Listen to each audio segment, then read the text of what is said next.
Yo, how's it going, everybody? How's it going? How's it going? Good evening, Zach. How's it going? Pieshroom, good to see you. How you doing, Mr. Andrew? My gaming thumbs, Ellie. Yeah, sorry if I missed that yesterday about the Hello Skitties. How you doing? I actually have. Well, one of the cats was here. Where was he? Oh, he's disappeared. He was right here, but I was right there. I see his tail. Yeah, I've got one of the cats near me. How you doing, Herky Dirt, D-Rock, Staff Sergeant, Mr. Andrew? How we doing? How we doing, everybody? Sheep Scream, you did 500 trillion with farming version of Thunderspike. You did 500 trillion on Thunderspike. Really?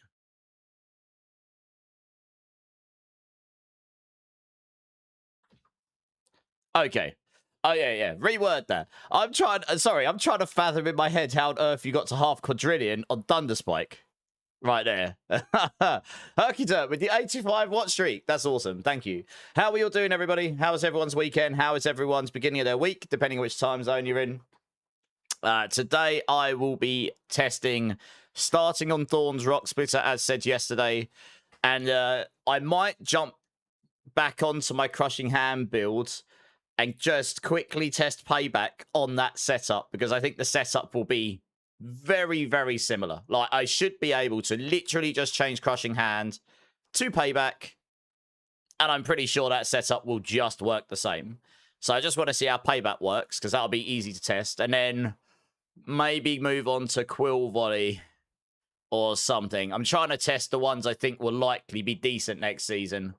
So that's kind of my plan, and then we'll see what time's like. So yeah, no.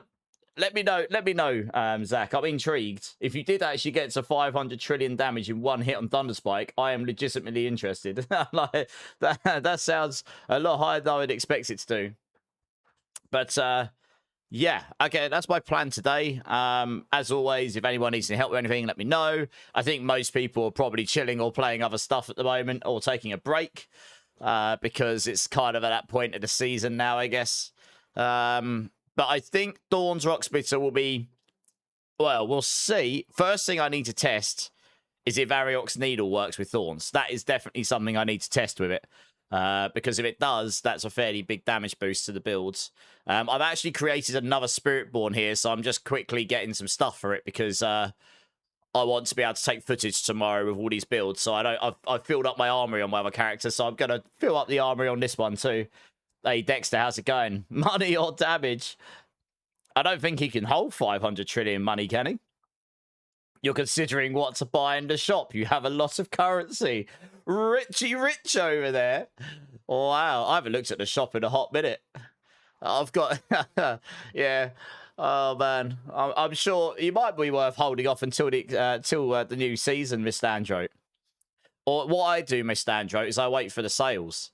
You wait for like the 50, 60, 70, 80% off sales. You get a lot more money. You get a lot more value for your money. That's why I've got most of the Spiritborn skins. The majority of those skins I've bought on 50% or beyond sales.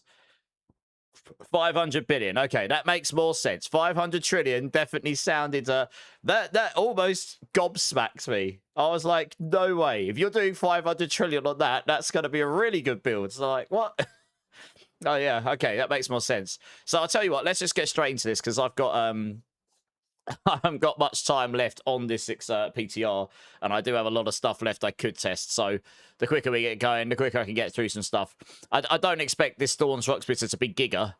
I'm just intrigued to see how much better it is. Like, is it a build I should actually update the guide for this season? I think it might be, so we'll see. You can have... No, you can have 999 billion now, can't you? I think, Dexter. I think, if I'm not mistaken. A7X, indeed. Right, let's fly over, because I've got a lot to do today.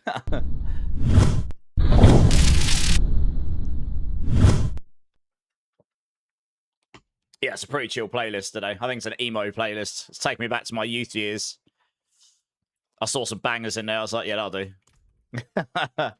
I was sitting here in the first, while you guys were, well, while the stream was ramping up, trying to get some boots so I can run faster. And then I'm going to figure out the build. I'm not going to look at a guide. I'm going to build it from scratch, because the last time I built this was using the perma-evade stuff, which obviously doesn't exist anymore. Hey, Aiko, how's it going? Can you help me with a pit 110. I'm actually on the playtest realm today, I'm afraid. So, if there's anyone in the community I can ask, guys, is anyone actually playing live right now? There's someone on YouTube asking if someone can help him with a pit 110. I would normally help Ico. So I'm not saying no because I don't help people. It's just I've got very limited time left on this playtest realm. So I'm just trying to make the most of that time and test as much as I can. What do you think the Thunder Spike is decent with all of these buffs? Probably not. Neither. Dexter, probably. Dexter can help with 110. Okay, all right, Ico, I've got someone that can help you. One sec. I'll pass you over a battle tag. Add this up. Thank you, Dexter. I appreciate it. I said I'd normally help, but logging on and off the PTR to go on live it's a bit of a pain in the ass. Ico, add that battle tag. They'll help you do your pit for you. If not, there's others as well. Yeah, Staff Sergeant's on the PTR. How's the PTR going for you, Staff Sergeant? Pie Stream, how's your streams going for you? You just bought a 2,800 bundle for 560. Nice. That's what I like to hear. Mr. Andros making big moves.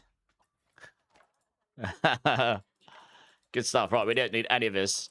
I just went and cheated my this character up to max so I can gear it up. You know, I'm just going to quickly reset the instance here. I just needed a pair of boots so I can get some movement speed on so I don't run the speed of a snail. You can't wait to zoom on Rogue. Yeah, well, obviously we need to wait for the final patch notes, but Rogues probably will be quite fast, yeah. I mean, we're going to be quite fast as well. Those Storm Feather things I was showing you, the Firestorm and Storm Feathers, there's nothing there I would expect to get nerfed at all. Like, that speed of that build is what it's going to be, I think. Like, that is one thing I absolutely do not expect to get changed at all. There's no reason to. I've not built it around any particularly busted or bugged interactions. It's just utilizing what's in the class to its max to allow you to get around a map a bit easier. So those will be fine. Our mobility will be pretty decent. Probably not perma-dash Rogue, but it's going to be pretty good, I think.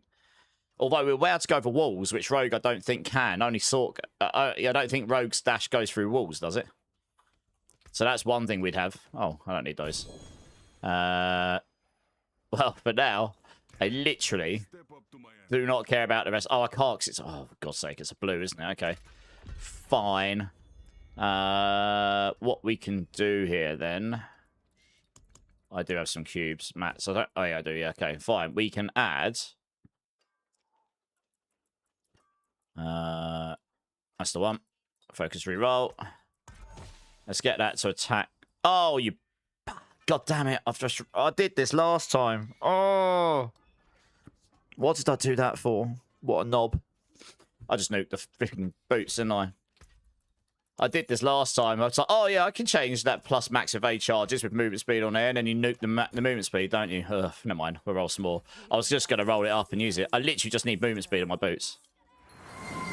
That's all. Yeah. Rookie mistakes. Rookie mistakes. It's okay. Even the best of us do it. Never mind. Gorse is wetting himself. He's like, what a noob. Hey, Wise Wizard, how's it going? There it is. I told you. Told you. I know Gorse far too well. He's sitting there laughing his head off. I know exactly what he's doing. Yeah, I've only got like 10,000 hours or something in these games. I still can't do things right. Yeah, what I was going to do is add dexterity and try and roll the attacks, reduce evades on it, and it'd have been fine. But never mind. It could have been done. Too late. Let's just, getting another GA movement speed might be a pain in the ass. Let's just see. I just want movement speed, and then we can set the character up. I'm in two minds how to approach this. Whether to go with the Zephyrsontech first to get a baseline, then slap the Ariox Needle on to see if it works. I mean, I could go test the Ariox Needle with it first, actually, to see if it works. If it does, almost certainly we'll be better on this build. Because we don't have access to crit at all on this. You just don't get access to crit on Thorns. So, the Ariox Needle would give us that much needed damage multiplier that we are missing. I mean, theoretically, it should work. It says on all damage, just not crits. Thorns, that's Thorns. So, yeah, that'll be pretty nice if that works. Oh, man, I don't want maximum evade charges. Like, if that rolled GA attacks reduce evade, I'd use that. It keeps rolling me GA max evade charge build boots. I don't need this. Oh, I think a single GA in those rolls. Holy. Getting screwed. Hey, Renee, how's it going? Gorsh, have you tried that Mistfall Hunters game? I see a lot of people playing it. It looks pretty fun. I might pick it up this week and have a little play around on it. You're the sort of person I imagine has probably played it by this point, because you play everything. Ebba can help as well. I think someone's helped him already, but if not, I'll let you know. Appreciate the offers, guys. Honestly, I'd love to see it. I would basically be able to buy the highest platinum bundle twice, Andrew. That's true, you would, yeah. Alex, how's it going? Oh, F. Oh, it doesn't matter. It's a cheap vendor, Bear Boots. We'll get another one soon enough. If that was on live, I'd be a bit more sad. What's the bigger F is, look how many pairs of boots I roll, and look how little GAs I get in T12. That's an F. Come on. Wow. 2 whole inventories, not a single GA. What is this? Oh, there you go. Dexter's offered as well, Ico. There you go. You got plenty of people. Thanks, guys. I really do appreciate you all. Just stops me having to log off on and off with this too much. Oh man, getting another GA movement speed might actually be a real pain in my ass. What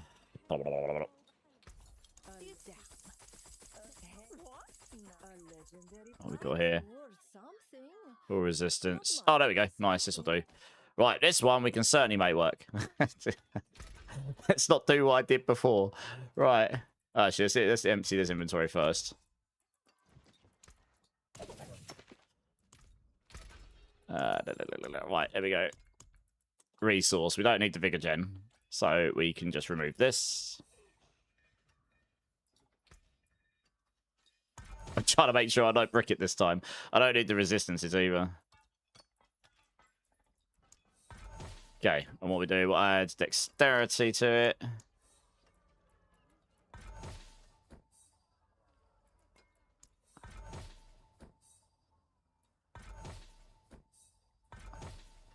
That's all right. And then what we'll do, we'll add a defensive stat to it to get max life. Hey, Hypocrite, how's it going? Welcome in. Thanks for the follow. Appreciate it. How you doing? Oh, max life. GG's. And then this one's easy. I can just add another one of these, and if it doesn't roll, I'll just roll what I want on it. Yeah, it doesn't really matter. I can roll it. I can roll on there what I want. Easy collapse. There we go. Didn't mess that one up. Good. Let's get attacks, reduce evades.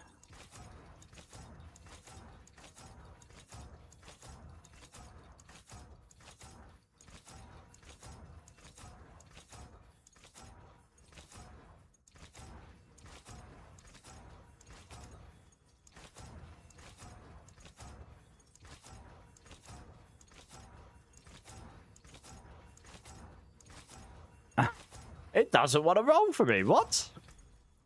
It can roll. It's rolled this one about 1,000 times. Oh, there we go. I was just double checking I wasn't going absolutely crazy there. I was like, well, hang on a minute. What's happening here? Oh, dear. Hey, Mike, thanks for the follow as well. Appreciate it, guys. What build are you going to test? I'm going to test Thorn's Rock Splitter first, mainly because it's a pretty straightforward build to put together. It's one I didn't update for Season 14 because it was a bit meh. It was definitely in C tier.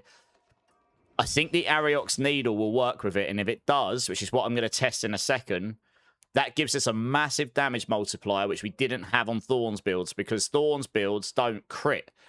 Ariox Needle gives you a double damage, but it doesn't work with crits. So it might still not be the top tier build, because we still don't have on gear Thorn's damage multiplier in place of where crit and damage over time multipliers are. But this will still be, it should be quite a lot better than what it was before, if that's the case. And it might be worth updating for Season 15 in this situation. Hey, System Trend, how you doing? How's Spiritborn looking in Season 15? Well, Chester forever, yeah. Depends on final patch notes before the season. If they nuke the Zikrun damage bug, that'll bring us down by about 5 pit tiers. The Leorix Crown, if they make it so it doesn't scale the stuff, we'll lose about 2 or 3 there. I imagine the Leoric stuff might happen. I hope the Zikrun damage bug sort of stays for this season while they're figuring out the balance of the class. But as things stand in the PTR, every build I've tested has done 130 or above. And that includes Evade Storm Feathers, Firestorm, Lightning Thrash, Swarm, Crushing Hand. Crushing Hand was sick. That is the best Crushing Hand has felt since pre-Lord of Hatred. Everything's done at least up to 130. No transfigurations. It's been, some of them were near 15-minute clears. Some of them were like 7 or 8, you know, between 5 and 7-minute clears without transfigurations at 135. Swarm will just go 150 as things stand, but that is bugged in the PTR. So that'll probably be between 135 and 145, but we'll see. So Spiritborn, we've got some very fast builds. So as long as they don't nuke the damage. I mean, I did T12 Mephisto easily on Firestorm and Storm Feathers, and they're really fast. So depends what we get. But as things stand, we have a lot of builds that can easily nuke the entire game. The only thing it won't do is push on the leaderboards, which at the moment looks like Swarm, but we'll see how things line up when we get there. So pretty good. Warlock is in a different league of its own right now. Like, you can't compare any class to Warlock on the PTR right now. They are doing 2.5-minute 150s. Who knows where Warlock's going to land, but I think they're intentionally trying to make Warlock the Giga class. And if that's the case, I'm okay with that, because... and I might even play Warlock next season if that's the case, because I haven't really played them since I play tested it. After I do a bit of Spiritborn play, of course. It'll be a good... If it's a 150 season on Warlock, it'll be a good one to do it. You know, it's a new class. People haven't been able to experience a lot of the class because it didn't work or whatnot. So, you know, I wouldn't be sad if that ends up being the class that's Giga. 10 watch streak, Rene. Thanks, man. But yeah, we're going to do Thorns Rock Spitter. I'm then going to quickly jump back on my other character and go on my Crushing Hand build, because I should be able to literally just transition into Payback. Like, it should be basically the same. Nearly. Maybe I use a Sunstained War Crozier instead. But otherwise, it should be nearly the same. I just want to see how that works. It probably won't be as good as Crushing Hand, but we'll see. It should be quite a quick one to throw together, so I think that'd be a good one to test for. It's like one of the only potency skills that kind of works. But the setup should be pretty much the same. Otherwise, a couple of changes and that's it. And then maybe I'll go and do Quill Volley. I don't know. I'm going to do another build. I haven't quite made my mind up which one yet. I'm sort of trying to cover my bases on what I think's likely to be strong at general farming, strong at pushing, etc. So that's kind of what we're doing right here. But this one's just probably the only really viable Thorns build right now of any kind. I don't know. You could theoretically try and make the Armored Hide evade stuff work, but you'd have to use sort of as an evade with the saw boots to probably make that work, and you know, it sort of then starts to fall apart from there. So I don't know if that'd really work or not. You can't use standard evade, it does it too slow. That's why Rushing Claw, when the evade Rushing Claw Eagle, when it was counted as an evade, that's why that was so good for that skill, because you could do it so fast, you could apply the damage really quickly, and that was actually a really fun build. So yeah, I don't know. Maybe I have got some ideas how you could use Saw to do that, but I don't know how it would work. I'd have to test it. Alright, let's just try and get the GA movement speed here, because this will... 12,500 scrolls, holy. There we go. I just want movement speed so I can run quickly. Here we go. You played some guitar tonight at a good friend's. Oh, nice. What'd you play? What fun tunes did you bang out?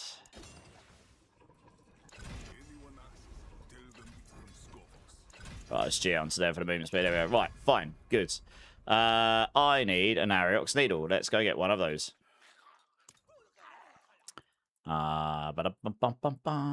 Equipment. Grants all uniques. Right, let's see if we can... Oh, actually, first thing I should do is probably create a filter.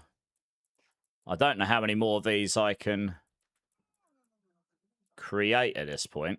Let's delete this one. We don't need this one. Let's do Crushing Hands and duplicate this because it's physical damage. So Thorns Rock Spitter.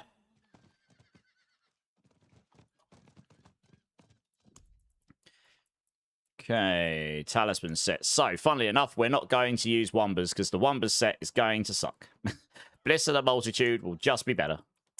It's pretty sad to say that, but it is true. So yeah.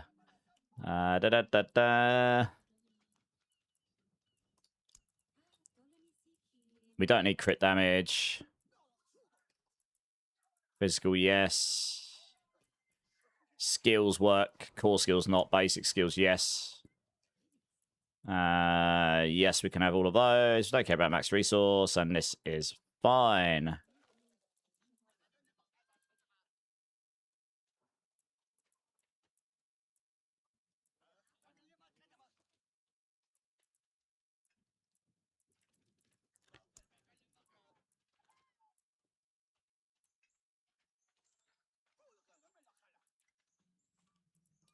GA boots. Okay. Max life armor resistances. Focus skills. Yes. Movement speed. Yep, that's fine. Rings. No crit. This is probably all fine. Like, this is going to be quite a quick one to sort because it's not, I mean, a million miles different. We can put thorns on here.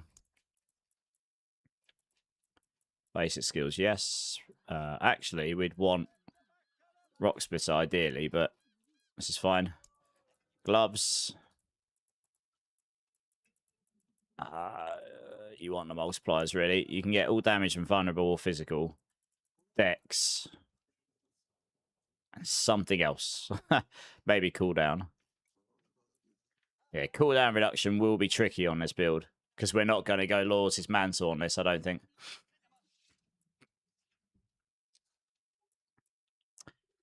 So at that point, you have to figure out how do you... You probably want to use a flicker steps on this. I think that's how I solved that on this build before. Because otherwise, solving cooldown on this build is tricky. But then again, where we don't need the... We can roll cooldown on every piece of gear because we can't get the crit damage multiplier. So you'll have all damage, vulnerable damage, cooldown. You want GA cooldown everywhere. Rings, gloves, amulet. That's what you would do, probably, if you can get away with it. Have it on the helm. She's just going to roll cooldown everywhere you can.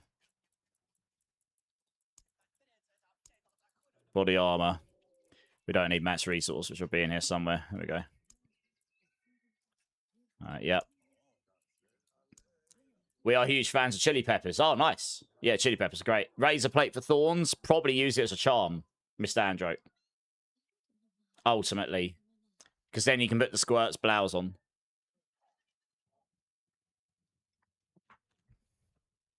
Or you can do it vice versa. But you want both of those on. Giga damage for thorns. Maybe you would wear the razor plate and put the squirt's blouse in as a charm, because you can put that in as a charm, actually. You might do it that way around. It depends. Razor plate doesn't give you dex. Because they took that off. And you can't get max life. So it might actually be better to go Squirt's blouse and get the dexterity, because although the flat thorns is nice, I don't know. I'll have to try out which way around. You'd have to see which one actually feels better. You can just swap those around and try them out. It depends how much flat thorns you've got to start with, because I think you get about 10 to 13,000 on there, so it's quite a lot. So maybe it's better there. Yeah, we'll try it out. Razor plate will be incorporated, though, yeah. I wish the evade counter swarm poison build would do 150. It can. At least on the PTR. Is there any secret in Spiritborn pushing? Numlock. Yeah, I mean, I don't do numlock, but people do. Just so they don't have to spam their skills over and over. Hey, Alpha Tango, how you doing? What are we testing now, Swatch? I am doing Thorns Rocksplitter right now. Desired uniques. Right, we want... Yeah, we're going to do Thorns build because I want to test a few things. Ariox Needle... and then afterwards, I'm going to quickly jump on Crushing Hand, adapt it into Payback, just to see how that works. We'll flick a step here, and then we'll go from there. Squirt's Blouse, Fist of Fate, the would work. Harmony of Iwaki, yes. Probably Temerity. No Ring of Stardust, no Ring of Midnight Sun. Probably not going to use a Stone of Jordan. And we'll want...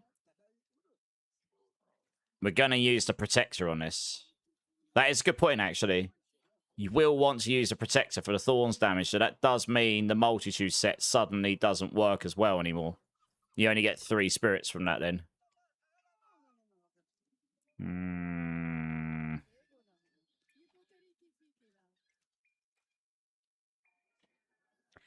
Funnily enough, though, even with only 3 stacks on Multitude with the 60x on top, that's still going to be better. That's why I use Quatley's Rival. Wombers is just not better. 10,000 Thorns is not enough on the top. But yeah, Heshrecker Sungis could work here. Razor Plate.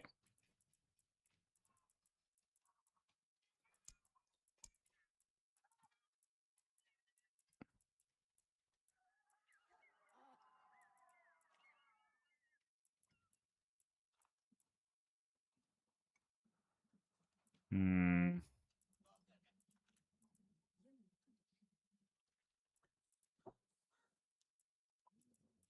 She's heart, sunburst, widows, protein heart. Yeah, protein heart, mate. Actually, no, we're never going to equip that.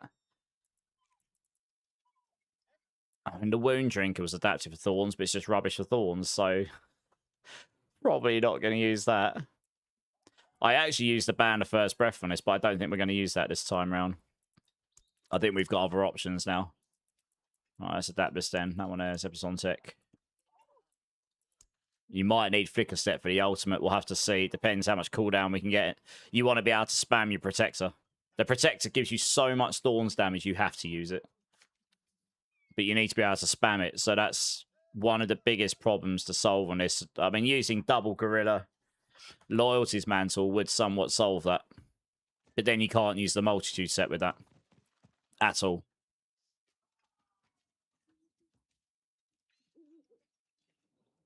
So, yeah.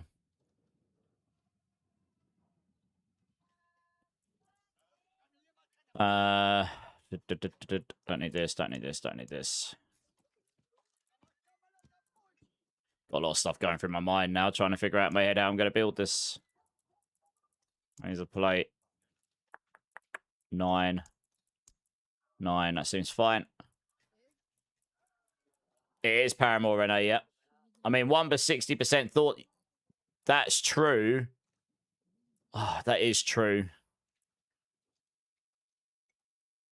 You do get the 100% thorns on the Wumba seal, yes. Hmm.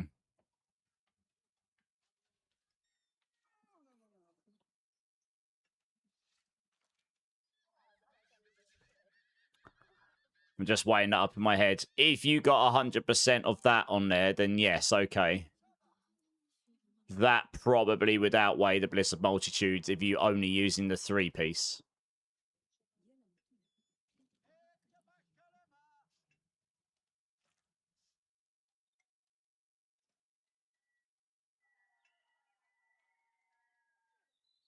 Probably. Yeah. Yeah. I'll have to see what seals I've got. You are right. I mean, maybe I'll try it with the Wumba first. Maybe, I mean, that is the set you're meant to use with Thorns, right? The Wumba set. Maybe we just try it to start with. I need to get in there and try some stuff. I do remember distinctively when I tried this before, it definitely wasn't better, even though I had that Thorns damage in there and the Quatley set just straight up won. But that was Season 13 when Quatley's was stronger. And you were just perma-raiding and it was insane, but that was stronger. So, yeah, it is possible the Multitude still be strong. I mean, if the Multitude's still stronger, that says a lot, really, doesn't it? Hmm.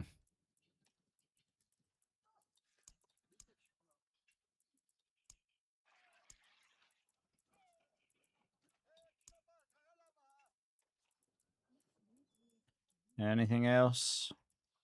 Nope. Right. Save. Good. Right, we have a loot filter. Good.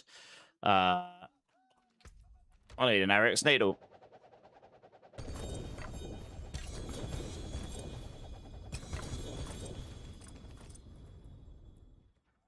Oh, nice. That'll do.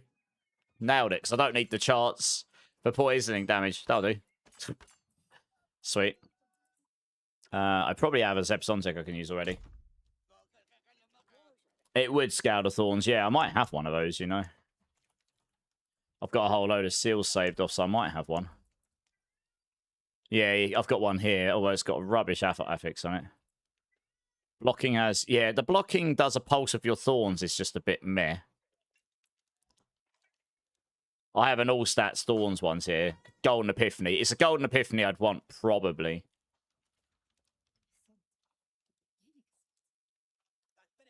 What's this other one over here? Dexterity Thorns. Oh, nice. See, I've got a good one here. 92% Thorns. Oh, it's a Diamond Mines. No! Dex, Thorns, and Max Resolve. Oh, well. Probably have to use this one. Because I think Golden Epiphany is the way we're going to go with this. Oh, I'll take both those. I'll have to roll some of these as well. I've actually got some half... Well... Yeah, I've got some okay ones of these as well to start with. Let me just check my talisman set's the right one here. Wombers. Okay. I need...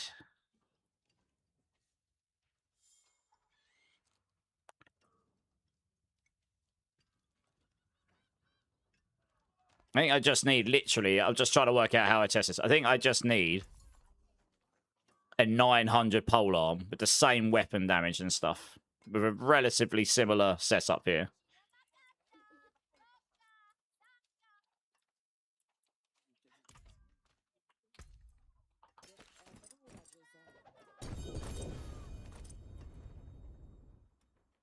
Oh, it's got thorns there, nice. Use that.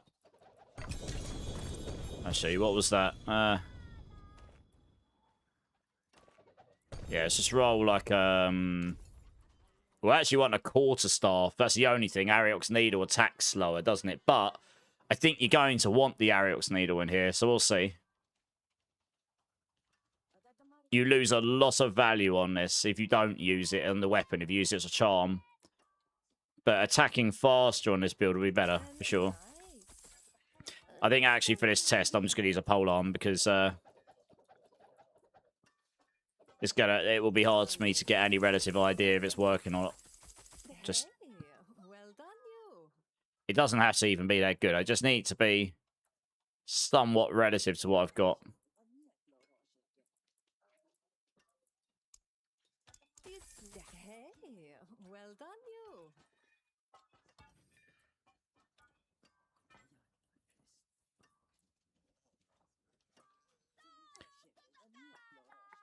Alright, do you know what? This'll do. I think it'll be fine. Like, if it works, it'll be so noticeable. It'll be very noticeable. Right, let's go to the testing ring. Yeah, the damage increase should be huge, so it should be really noticeable, I think. What was the Paramore song?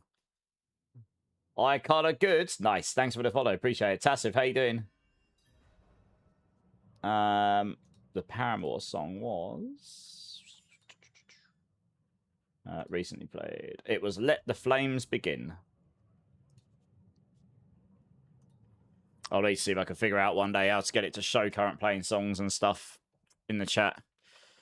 Okay, so let's just change this to boss, disable player damage variants, and literally just slap that on for the thorns. That's all I need. Oh, helps if I show the right numbers.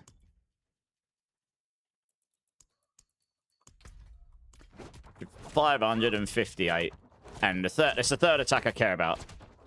Right, so we're doing 1,228 maximum, and 500. Yeah, it's that one there, the 1,228. Fine. So we stick this on. I'll actually attack a bit quicker with this. Because it's got attack speed on it. Yeah, okay, definitely does look. 7,315. Okay, Deadly Strikes works with Thorns. You can. It's when the two numbers come up, but you can see that's way higher in damage, like way higher.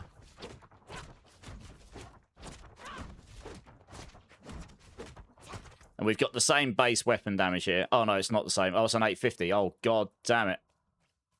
Still. I think it's fine. I think it still proves it. That weapon damage wouldn't have changed it that much. You're talking like 6-7 times damage. I mean, I've got some multis and stuff on there, and it's got higher weapon damage. I probably should have had a... So if I just got any standard polearm in here, anything, it does not matter what it is.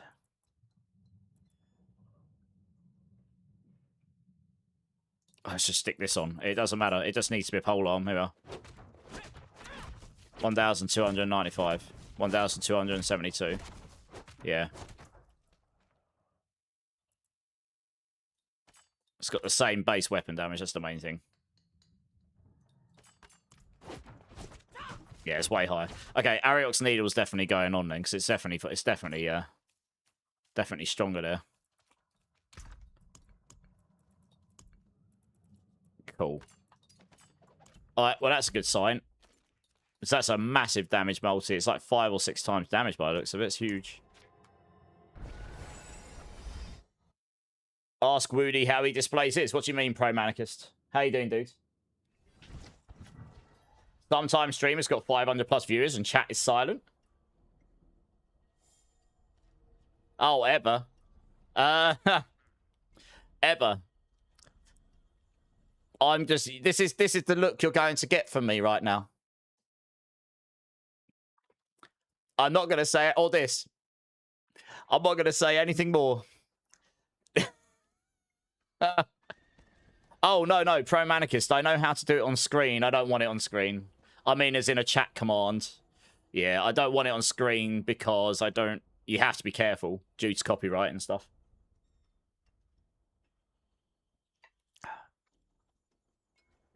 I will not be silent. Yeah, well...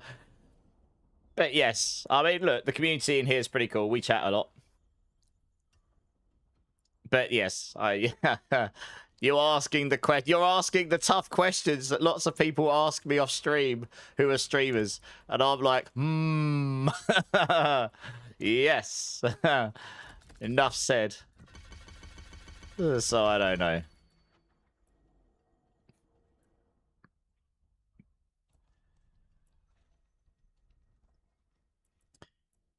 Now, ideally, you'll take Rock Splitter deals 20% increased damage when hitting a slow or knockdown enemy, yeah.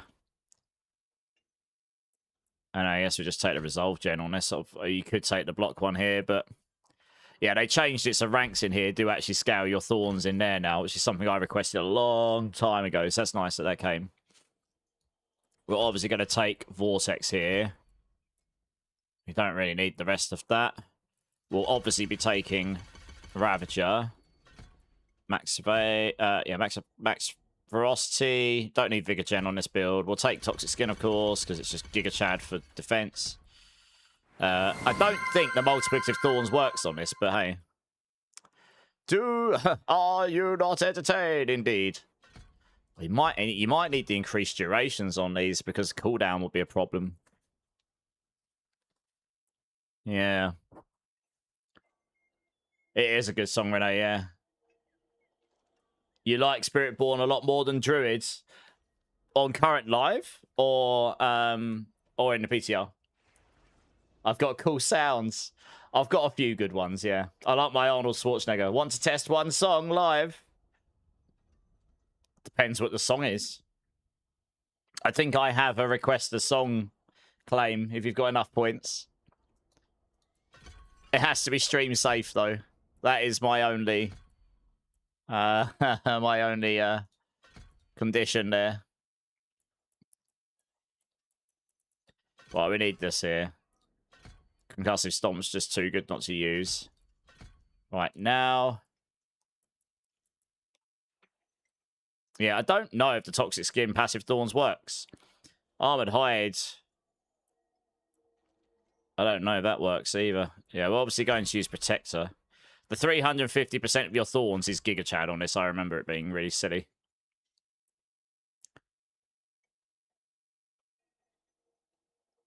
Yeah, and then we go Canopy Shelter. Max Barrier. Oh, this is fine. Let me just see where my skill assignment is right now.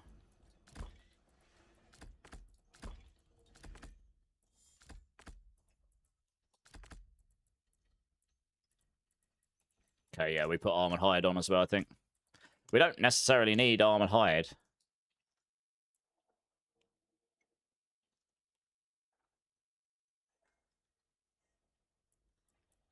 It's quite hard to sustain this, but it passively gives you... It gives you the passive Thorns, yeah. That is one of the reasons I used the Ban of First Breath on this build before.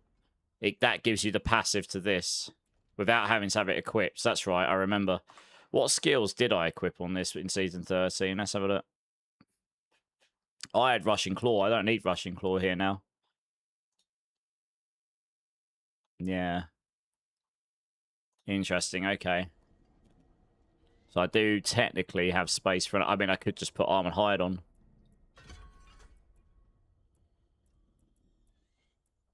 Duration, Thorns. I mean, I've already got Perma Unstoppable with Protector.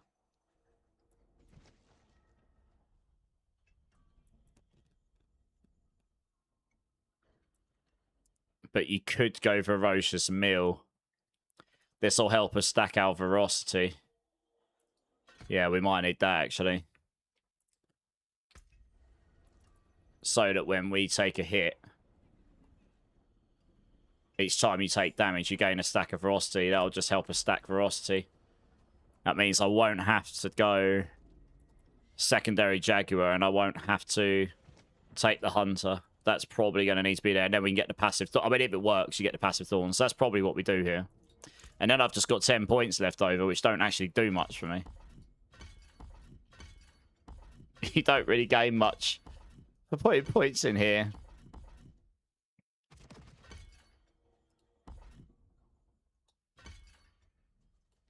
But we don't gain the block chance. It does what this is down here. Yeah, it doesn't scale. Points don't scale that very well, really. This is the problem we've got on Spiritborn. You get to a point where it's like, where do I put the rest of my points? I mean, the other thing you could do is use this here, Payback, and you get the Insidious Retribution. It increases your Thorns by 30%.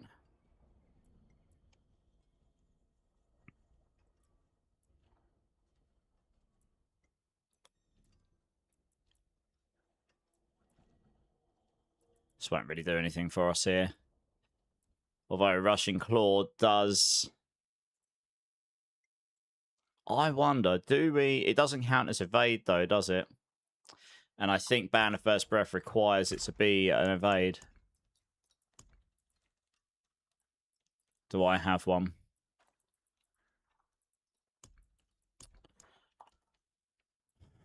I do. No, I do. There we go. Yeah, casting evade. Yeah.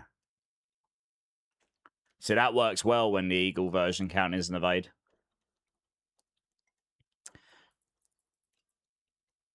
I mean, you can manually cast evade. That's not an issue. But taking Rushing Claw doesn't really bring anything to the table other than mobility now. It doesn't activate your Ban of First Breath or anything. It does give you this extended Incarnate duration, but you're not going to use that during combat much, really. So it probably becomes a bit of a waste. You think Toxic Skin works? Okay. There should be a song requesting in there, Ebba. One sec. Oh, it just needs to be stream safe, Pro Manicus. That's all.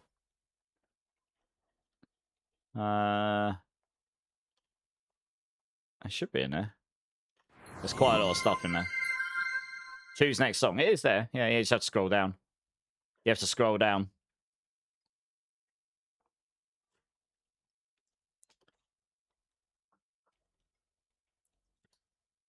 Yeah, we don't really have anywhere else to put the points. I'll just slap him in there for now. This is fun. Okay, well, that's that. All right, let's do the Paragon. We'll do all this first because it'll be quicker than getting the gear together. Like, to use the Ariox Needle, you have to have the Sepasontek on this build. So that means we'll either be using the Sepasontek and then put the Ariox Needle in as a charm, or the other way around. But the Ariox Needle loses a lot of value by not using that as your weapon. So, yeah, we'll see. We'll see how it plays out.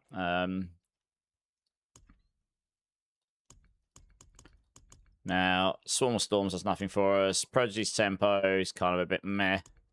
Convergence does work as long as we get all damage multis. Drive's not really going to work here, because we're not really evading much and stuff. So it's revealing. Viscous Shield. Oh no, we got Spiny Skin in here, aren't we? I guess we take Spiny Skin first. So. Hey, Ever, thanks for the bits. Appreciate it. Flo's topic. Someone else asked for Flo's song at some point. I'm sure they did. It might have even been that song. I recognise that name. Sure, I put this on before. I'm looking for it now.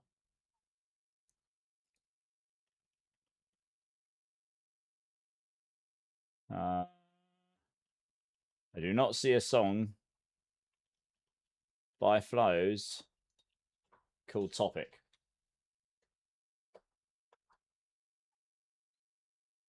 Are you sure it's called that?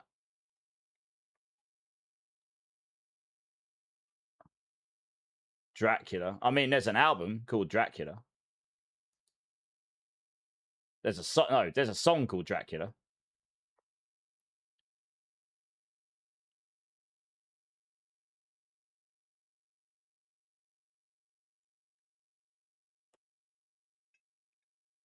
Okay, is the song Dracula? I couldn't see a song called Topic, that's all.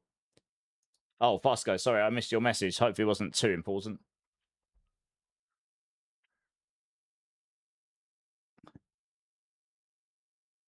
Yeah, let me know, Ebba.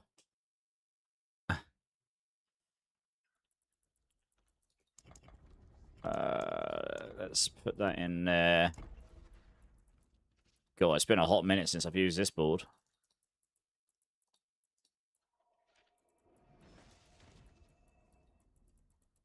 Don't think I used this one last time I built this build because it was worse, but...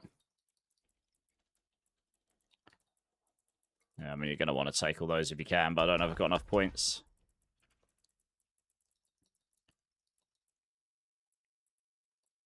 Yeah, we're going to want infight, so that helps with the attack speed situation.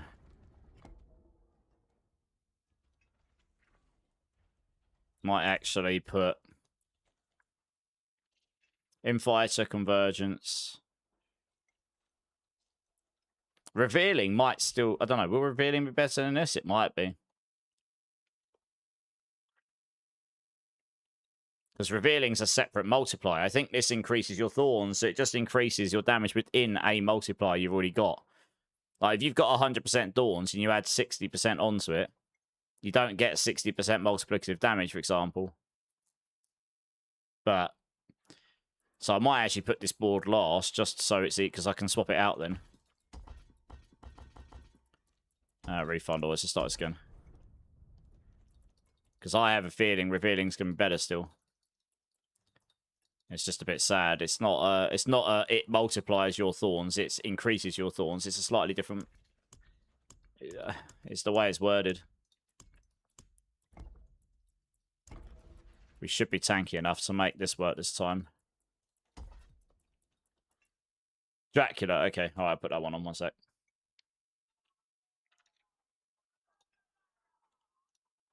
Yeah, I'll be on next, hopefully. Did you confirm if Lockrans or Lucian or the new gem work with Kepaleka? Lockrans doesn't nuke the loop in Season 15, but I wasn't convinced that what the damage was working. It definitely wasn't stronger than something else I was thought it should have been stronger than. Lucian is just rubbish. Don't use that. It increases the cost of your stuff, and that will actually... It's counterproductive. It's always been that way. Same with the socket ball that increases the cost of your skills. Like, that will just make your run of Kepaleka worse.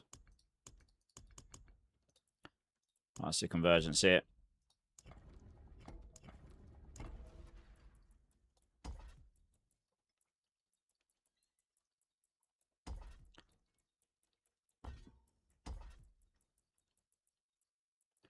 You will need all these if you want a chance of getting convergence maxed out on this build. The thing is, you can max convergence, and it's a 60x, so it's just better than most other boards. Infighter.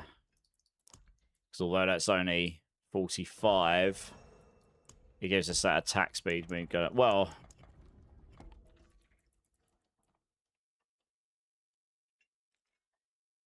you might be able to get away with that in fighter.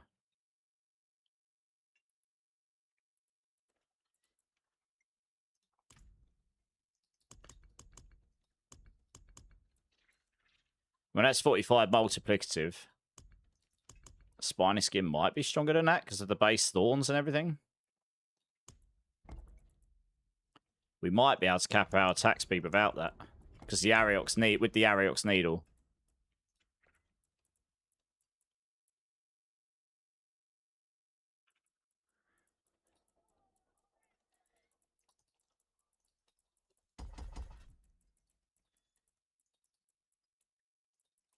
Let's do that. So many points to go.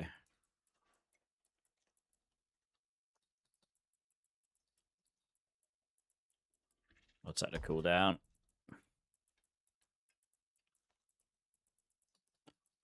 It's been a minute since I've looked at this board. Don't use it often. Storm's builds have been a little dead recently.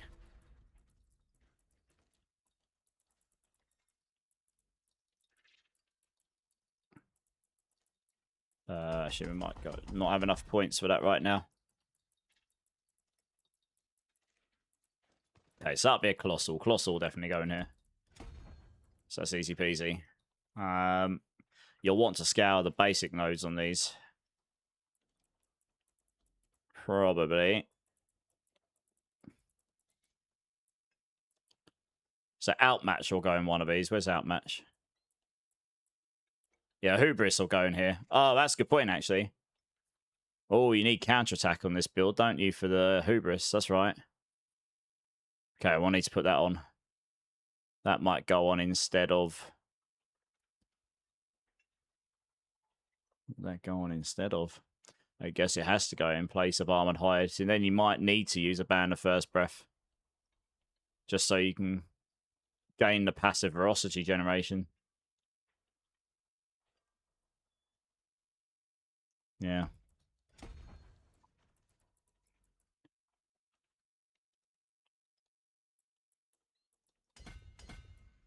Alright.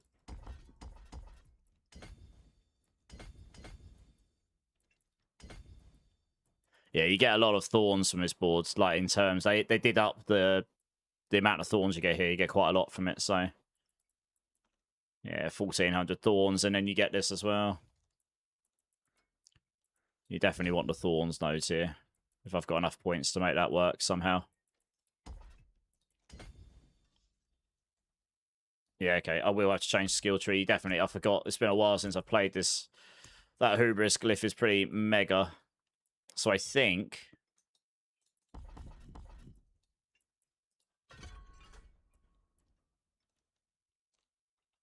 Yeah, we'll put the cooldown on there.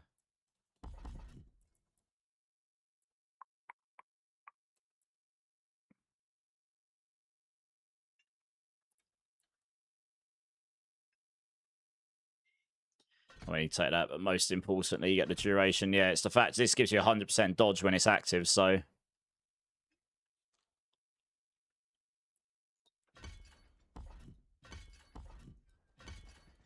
I guess that means you can pretty much take out all the extra ranks and then stick them all in here.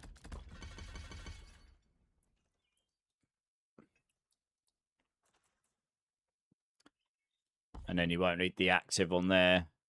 Yeah, you don't really care about anything on this. It's just a passive. So the Band of First Breath will probably go on. I think you're going to need that for the passive Ferocity gen. That's right. So that'll come down here somewhere. I'm trying to remember where I normally put that. I suppose it doesn't matter. You just spam those. Yeah. The Band of First Breath will need to... You probably need to equip it. And then you just got to manually evade to get the damage, but that's fine, I think. Yeah, you have to do it once every 5 seconds. But that also allows us to get the passive effects of Armored Hide for free. So we get that Ferocity generation when we're taking damage and such, so that's great. Outmatch is definitely going on this build. Where is it? That one can easily go in here.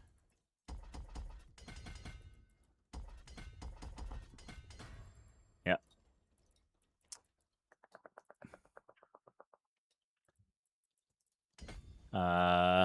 Right, Revenge is definitely going in the board. So that can go down here. That's a good point. I'm going to need 2 more for that. 1.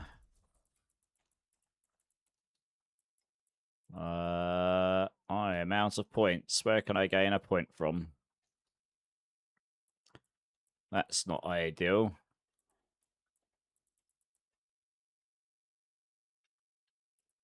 We'll have to see. Viscous Shield might not work very well here. Might have to put Revealing in.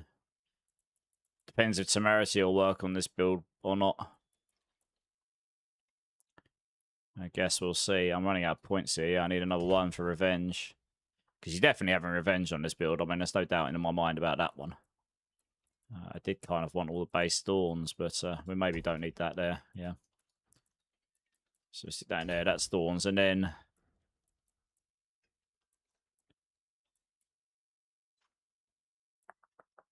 Jagged Plume.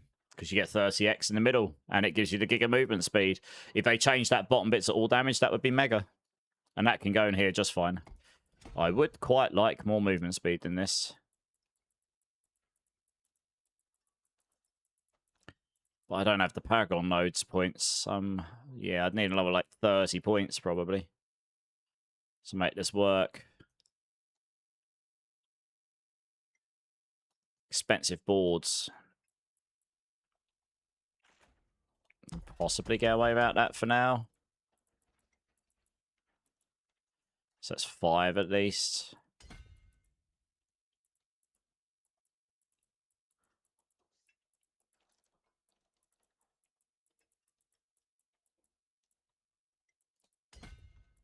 Three, okay. Maybe I just take those out for now. Because the movement speed's going to be much more useful to me, for sure. Okay, it's not too bad. It'll give me a decent amount of movement speed at least.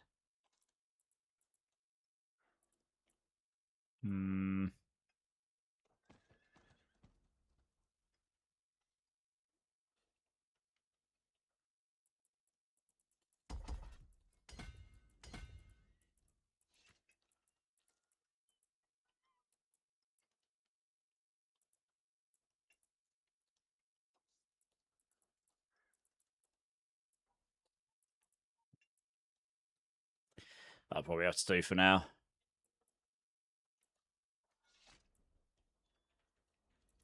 Okay, that's probably the options. Yeah, you get 30x in the middle there now, so it's worth it. We'll just need some Stormfeather generation, which we can solve.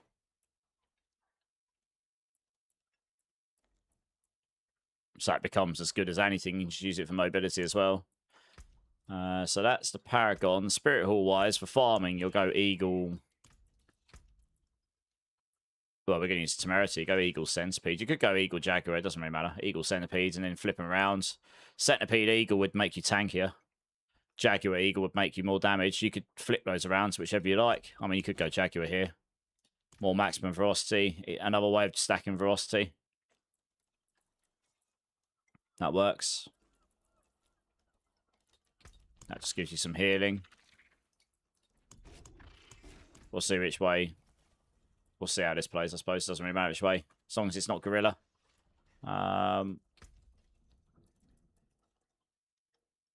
guess we start putting gear together. I mean, Lyrics will go up here. I've got a Temerity here. That's how you're going to get your barrier. The boots are fine. On the boots, we'll put Recalling Feathers. So that's your Storm Feather stuff. Welcome to the Isles. What do you bring? Okay, we need to enchant this so it's got max life on it. Doop, doop, doop, doop, doop.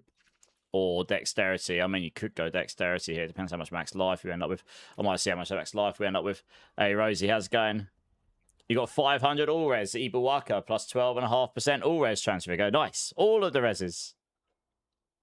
Oh, the song raised it from 1 to 10. Yeah, it was not bad ever. Probably a 7 or something. It's not really my vibe as such, but it wasn't bad. Hybrid Theory, how's it going?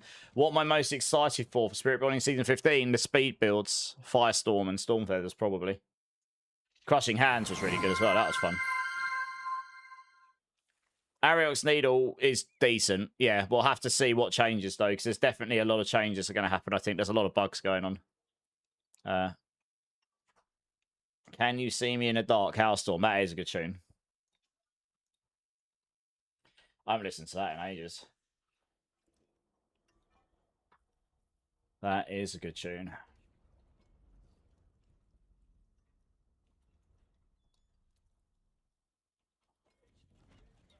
Yeah. Okay.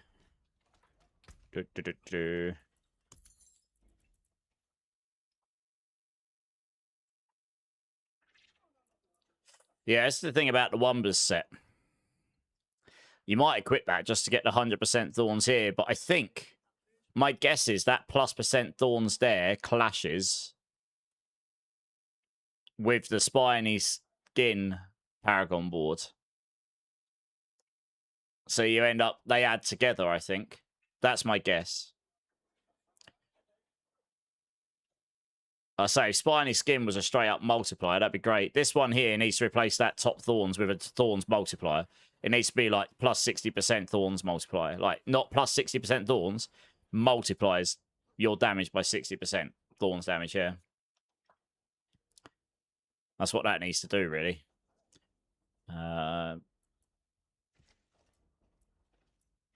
That's got more maximum resolve, dexterity.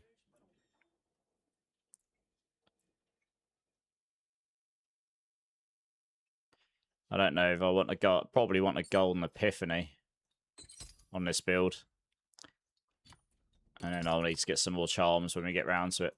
Oh, they're both the same. Oh, oof. Got two of the same that have got these nice things on it. Oh, well. Can't have all the nice things, can we?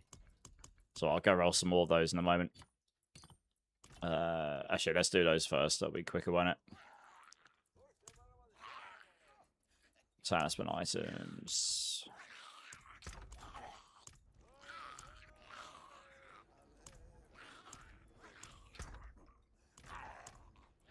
Okay.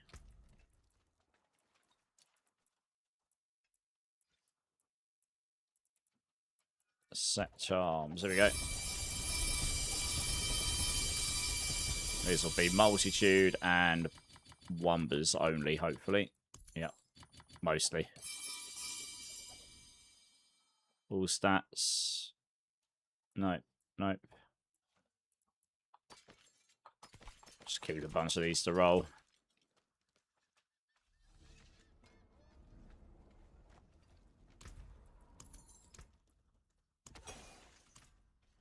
Hey, YZ, how's it going? Mason, how's it going? When will Season 15 drop? Well, we haven't got an official date, but we're suspecting it'll be after BlizzCon. So about just over a month's time. But yeah, welcome in. Oh, Breaking Benjamin's a great song. Yeah, like, that's a solid 8 for me.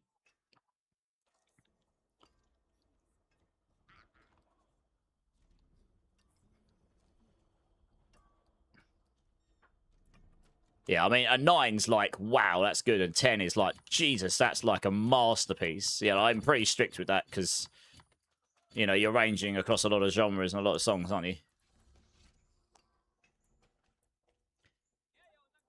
All right, cool. Let's just go re-roll some of these. It'll be quicker. Goodbye. It has been a pleasure.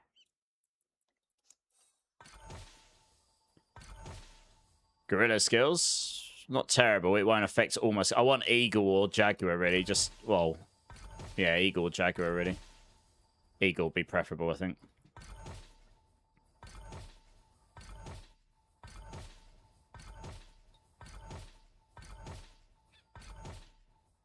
I can just get... Yeah, this'll do. I'll just get +3s. It's fine. I don't need +4s.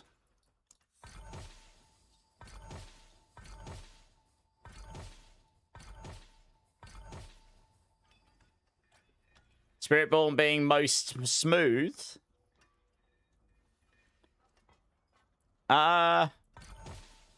Depends what build you play.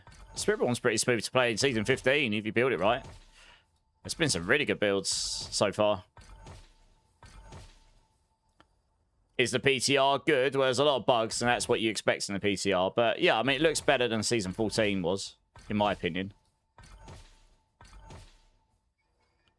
The latest expansion was a massive step up for the game, for sure, yeah. You like the mobility, yeah. We get more mobility in Season 15. A lot more, I'd say.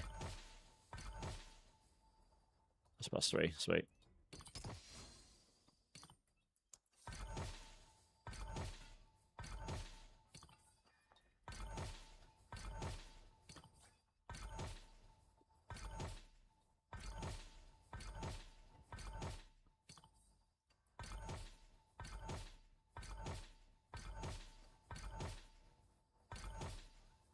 Druid also jumps to enemy, but not so smooth. That's going away in Season 15, I believe. They're taking the perma dash craziness away, which a lot of people are much upset about. I've seen. Hey, Agravane, how's it going?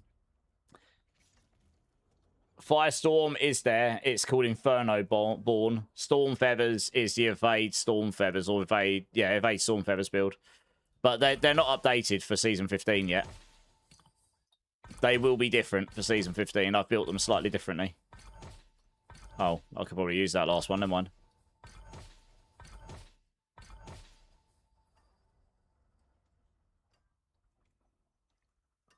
Yeah, I had a Firestorm build in Season 13. And Storm Feathers was okay. Oh, I want Eagle. I've already got that one.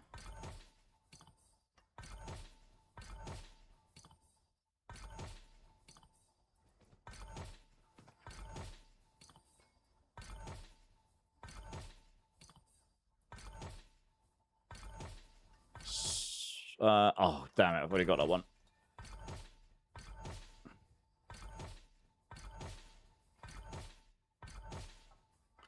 It's all stats.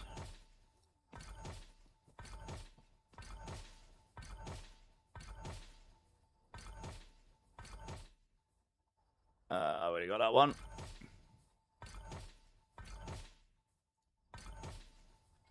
Okay, so that's one of the ones I need.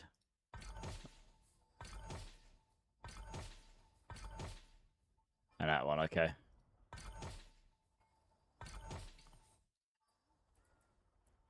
Supposed to be Jaguar. I'd ideally get the Eagle on these.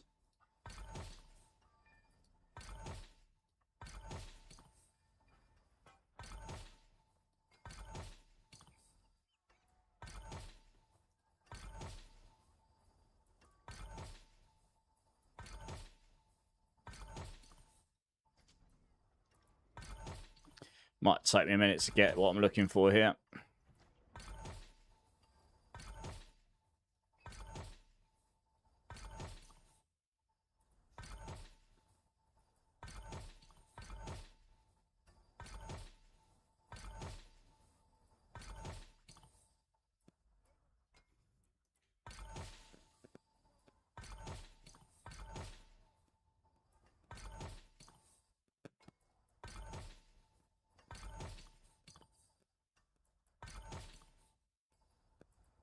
Nice, +3 Eagles, sweet. Right, I just need that last one. This one here.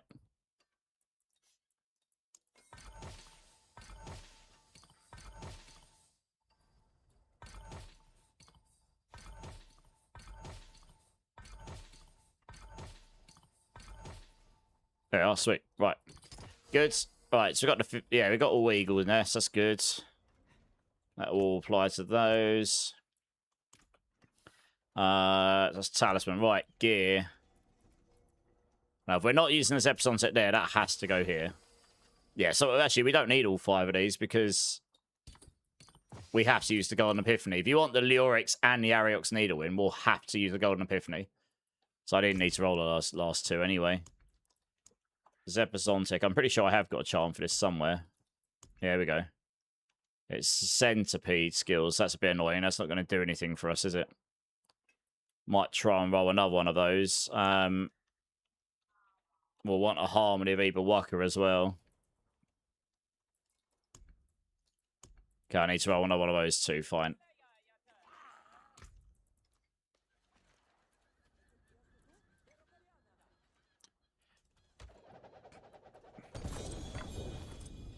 Oh, it's class uniques, not class unique charms.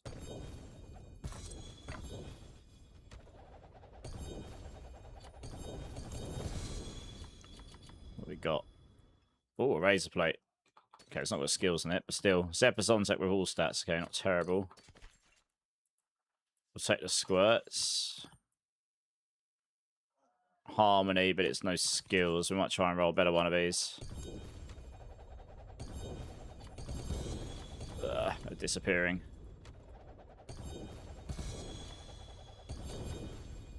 Try and pick them up before they disappear. Zepazonsec, no skills.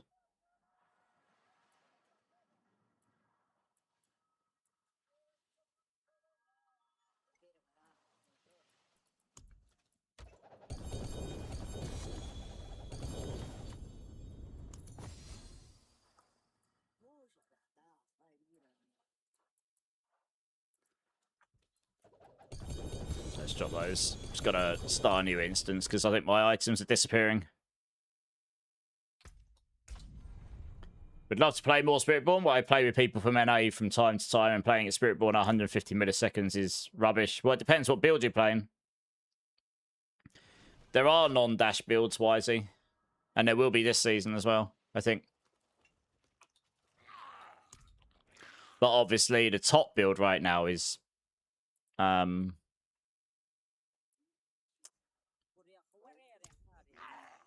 obviously dash based. So I suppose in that, if that's what you're interested in, like the top build, then yeah, there is only one build. So I guess I understand where you're coming from. That's probably going to be the same as current season as well. But hey ho, no skill ranks. That's a shame. Can't change these to mythics. So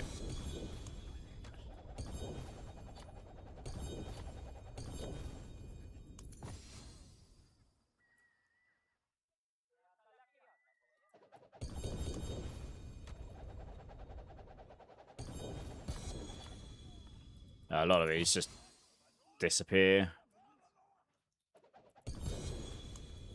That really all the unique ones I got? Wow.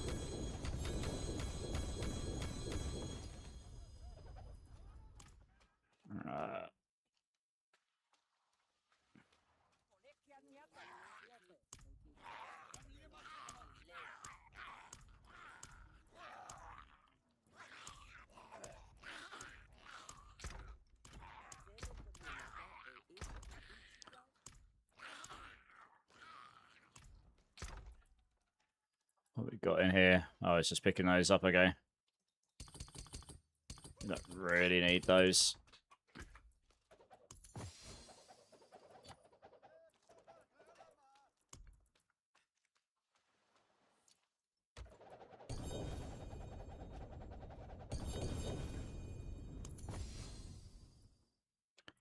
It does not want to give me one of those with any ranks on it. It's probably going to be really hard to get one of those with eagle ranks. So anything that affects my damage. Like, it's disappearing most of these. It's really, really annoying. Holy, I can't roll any items out of these boxes. They all disappear before I can pick them up. Try to set in front of him close. That will fix... What do you mean, Dexter? Sorry. Oh, am I a Spiritborn main Mason? Yeah, I am, yeah. Why did they ever think it was a good idea to push the PTR then and Nexus stash? I don't know, but it's... My biggest annoyance right now is trying to pick up these before they disappear. Yeah, it's not ideal, is it?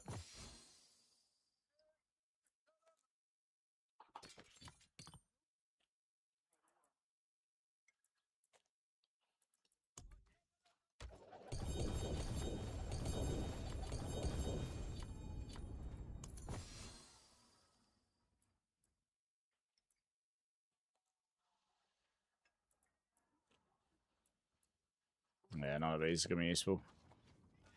This should be interesting. Yeah, that's fine. Ancients, watch over. Bet these are going to start disappearing now, watch. Oh, they didn't. Wow. That's not bad. Where's that other squirt side hacking on the floor?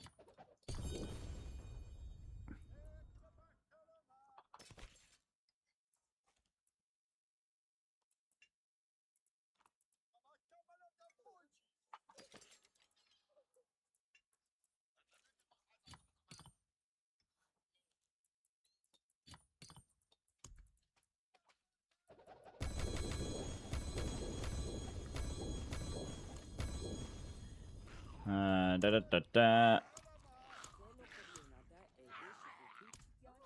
gonna try and get at least a couple of these, like with the ranks, because otherwise I'm missing out on loads of damage.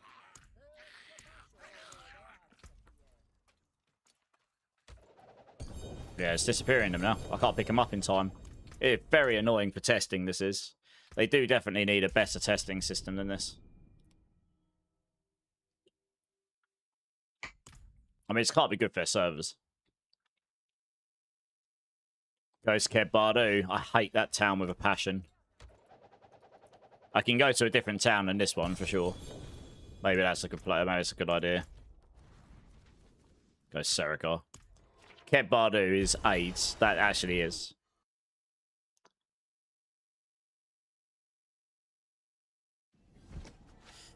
Yeah, let's try here.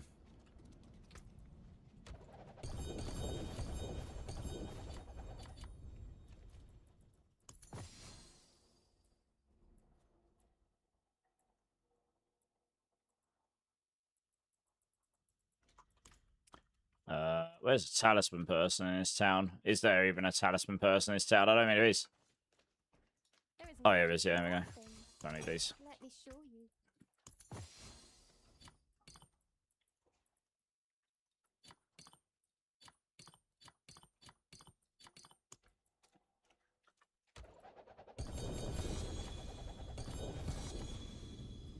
Got Fist of Fate, Squirts, Blouse. Oh, that's pretty good squirts, actually. That's got more ranks, but that's got the right ranks, so we'll... And it's got fire res, so we'll use that.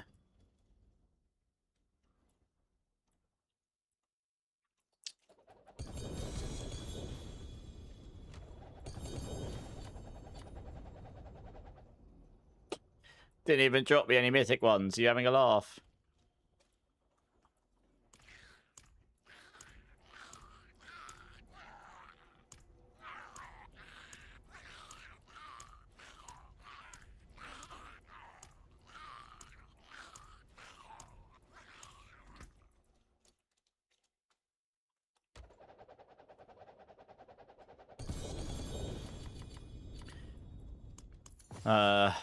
Raise plate, protein heart. Oh, that's pretty good protein heart, actually.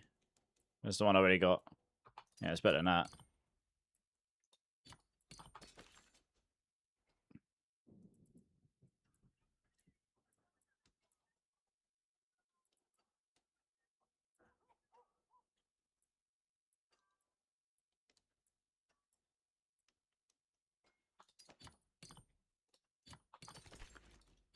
Okay.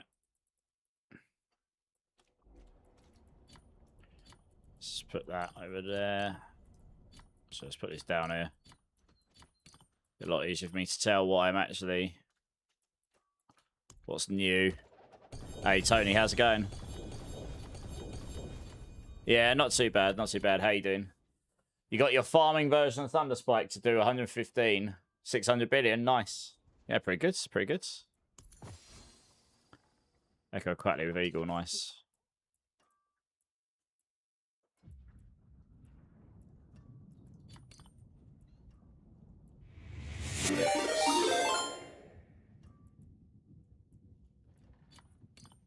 Hey, we've been raided by Cocosaur. How's it going, Coco? How we doing? Welcome in, Raiders. Welcome in. I am currently putting a build together in the PTR. Just a little boring, but we'll get there and then we'll actually test it out. But, let me get you a shout out here. One sec. Thanks for the raid, though, Coco. Guys, check her out. This is Scream Heart's better half. And yeah, she's awesome. How was your stream? What are we getting up to?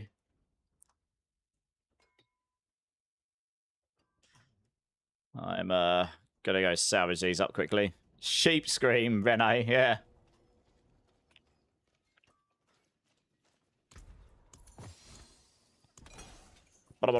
Okay. The Zepazontek and the Harmony of Evil Walker are the big two. One of those. I might just give up eventually. It could take me quite a while to try and roll one of those with anything close to what I would like.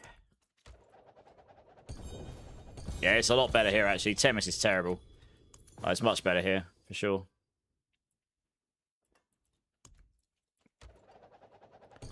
Was good. Just You're not on PTR, okay.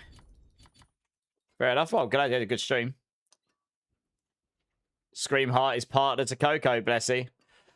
I mean, whichever way you like to hear it. I said his better half, but yeah.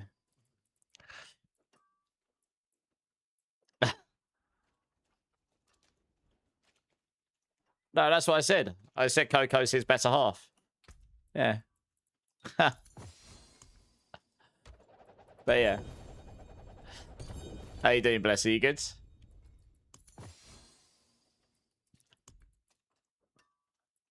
No, you're good. I was trying to be funny. Clearly, it fell on the face. Clearly, it didn't work very well. Never mind. So it's fine. Right, okay. We'll come back for the ranks later because this is just taking ages and it's effort. Zeppa's on-set rule stats is not horrible. That has to go in. Harmony Beeble Walker of some kind has to go in. You're still going to have 3 spirits on this. So you're still going to get 117x, which is a lot. So you get 117 from that, 117 from this. So they're massive anyway. This only gives you 150x on the bottoms. It's actually really easy to outweigh that with Golden Epiphany. And the Gorilla Primary Spirit Hall bonus doesn't really do much for us on this build anyway, so... Because we're going to use the Temerity, we've got 2 options. We can use the Protean Heart, but I'm much more inclined to stick a Echo Quatley in because the Solve Barrier will put a Temerity in. And this is just Giga with the Temerity. It just is. But we'll have to test it on this build and see how it plays. Because we could put the Squirt's Blouse in here instead, actually. Actually, yeah, the Echo Quatley might not be the play on this one. That was mainly good on Crushing Hand because of the resource, wasn't it? I've got a very good Squirt's Blouse here. I think we might want to equip the Razor Plate. Squirt's Blouse is only a 65x, though. It's pretty small for in here. Like, that gives me less than an Echo Quatley.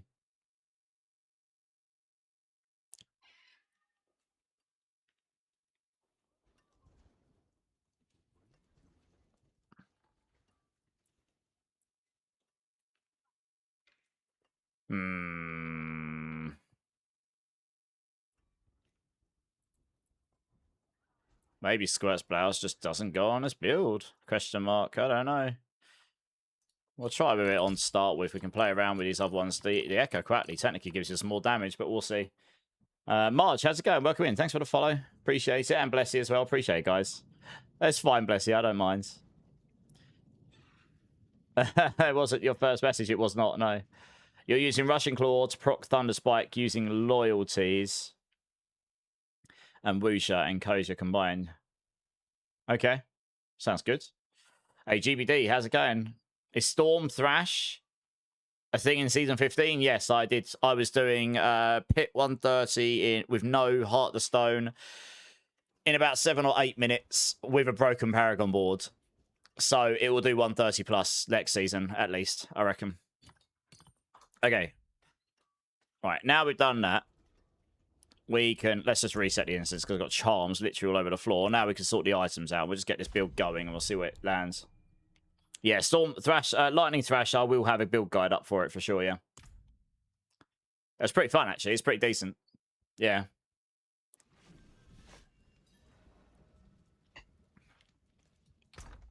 Oh, it's giving me all of these here as well. Good.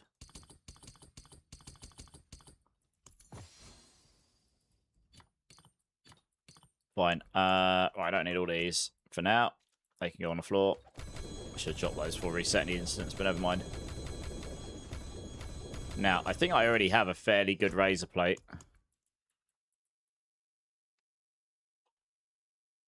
Swear I dropped a good one of these. Maybe I didn't. Okay. I'll have to roll one of those then, fine.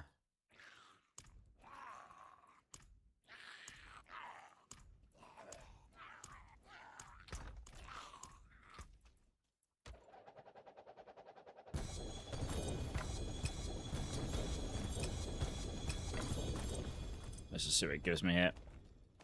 Not a razor. Oh, we did give me a razor plate. Yeah, so razor plate. I've got no GAs on that. I mean, it still gives me over 8,000 base thorns. With GAs, you'll be looking at 12,000 thorns. It's not too bad. I mean, it's quite a lot, I suppose. We'll just stick that in for now. I have a temerity on. We've got the Ariox on. I think we need a band of first breath. Did I put that in the loot filter? No. I actually think we might need that.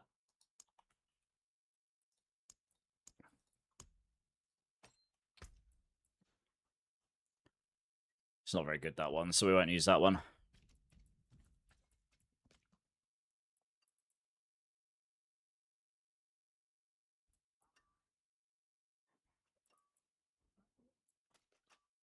Yeah, it's the thing, like, the additive thorns becomes less and less desirable because you've already got 10,000 here. You get 11,000 from Hubris, so now you're 12,000 here, and so on and so on. It does add up, though. So, yeah, we can try a few different combinations. It is a good band grenade, yeah.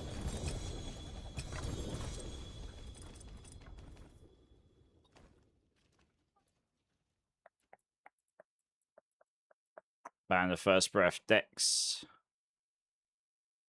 Yeah, just want some damage multis on there if possible.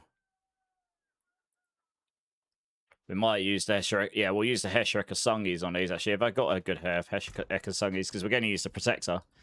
So you will use the Hesher Ekasungi here. Oh, that's not bad. I could re-roll that. Oh, no. No, I won't be able to get all the Dex vulnerable. Oh, that's perfect. Yeah, we can use that. I haven't used that on any of my other builds. I can re-roll that damage over time into all damage. We want all damage and not... Oh, I thought I just salvaged it then.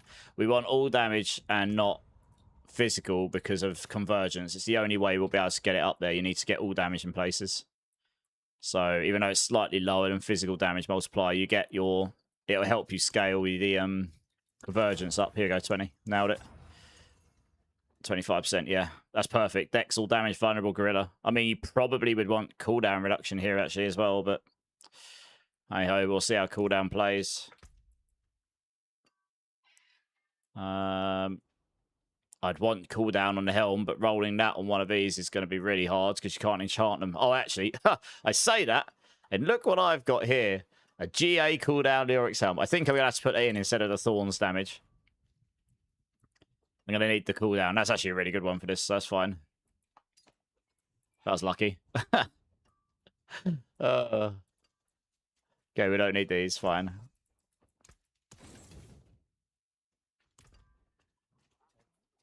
Alright, let's roll some more.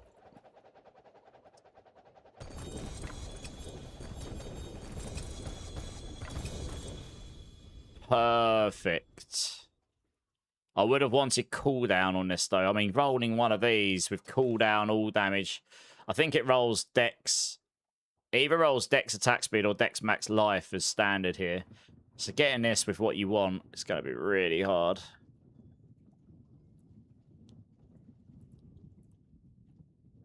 Yeah. That won't necessarily be straightforward. We'll keep hold of that, so that's pretty good.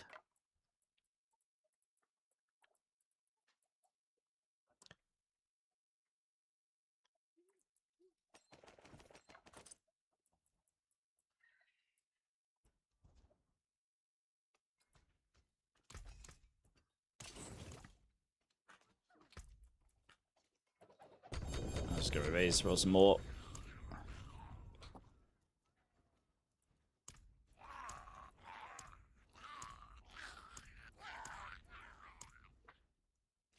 Oh, yeah, within Temptation. Yeah, I love the track they did with Howard Jones. Sick track. Yeah, I haven't listened to him in a long time, actually. Yeah, quite a while.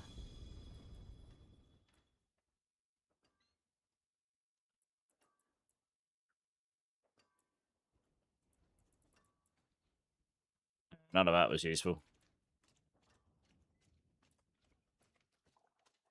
I haven't seen a single raise plate with GAs yet. It's just like seemingly can't roll GAs anymore.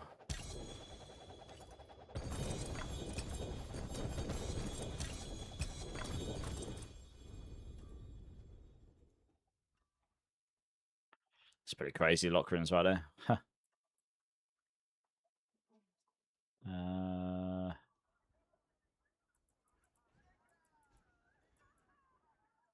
Fire damage crit. That'd have been really. Oh, it's okay. This rolls dex attack speed by default. Fine.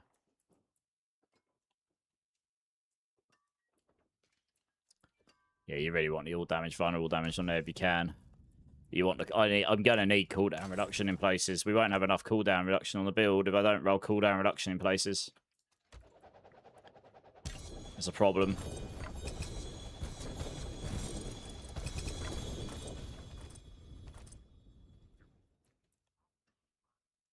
It's gonna be really hard to roll that ring though. And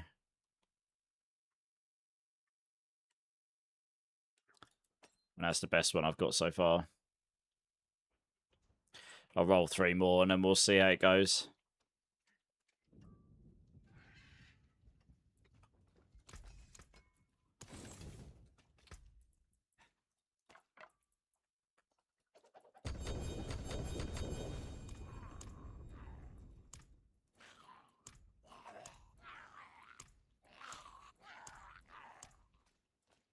Oh, with them taxation from where you live? Oh, nice. You're Dutch. Okay, sweet. Yeah, I mean, they've been around since I was a teenager. I remember when they first came on the scene. Ages ago. Ages and ages ago.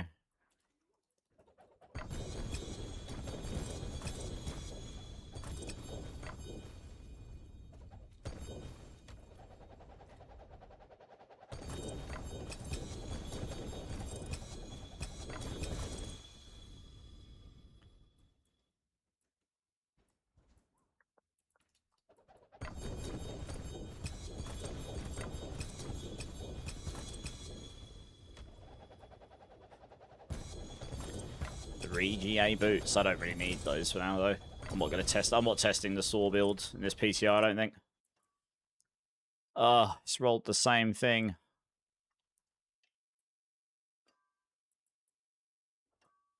I might just have to live with what I've got.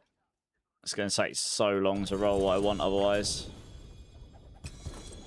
We'll have to see how the cooldown situation works out. Okay. Alright, let's reset the instance. A lot of items on the floor. They're very popular in Japan, I can believe it, yeah. Selling your inventory to Faustus and PoE Morty so close to getting your headhunter. Okay. How close are we? Are you talking? How close are you talking? A comparison of this version versus Mafra. Mafra's pretty good. Yeah, I've heard most of her renditions of her songs. You know, she's a great singer, but she's not the artist that created the song. So that instantly means they win for me. Because they actually created the song, right? It's one thing being able to perform something, it's another thing being able to actually write it as well. But she is a great singer, though. I mean, I've heard her stuff. Like, she is a fantastic singer, for sure. But I don't need these. I need to roll. I haven't got many legendaries on this build. I haven't got a lot of aspect spaces. Oh, dear. Okay, right. I need obols.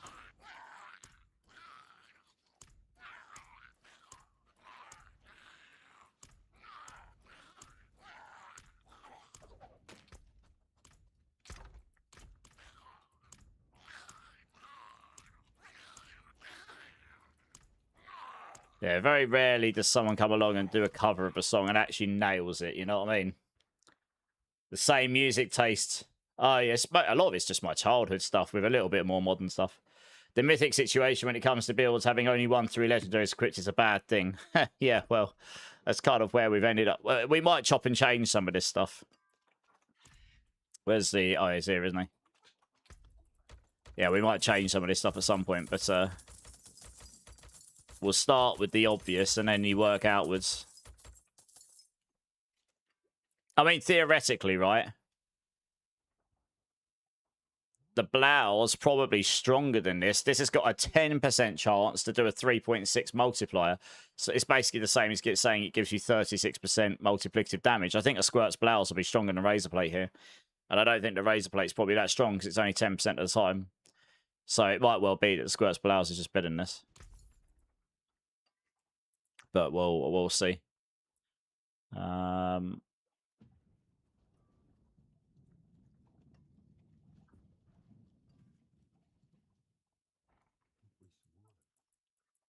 Alright, let's start with amulets here. See if we can roll something half decent.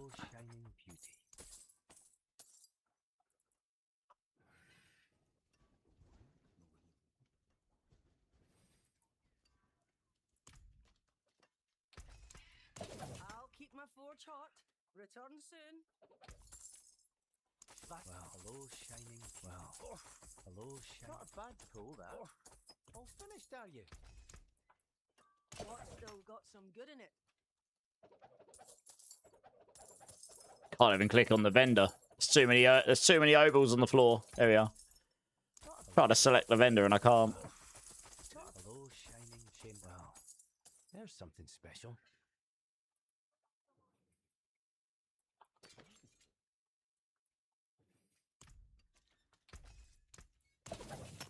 I actually need to go to Temis, actually, because I need the cube.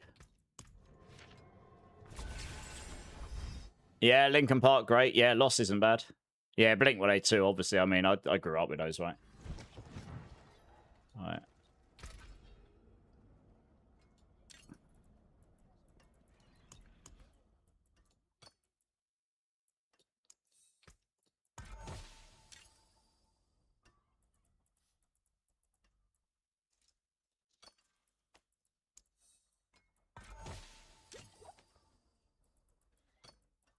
Don't know if I'll be able to roll this to what I want it to be, but we can try. So we can add that to start with.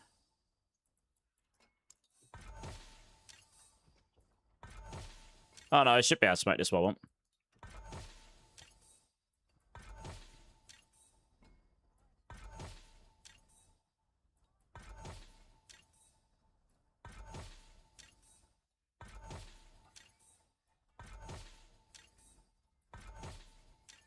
Yep, nice. And then we can add affix.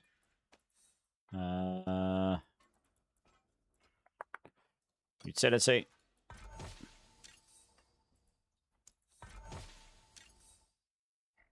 Trying it higher than that.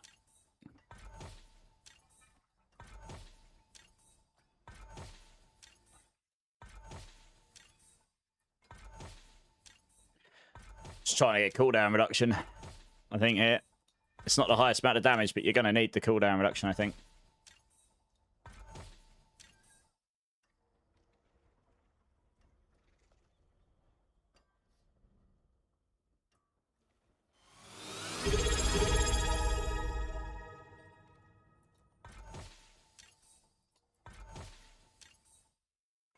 It's only 5%. Hey, Buckshot, how's it going? 6 months! Hey, Buckshot, thank you, dude. I appreciate your support. How you doing, man? How are you doing? I was sort of weighing up. It might be better to temper on cooldown reduction here.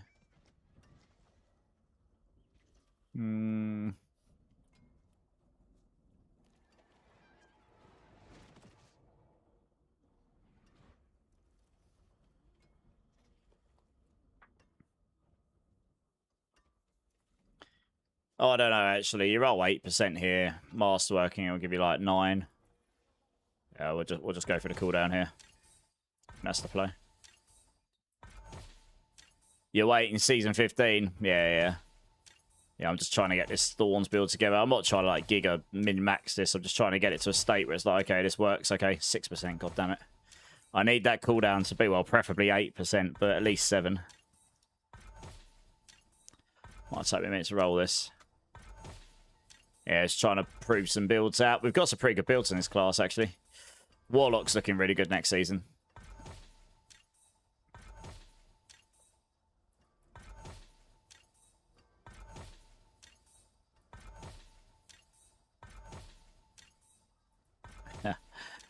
It would have been nice if we had a separate one of these for utility and a separate one for mobility. 6%. God damn it.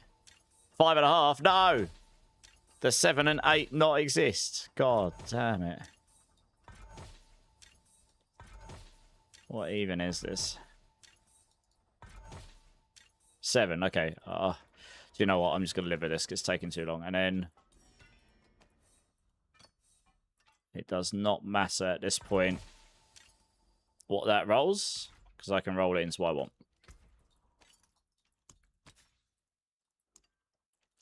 We roll that into all damage.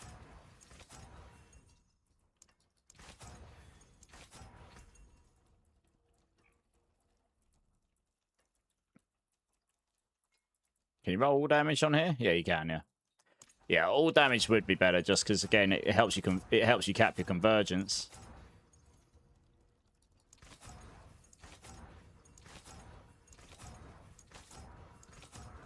Oh, it was 17. Whoops. Oh, well.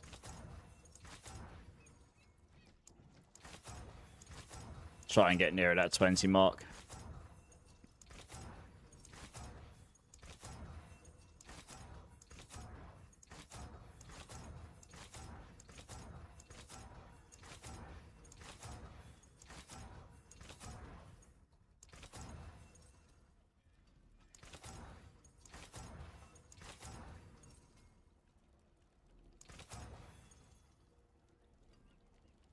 Warlock's the only class you've never played. Well, next season's looking like a pretty good one to try it. Yeah, they're very strong right now in the PTR. We'll have to see what changes they undergo, but they are looking very strong. Even with some significant nerfs, they're going to be the strongest class by a mile, I think.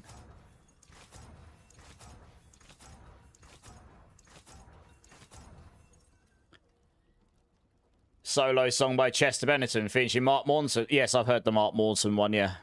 It's not his solo song, it's Mark Morton's song, and he just happened to be on it, which he recorded before he passed. It's on Mark Morton's album. That's a good album, that was.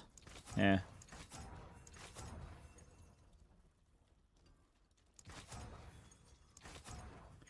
Druid is on the weaker side compared to right now, but I'm sure they'll be fine. There's a lot of doom and gloom from the Druid lovers. Yeah, a lot of doom and gloom from the Druid lovers, but that's just because of how good they are right now, so it's all relative. Like, they can do 134s, but they're bad because they can't do 140 plus. You know, it's that kind of thing. So I've just got to sit there and roll my eyes at it a little bit. Yeah, we might not have wanted cooldown there. We might have wanted skills, but I really think I'm going to need the cooldown reduction everywhere. And then we can temper on movement speed here, because we're going to need the extra movement speed to counter the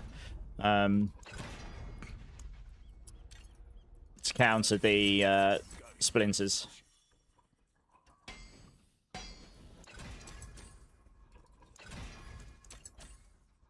Yeah, if I'd had the 9% roll there, I would have got more cooldown reduction out of this. You would have got 10%, but anyway, it's close enough. Okay, this is good enough to test with. We'll put Supremacy on there. So you need to be out. The main thing with cooldown is that I can spam my Protector. So we'll see.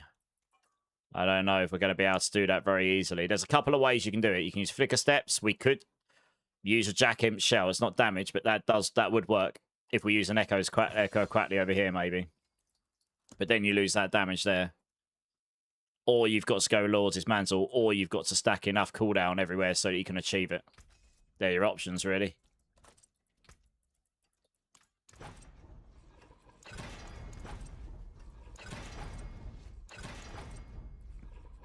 I rolled ranks on here, so that's why I rolled cooldown here. You probably would have wanted cooldown down here, but it's easy to get a Heshra Kasungi with with Gorilla ranks since it rolls with it by default. Divoy, how's it going? First time chatter. Will there be any Spiritborn builds besides Swarm? Yes. I've tested 5 builds so far. They've all done pit 130 and higher without Heart the Stone. So, Eagle, Storm Feathers, Firestorm, both very fast. Nuked T12, including T12 and Fisto. Did it all on stream. Crushing Hand, best it's been since before Lord of Hatred. Swarm is still the strongest pushing build, but that's probably not what I'll play much in the season. I also tested Lightning Thrash. That's also going to be pretty good as well. I'm just testing Thorns. I'm just testing a Thorns build here. Just so that I have covered my bases and tested a Thorns build with some of the new stuff. I think I'm going to need the cooldown in here. I mean, this helm actually works quite well for this build. This and this gives me loads of attack speed. So, yeah. Capping my attack speed is going to be easy here. I'm at 55 already.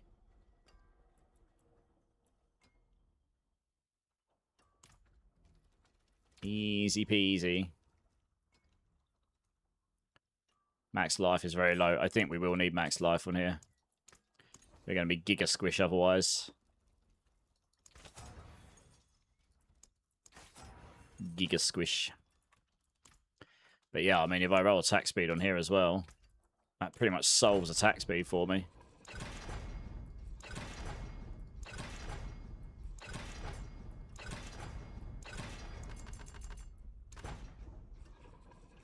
Got GA attack speed on it, and you get 49. You pretty much just solve attack speed with this item if you've got a GA attack speed on it as well. It's insane. Mental. There you are. 40%, and if I master at this bad boy. Go into the... If it had dexterity on it, I'd have probably have gone there, but it doesn't, so... Weapon damage does nothing on here.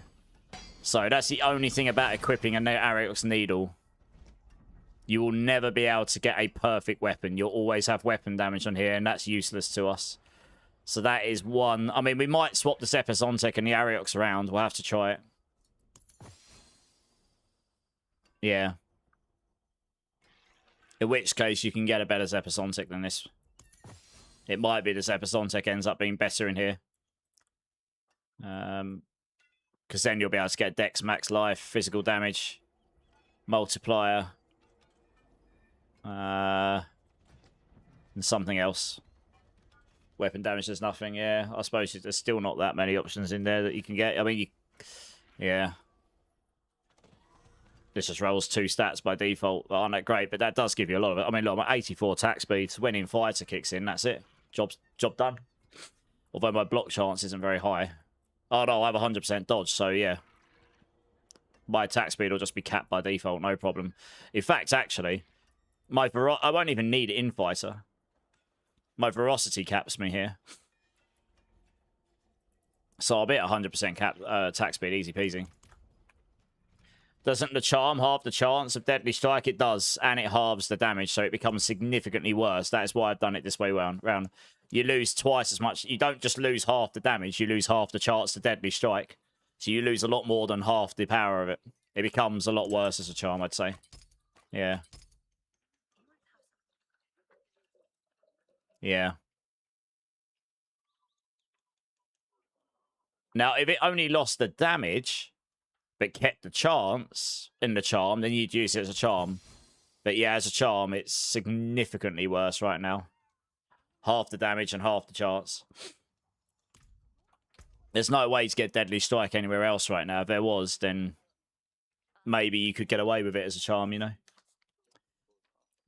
Okay, so we've got movement speed there. Many sockets in this as well. Need to roll. We'll get the other ring in a moment. I'm just sorting these out. Don't need potion capacity here. Just go basic skills. In fact, actually, Rock Splitter would be better here. Trying to roll one of these with GA Rock Splitter is not going to be the one, so we just won't do that.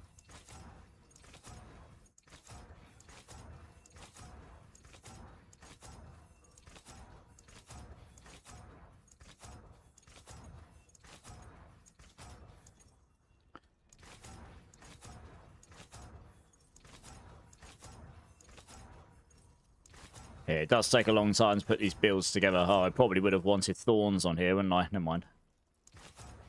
Same on the chest piece. Oh, we've got loads on that because we're using that, haven't we? What's supposed to be? Temper on max life here.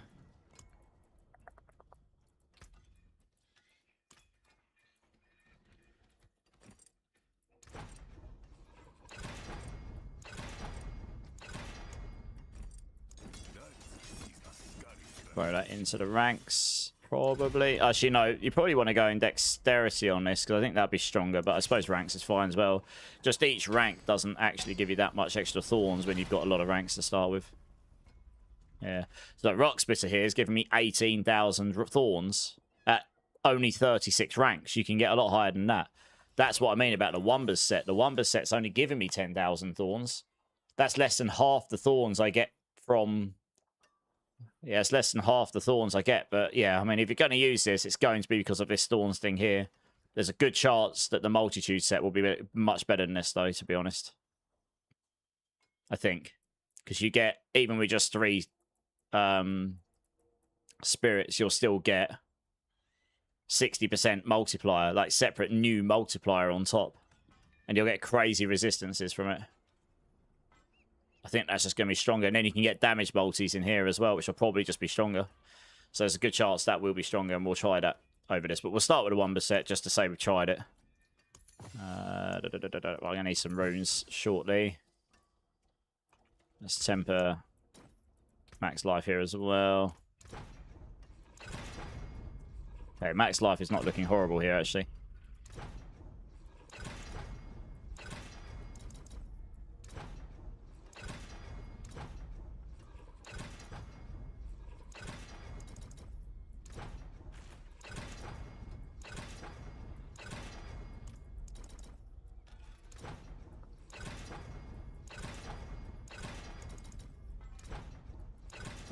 Okay. Okay. I mean, if I can get a 120 down this build, I'll be over the moon. That's much better than I would have got done before. This build's just not been able to scale at all in the past for a while. Yeah, see, look, if I look at my base thorns now, and this is with the 10,000. Yeah, 10,000 is only 50% of my thorns here right now. But it is a nice amount, so I suppose it adds up. You do need a decent amount of base thorns. If you get somewhere between 50 to 100,000 base thorns, that's probably optimal. And then you want different multipliers everywhere else, really. That hasn't got a masterwork in it of note, probably because I got rid of it by accident. There we go, that's perfect.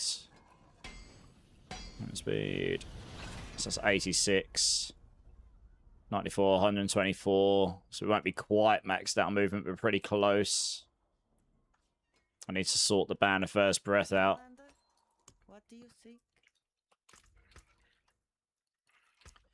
I mean, we might not even need the Ferocity. Legitimately. The maximum Ferocity isn't doing anything for us. In fact, I don't even need Ferocity generation on this build. I could get away without the Band of First Breath. I could.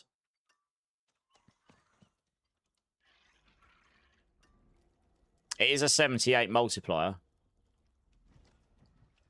But the Ferocity, the only thing it's doing for us is attack speed. So I only need 4. And I'm going to... Yeah, if I had 2 more ranks in Ravager, I'd be there.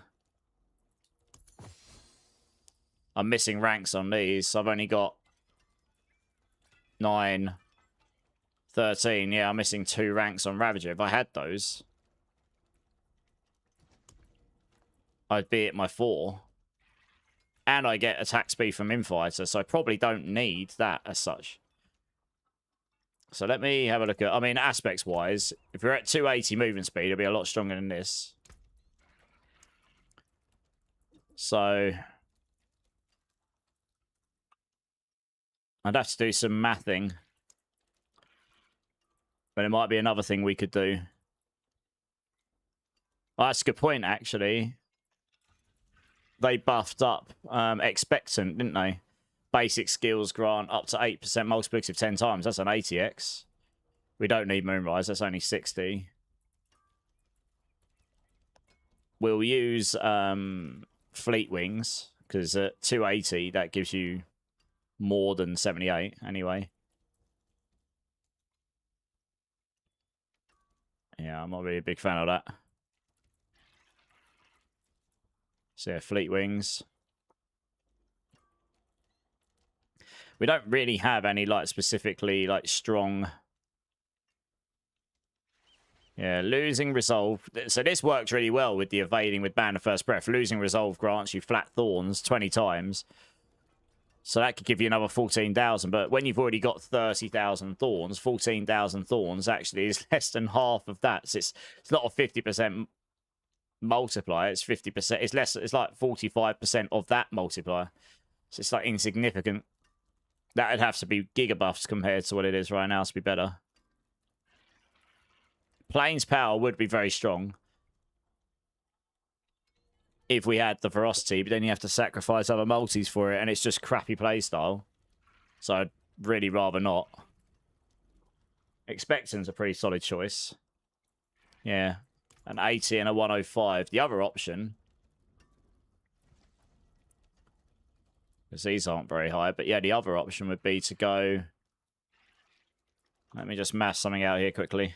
I've actually got a spreadsheet I can test this on very quickly already. I've already got all the things in it. Let me just make a new one here.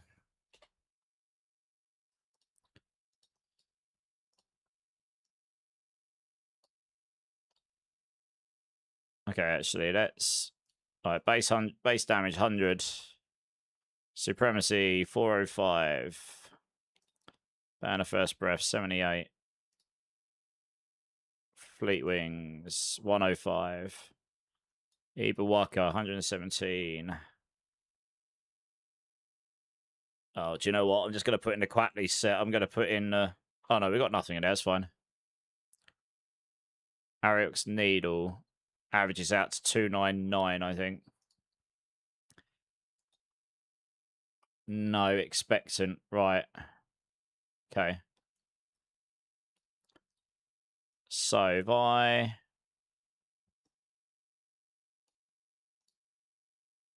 Yes, I mean, Expectant will be slightly better than the Banner First Breath.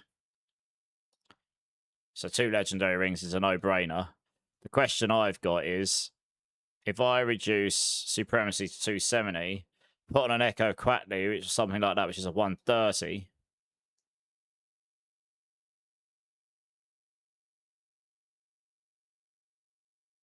One second. I think that is just stronger. I think that gives me more damage. Echo Quatley gives you 130 on the amulet if you actually equip that.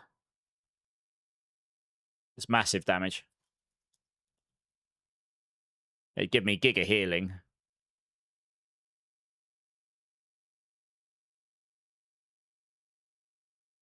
It should work pretty well on this. It puts slightly less reliance on Supremacy.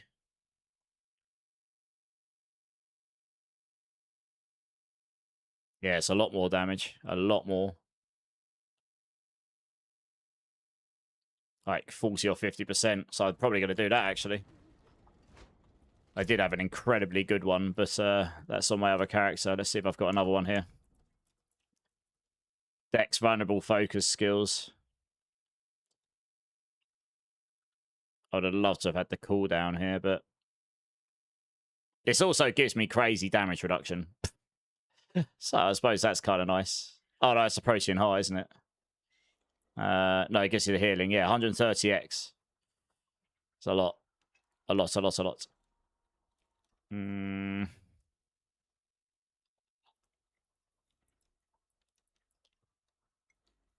I mean, this is still pretty good. The focus skills will just give me my Ravager ranks. It just won't... I won't get the cooldown. I might just use this just to save time. If I need to roll one with cooldown, I guess I'll have to.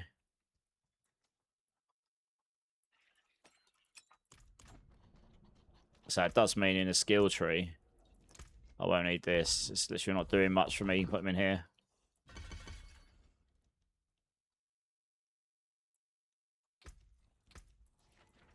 So I spent all that time rolling that. Didn't actually need it, but never mind. We don't need the damage over time on this, so we can roll that to all damage. There we go. Nailed it.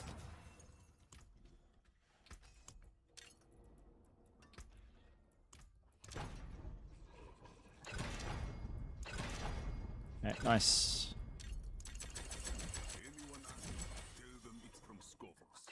Let's roll that onto the vulnerable.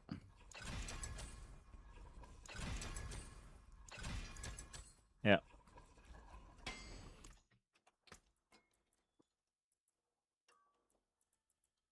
Okay, and suck at that bad boy. You reached 1 trillion with Thunderspite, non-farming. Nice. Pretty good. Pretty good. Right, I need some rings. I need some rings. Right, GA cooldown is probably almost mandatory on these. That might be interesting to try and roll. I should probably check my box. I might have some of those already. I did save a couple of you. I've got one. Okay, I actually have one ring already. I can use. Sweet. Okay, I've only got to roll one of these then. Yeah, that one's literally usable as it is. It's got all damage decks. It's only 6% all damage, but I'll live with this. It's fine. So I've just got to roll another one of those. GA cooldown. Preferably. That's it for that piece. Care for a game of and it's worth a legendary Oh, sorry. Try again.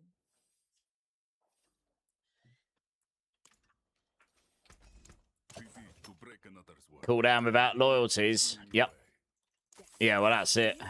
That's the only other way we could go with this build, but then you can't go with the Eagle Storm Feathers primary and stuff. You know where to find me. And then you can't use the Harmony of Evil Waka, etc, etc. And the problem with that on this build is it doesn't scale the Thorns damage of Rock Splitter, so the Harmony of Evil Waka will be stronger for damage. It just will be. You're scaling into the Thorns damage of the Gorilla primary Spirit Hall rather than Thorns Rock Splitter if you do that. It's always been that way. I thought mainlanders had a sense of feeling a legendary. Using Poison Crushing Hands does not give me Kepaleka crit loop. No, it won't, Fusco, because poison is poisoning damage. Wait, if you look at it. Yeah, poisoning. It's not poison damage. It's dot damage. Dot damage does not crit, that's why. Yeah. Terrible. Can't stop there. Come on, one more. Yeah, okay, I can use this ring. Oh, it's not GA crit cooldown. Okay. I really want a GA cooldown here. Step up to my anvil. I want to try and get at least somewhat close to 50% cooldown. That probably would be enough with Ravager. They can't all be winners, can they? I mean, you'd possibly want Ravager ranks on your boots as well, given we've got some decent amount of max life here, but...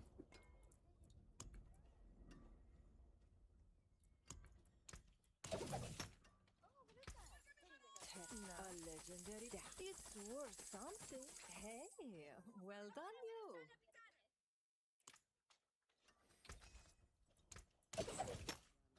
Oh, nice.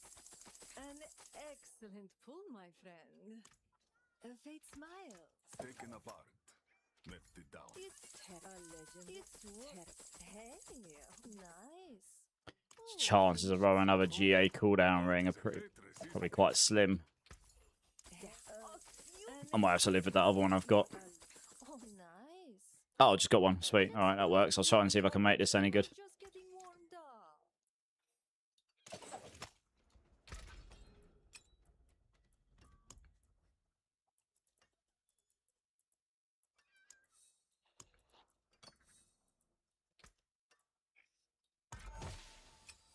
Okay.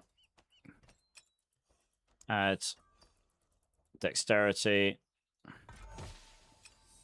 It's a bit of a potluck. It's gonna be a bit of potluck trying to get the 2 offensive affixes I'm after, but yeah.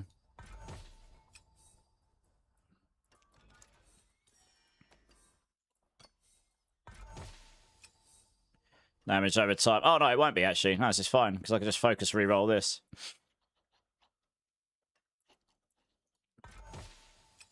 Oh, it could re-roll Dex, actually, couldn't it? Ugh. Oh, that's okay, though. It doesn't really matter. I can just add Dexterity on again. It's not the end of the world. Just keep re-rolling these until I get one of them that I want. Well, that's the 2 I want. They're just not very high. Oh, they are 14 and 7. That'll do. Lovely. And now I can just add Dex back on. Easy mode. That works.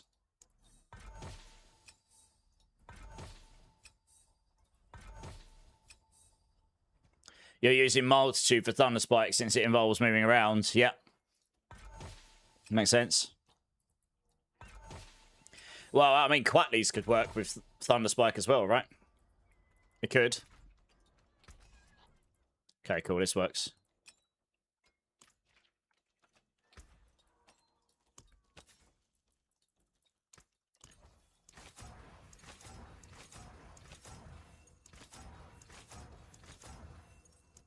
It's pretty high, right? Yep. Goodbye. It has been wise to seek an Ascari where stones are concerned. Cool down. Definitely want the GAs on these bad boys.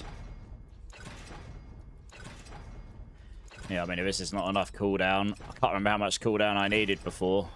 I remember I used the Prodigy's Tempo to solve it before with Rushing Claw. That was one of the things. That's why it works in Season 13 so well. You Rushing Claw around and reset all your cooldowns with it, but it was a bit of a gimmick doing it that way.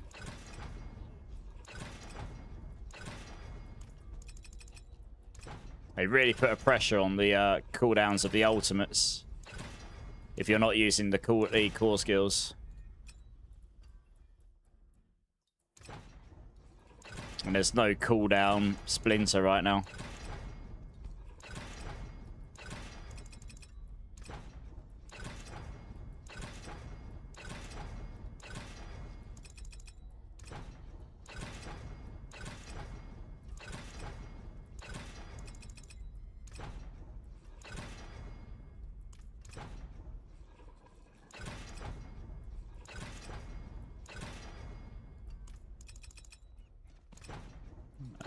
Definitely want the GAs on these. It's just a lot of cooldown reduction.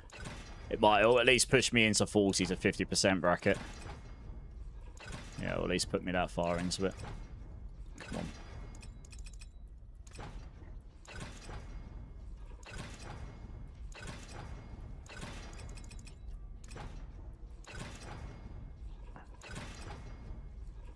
$300,000 Forgotten Souls, lol. Ridiculous.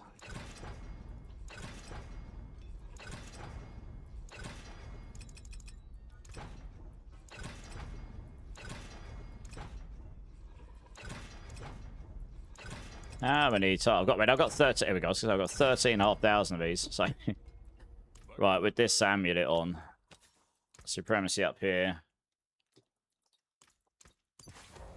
Fleet Wings up here. I mean, I've taken a lot of inspiration here from what I was doing on Crushing Hand, in a way. What brings you? That is Ascari craftsmanship.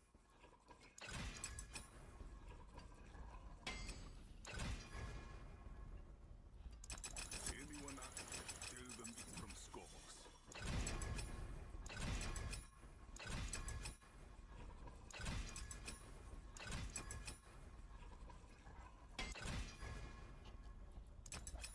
We'll see what the cooldown ends up on. Just under 50% cooldown reduction. Okay. And I don't have the cooldown on the amulet, which you could have as well. So then that would push you over 50. I've got GA cooldown on Leorix. Yeah, you might even need it on the gloves as well, realistically. But so that brings your ultimate cooldown to, well, it's still 22.82 seconds. It's a lot. It lasts for 6. To stack Supremacy, it could be interesting. Might not be enough still. We'll have to see.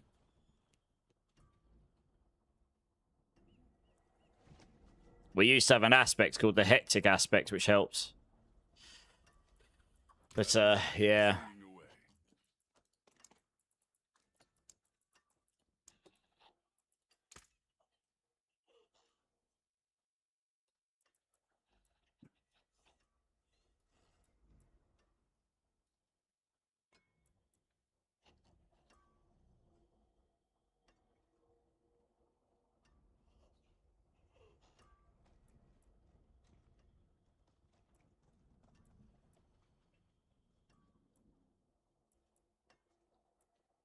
But I've got an additional cooldown rate of 151%, apparently.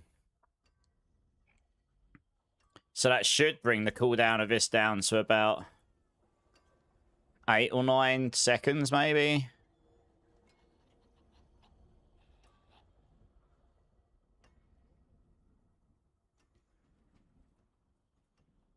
This is pretty close.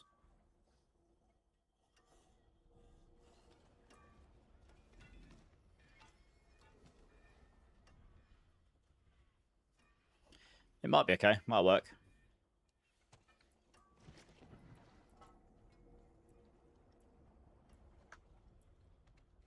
I mean, I could GA those cooldown reductions there as well. I might actually do that just to start with. Less damage, but just... It bridges that gap just that little bit more. That is a scary craftsmanship. 53.8. Yeah, now it's at 20.79. So yeah, it'd probably be pretty close at this point. If I had the cooldown here as well, you'd be up at... Especially if you had a GA one, you'd be at near 60%. That's probably where you need to be to fully solve it. 60% cooldown. It's probably doable. Just requires incredibly good cooldown stuff everywhere.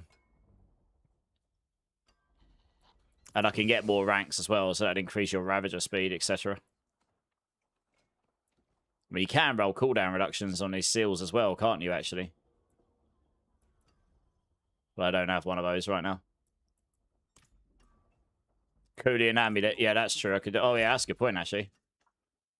Yeah, Apprehension. Oh, they're on my other character. Ugh. One sec, let me go grab those.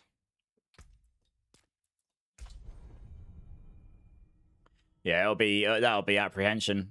I can't, as I said last night, I kind of wish they just generally got rid of the utility damage aspects.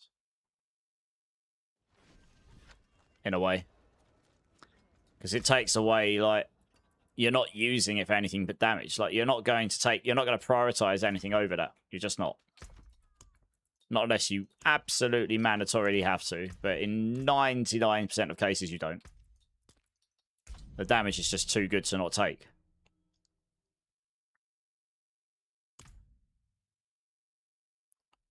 Yeah, but it's diminishing returns. Each time you add a new source of cooldown reduction, you get slightly less than what it says.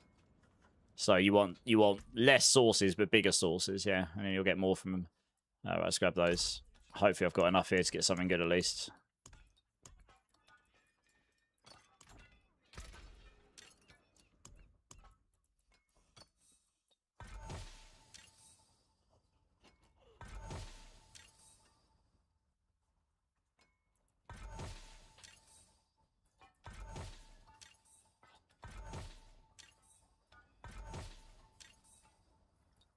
Yeah, Apprehension will be better. Oh, there you go, Apprehension. Nice, nailed it. Easy. Okay, ring's done. Amulets done. Helm's done. I just need to do splinters and stuff now.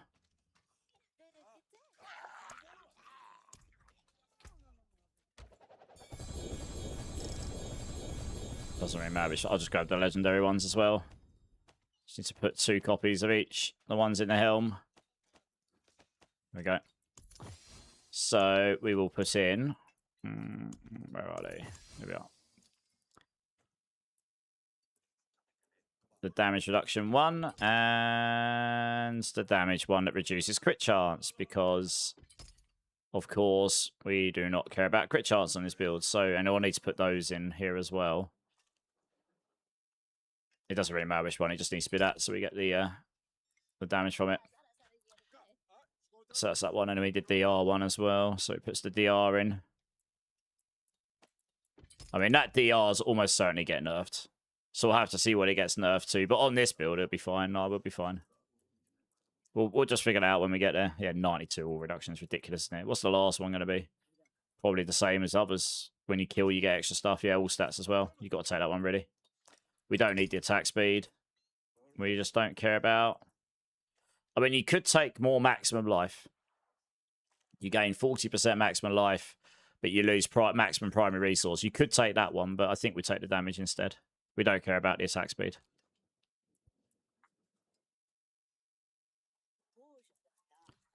And plus you get all stats from that, so it's just useful for trying to solve these, which are a bit low right now, but...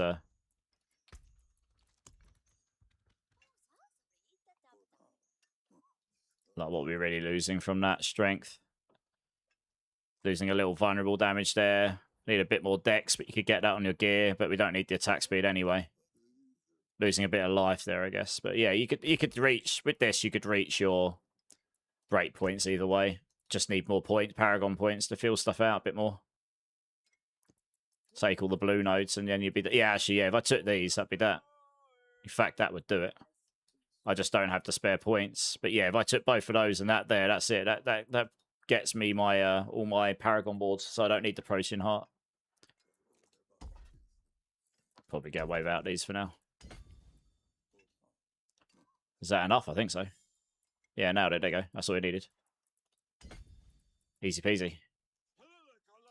It's just dexterity that isn't capped. Why am I a noob? What have I done now?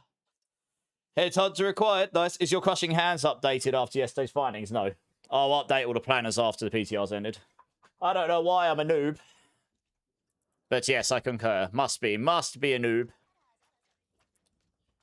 Right. Runes.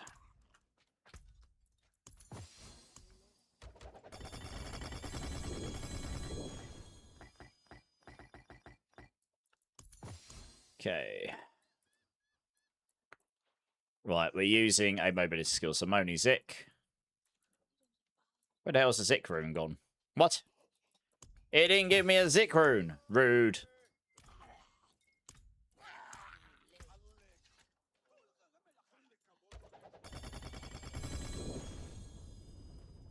I left my family to follow that man.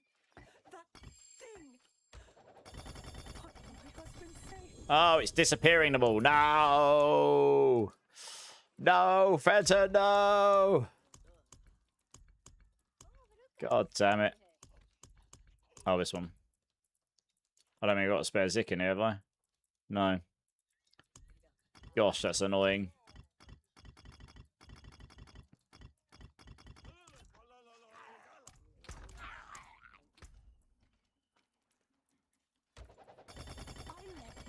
I just need a Zik room. Right, got it. Okay, good. What will my husband say? Zik room, right. And the second one would probably just be Igni Cry, I would have thought. Yeah, I mean, Yell Cry wouldn't be awful, but Igni Cry is pretty solid. Igni Cry. Yeah.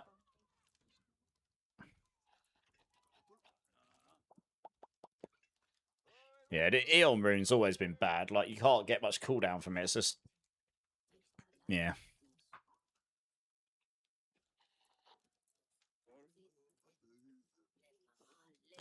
Alright. I think we're finally there.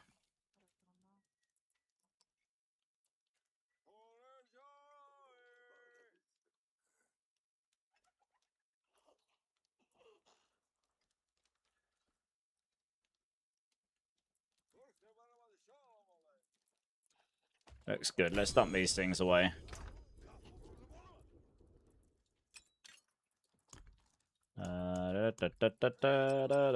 Cool. All right. Yeah, fair enough, Renee. Okay, before I play anything here, I am just going to go use the restroom, guys. So I'll be back in 1 minute. BRB.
Alright, guys, I'm back. Sorry about that. Okay. Right, let's test and see if this even works after throwing that all together. We'll just start with a pit 100. I mean, T12 standard. I'll certainly be tanky enough to survive. It's whether... Can I spam my ultimate enough is the big question to start with. What's my movement speed at? 293.5. Okay, that makes sense.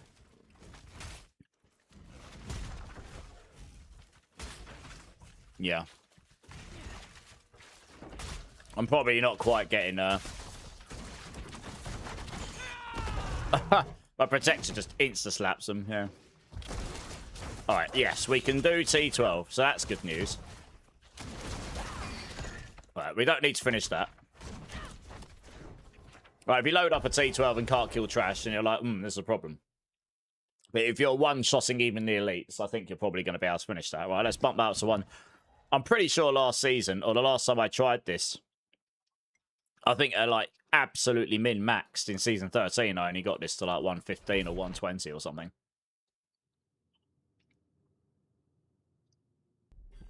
It should certainly go higher than that. The great thing about this is it feels better to play already just because you can move faster. Right, that was 1 trillion damage. I mean, that's more than I've ever done on this build before. Ever. But yeah, this is the point, right? This is a 115, and even now, there are some optimizations we can probably make here. Am I at... I should be at 99 attack speed, I think. Or 100, well, yeah, so I'm not worried about attack speed here. Obviously, I've got a pole arm equipped, so my base attack speed is slower. That's the only thing. That is the only one downside to using the Ariox. It's a pole arm. So you've got a much lower base attack speed. Well, that was 6 trillion right there.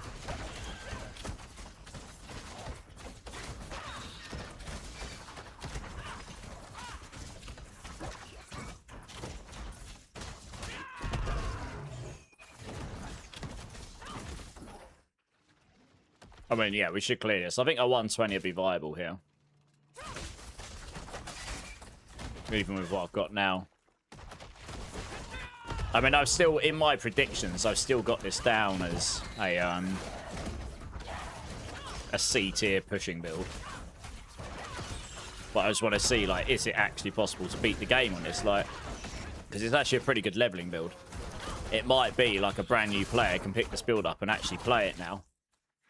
Yeah, my supremacy is not stacked. Actually, how is the ultimate cooldown lasting here? That's the one thing. Can we stack supremacy well here? See, like, I was keeping my supremacy. Getting supremacy to 30 stacks is really hard on this, even with this amount of cooldown. Holy. That's a problem.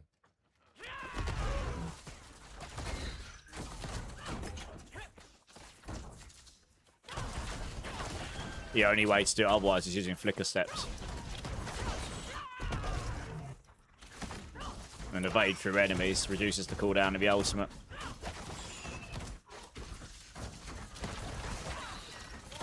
I can't sustain supremacy 30 stacks here, I can see it. I'd need more cooldown and that's gonna be really hard to achieve. So I'm only sitting up around 10 or 11 stacks of supremacy.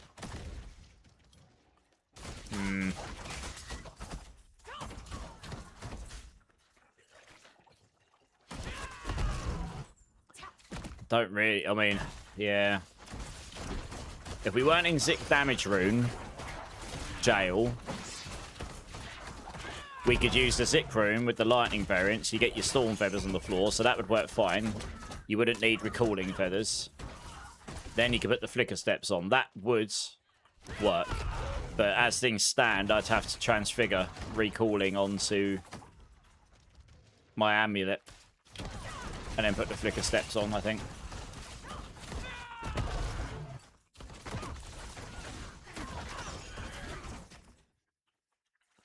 Yeah, I haven't seen anything above 15 stacks of supremacy yet, which is a problem.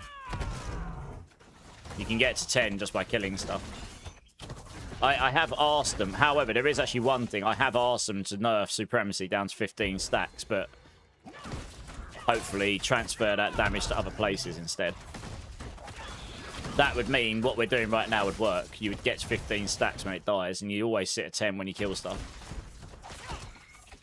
Although on a boss it wouldn't stay. Yeah, on a boss this is going to suck.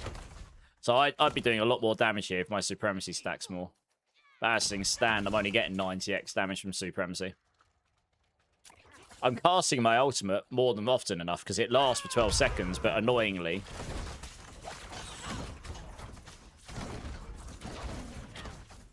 Yeah, the area lasts for 12 seconds, but the actual ultimate only lasts for 6.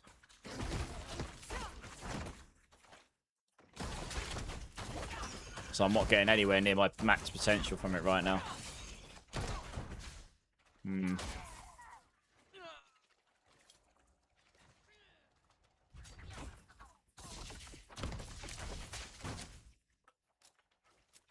Okay, well, we don't need to finish this.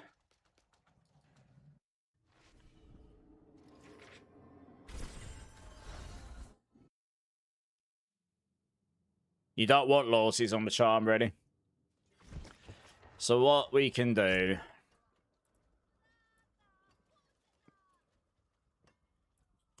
I'm going to have to cool it. Yeah, the Flicker Steps is the only other way to fix this. Or you use a Jack Imp Shell, but then you lose damage here as well. So I think... Did I keep a Flicker Steps before? I might have done. Yeah, I did here. I actually have a very good Flicker Steps here, fortunately. This is the way to do it, probably. Like I say, if we weren't in Zikrun Damage Bug Jail, you could have Apprehension... You could have Apprehension Coolians, no problem. And then you would use Crackling Earth here. And that would generate your Storm Feathers for you, no problem. But as things currently stand, I think to solve this problem, you either have to put the Jack Imp Shell on. Funnily enough, the Echo Quackley's working well. Because I've got a lot of constant vulnerable, so that's working well. I didn't even look at Barrier. I know that's going to work fine.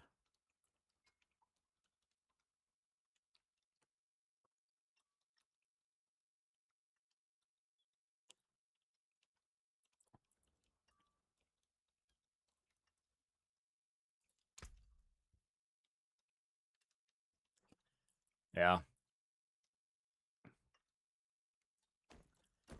Hello, cat. You all right, mate? You're not covered in tree today. Oh, that's good. Well done. Oh, I don't want to re-roll this because I haven't got that many Coolian Transfigures. But yeah, I'd have to get recalling on there. So I can generate feathers to pick up for Jagged Plume.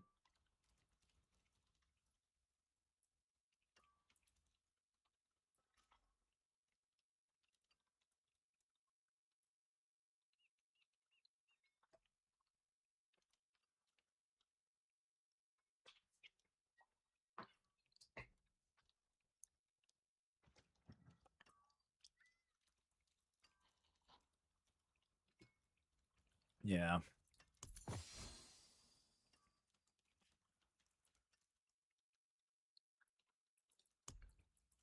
So I think in this instance, I'm going to have to Coolian on recalling. And then we're going to have to put the Flicker Steps on. Your other options is Jack Imp Shell. So we lose damage here. Maybe you lose less damage, but we lose the base Thorns and we lose the chance to do big damage. But you keep the consistent 160. And it puts pressure on your life. But I suppose with the Echo Quackley, you're going to heal loads anyway, so that's not an issue.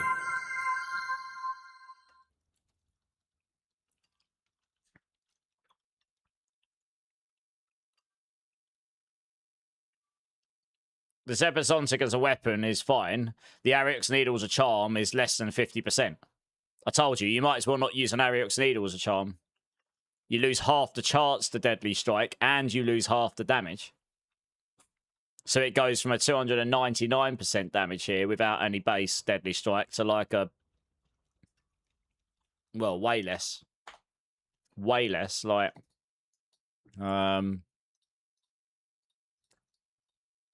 times 0.35. So 115. So it becomes quite weak. On average, 115%.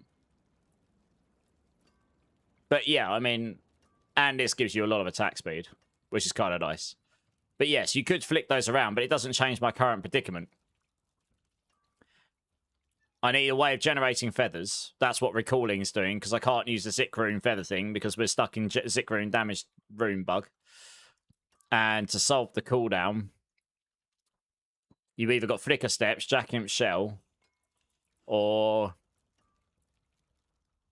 Laws's Mantle. But the Harmony Beaver Whacker will certainly be more damaged than the Laws's Mantle.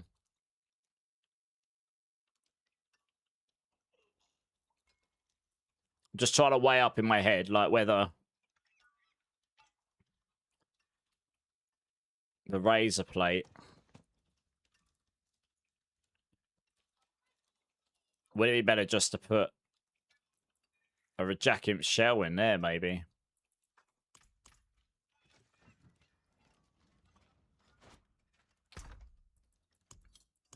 Did I even bother keeping one of those? Probably not. Why am I running so slow? Oh, yeah. I'll try Jackimp Shell first, because that won't require me to roll anything. Like on the amulet. Because even though I'm losing quite a bit of base thorns, I get a lot of that anyway. So this is giving me 5, 7, like 10,000 thorns maybe. Once the hubris kicks in, that's like 25% of that damage multiplier. This is all new. This is a fresh, standard, separate 1.6 multiplier against crowd control feared enemies, which is all the time, and then staggered bosses. So that'll give me more damage than losing 25% of my base thorns, for example.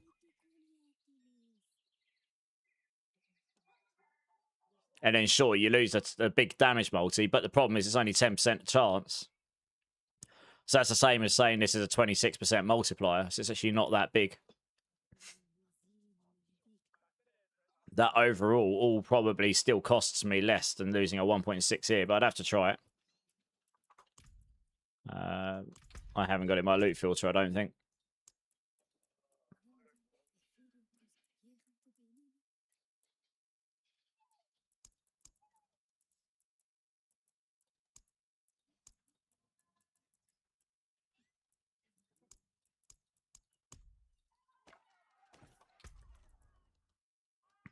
Yeah, this'll do. Oh, this is spending vigor heals you. Oh, I don't care about the healing, actually. I've already got healing anyway.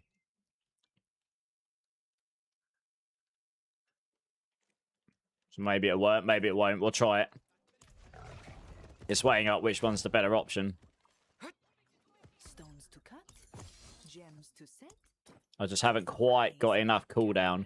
I think if I had the cooldown on the amulet as well, so I was at 60%, I think that would be the sweet point. You'd be pretty close at that point. But yeah, I mean, you need Giga cooldown.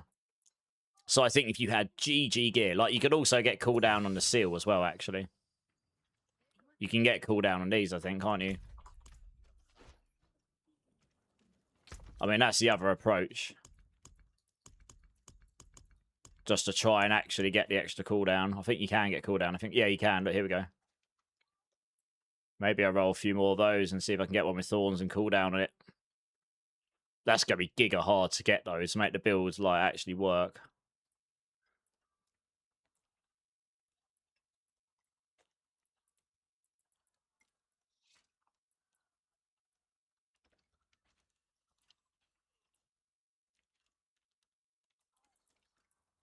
Right, we'll try the Jack himself just to see how it plays. I mean, you would ideally have the, you know, a damage thing in here regardless. Beautiful, no?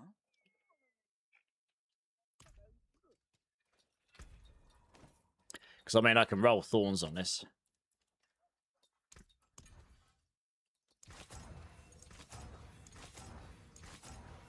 This will help keep all my cooldowns off as well, funnily enough.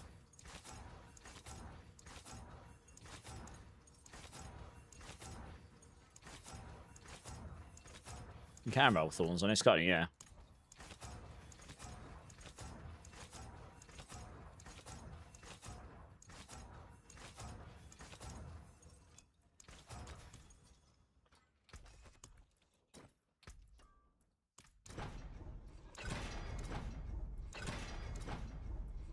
So I mean, you only lose it.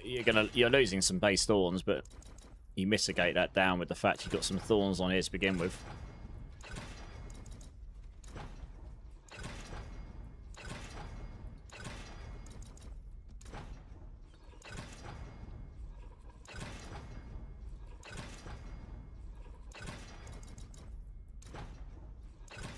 If the razor plate was a 25% chance, that'd be much better.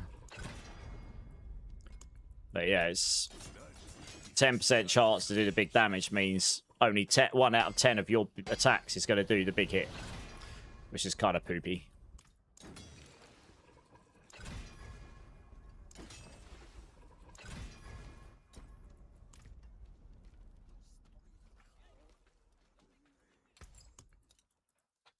Good luck, mainlander. Only Zik. Okay. I mean, this will solve the cooldown thing. It's whether it'll make me really squish. So I guess we'll find out in a second.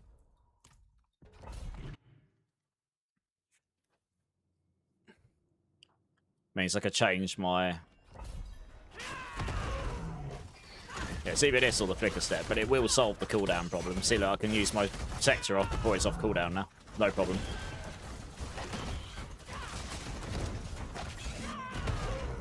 So this will probably just be better than what I had a minute ago. My life goes pretty low. I just noticed my life goes... But the Echo Quatley actually... Look at my healing. I think the Storm Feathers are counting for Echo Quatley. I think because they constantly hit the enemy and stuff. Yeah, that's crazy. Look at my health. It goes bonkers.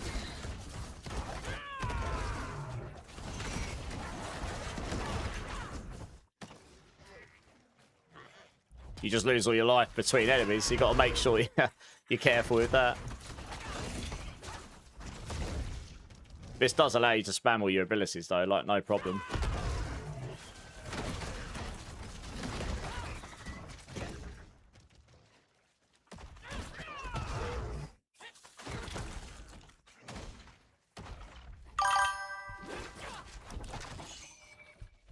Puts me down to 3,000. 701, how's it going? How's it going? Welcome in. Thanks for the follow. Appreciate it. How's your day going? Yeah, something in there is healing me very quickly. Look at that. But that's because I've got the... Echo Quatley's actually really good. Like, I'm actually using it on quite a few builds in this season. There's a lot of... I'm not hitting for double-digit trillions. Which is sad. Obviously, I'd love to have the Razor play on, but...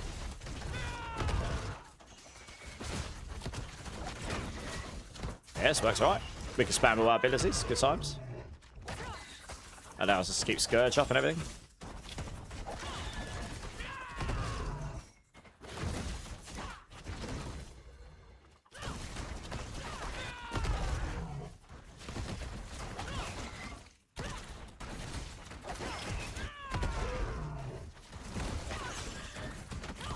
Oh, this is certainly stronger than the last time I played it. I'm pretty sure the last time I tried it at 115 was getting tough for it. That's why I made a video saying T12 is going to be your limit sort of thing. But like, look at my barrier though. My barrier just stays at max. Like, I mean, this might not be great against the big bosses. I don't know. You might just get one shot, but...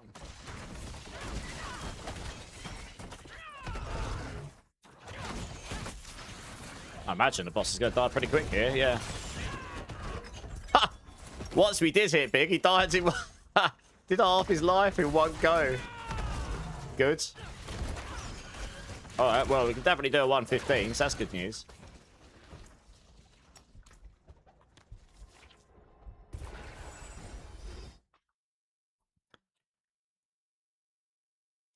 Yeah, but you're in the PTR. Nice. Yeah, good, dude. Yeah, good. Just...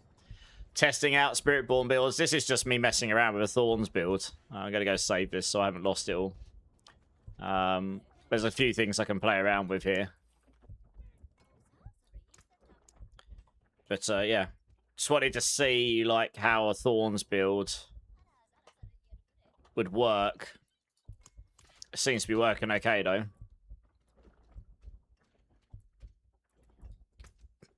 Cool. Let's just try a 1-2-5. This might be a stretch of 1-2-5. This is roughly where I put it. 1-2-5 as like a limit before you do transfigurations. So we'll see if we can even kill stuff. Yeah, I can at least spam my ultimate now, so I can definitely... Yeah, okay, so we'll go back to kill stuff. Okay, that's good. I mean, if I get 130 down on this build, that'd be nuts. That'd be fantastic. That'd be miles better than I was expecting to get on this build. But I'm not sure we will, because I'm not seeing any double-digit trillions, which you kind of need for 130, really. You don't need high double-digit trillions, but you do need double-digit trillions, really. But this looks doable. As long as I don't get one tapped all the time.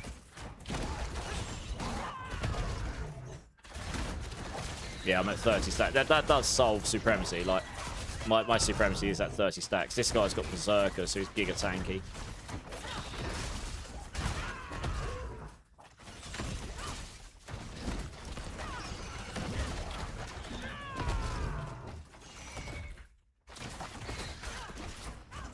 There's not enough enemies, so now I don't generate as much life. Oh, interesting.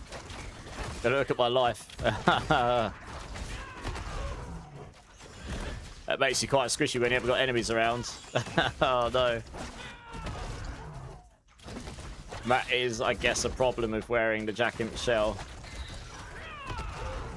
This guy's giga tanky. What the hell? Does that Kraken Soul kill me? No, okay. Well, I can survive that. Good. Let's see if I can just stay. It's Berserker. Berserker makes him just get tankier and tankier. Look how big he's getting. It probably wasn't worth me sitting here trying to kill this guy. Oh well, a bit kind of committed now, aren't I?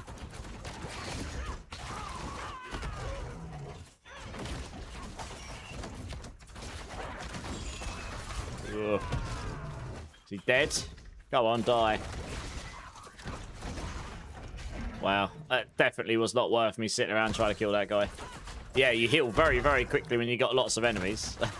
Because you're hitting them all, so I suppose you're generating life from all of those.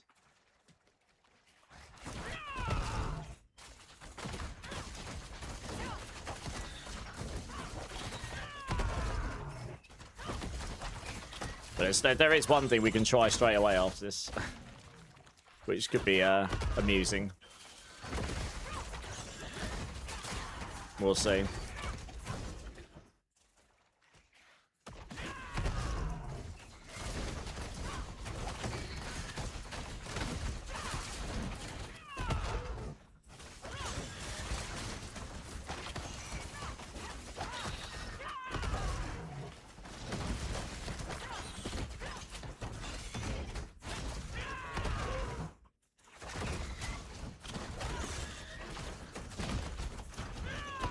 Actually, there's a couple of things I can try.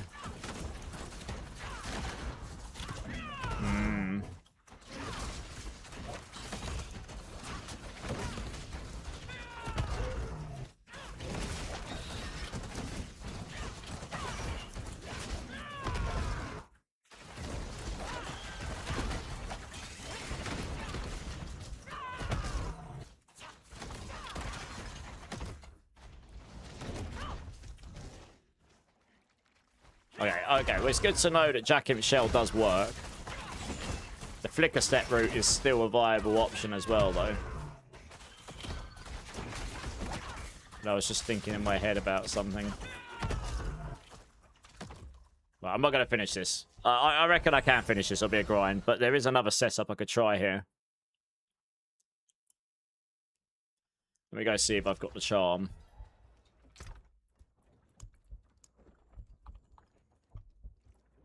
No, I haven't. Okay. Alright, we'll need to roll one of those. It's obviously a little bit sketchy having your life draining like that.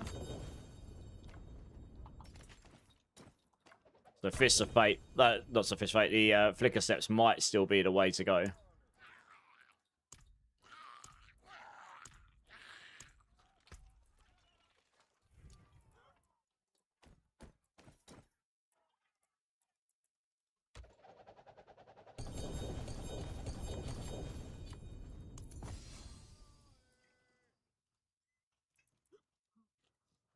That's annoyingly got the ranks on it.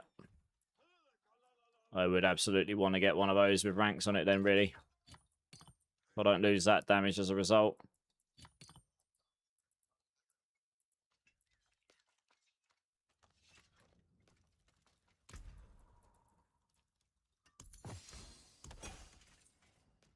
You're doing Rogue, Dance of Knives, and Pen Poison at 7 minutes T135. Nice. Yeah, nice. I mean, this is a really, really off-meta build I'm testing here. Just trying to see what it can or can't do.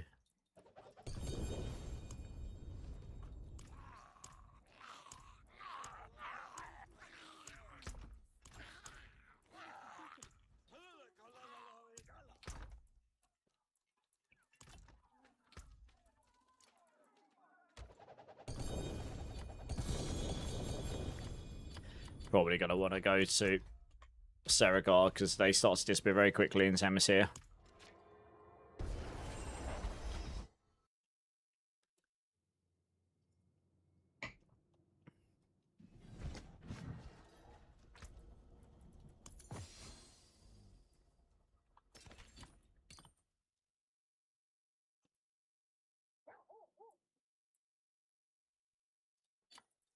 I want a Fist of Fate, but I want it with... Well, Eagle or Jaguar ranks. Eagle, preferably. So I can have a good comparison against what I've currently got.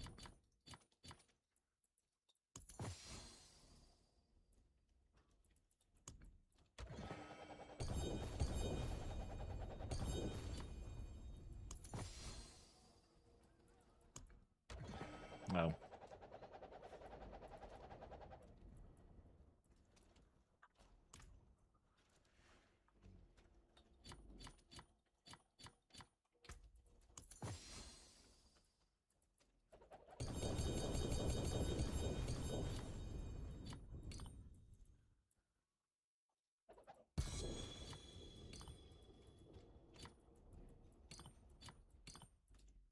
Right, let's get some more here.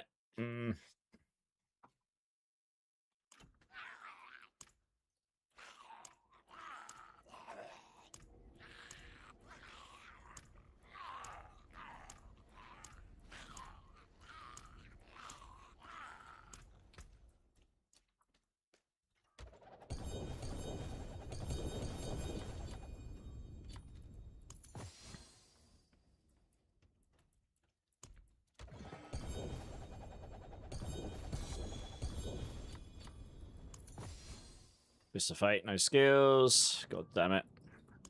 It is tedious trying to get the stuff you want to test with this.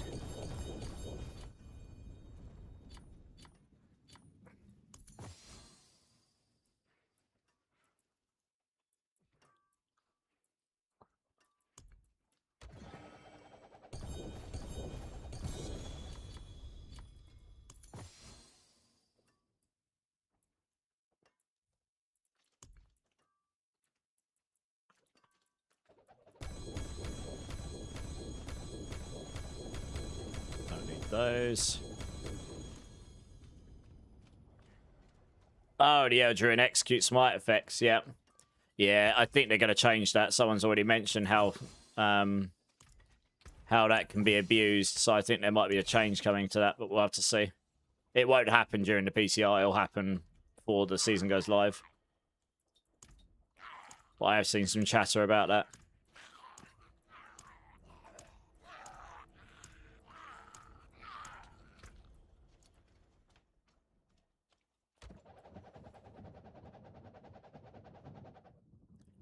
Oh, yeah, no, don't get me wrong. I'm sure there'll be some changes to Warlock as well, given how absolutely absurdly overpowered compared to everything else it will be.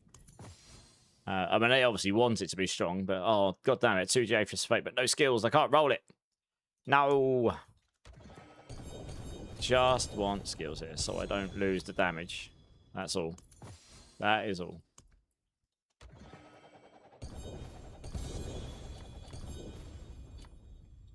Pain in the ass. It needs to be mythic as well to really be a proper test here.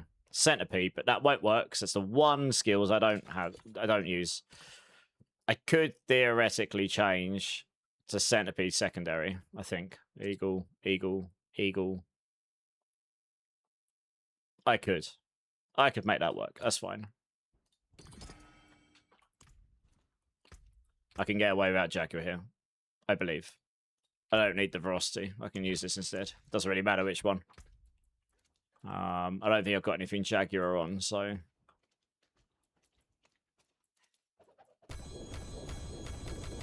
I suppose, actually, using Centipede there does also give you that healing, which will work really well with the Jackimp Shell, thinking about it. Means I've got some constant healing as well. Even on a single target. That'll help counter the loss of your life a little bit. Not much, but it will. My thinking there is, though, Fist of Fate does give more damage than the Squirt's Blouse, but then that begs to differ. Like, do I then take the Jackimp Shell off, put the Squirt's Blouse here, put the Flicker Steps here, and lose Apprehension, because Squirt's Blouse gives more damage than Apprehension, just. But Squirt's Blouse is all the time, and this is conditional. So it might end... And then that doesn't put any pressure on my health anyway. So that might be... That was my thinking here. So that might end up being better anyway. But with Fist of Fate, I should see much bigger numbers at times, but you'll just see a lot of smaller numbers as well. In theory. It's on average a 95x, as opposed to a 65 all the time.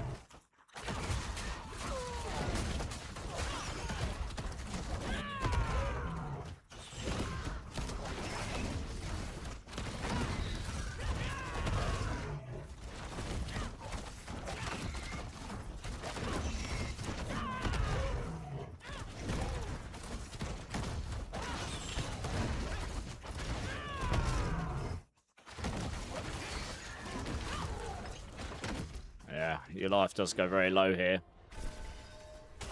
I'm gonna go see if I can get recalling feathers on the amulet and try the other setup I was mentioning.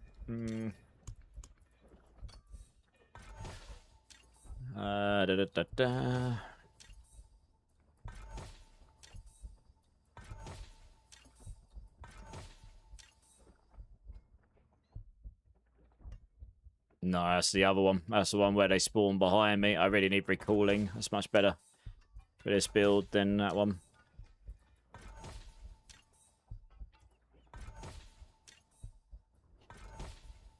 May have to go farm some, if not. What's my lucky hit chance percentage overall and the ability? Why?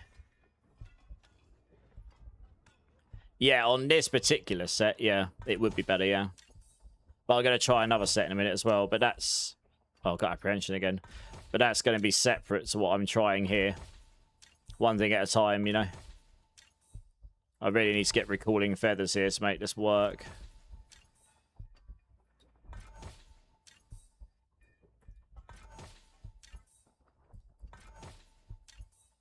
While we got the Zik Rune damage bug going on.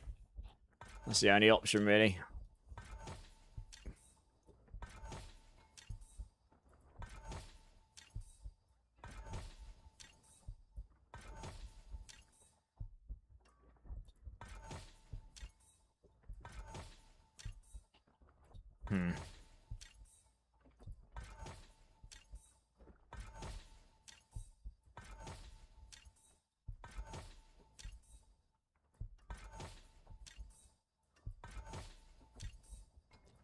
Apprehension 3 times. I spent literally like 150 of these to try and get that once the other night. It's funny how you don't roll the one you actually want when you're trying to get it, right?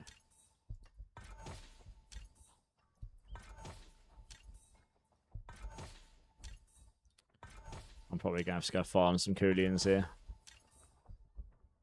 Oh, it's giving me the other one again. It's giving me falling, not recalling. God damn it. Come on, give me recalling, please. Oh my gosh, it's giving me falling again. Well, that's sad. Oh, there we go. We got it. Nice. I got it just before I ran out. Thank God. Okay, fine. Yeah, because then I could take the jackets off. We can actually put a Squirt's blouse in here instead. But let's just put the razor plate in to start with. Well, actually... Thousands of gems in a handful of dust. This should be interesting. Oh, we need the movement speed on here. Because we can also see how this plays. You just need to evade through enemies, but it'll work on single target just fine.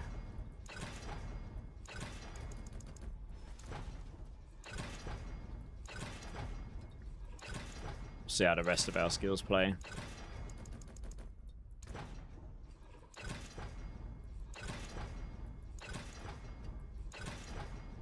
I feel like with the Jack Imp Shell, it's great as long as you're spending Vigor as well, so you can heal your maximum life. Like, the Echo Quackly's helping, but on the single target, it's not so great. But we don't spend Vigor on this build, so it's not really going to work that well. I did have to run Undercity, yes. Yeah. I ran a whole bunch last night before I went off, knowing I was going to need some today. I had a speed build that I could just speed through them pretty fast.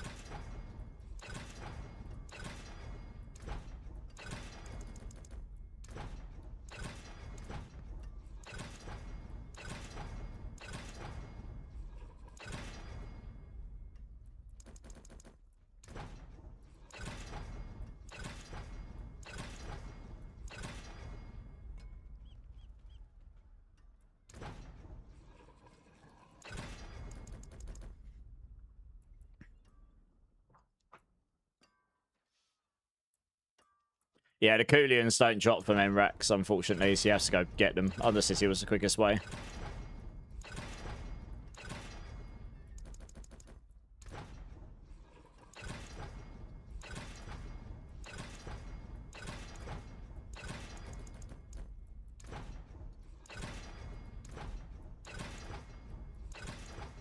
Oh, come on, give me the GA movement speed, please. How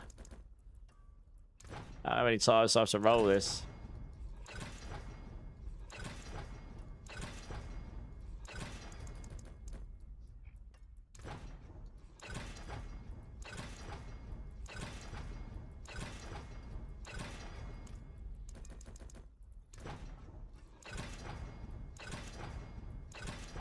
There we go, finally.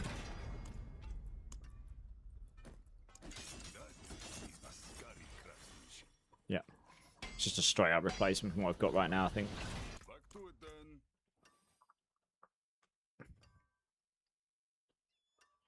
then. Slightly less movement, but it's fine. I guess I'll live.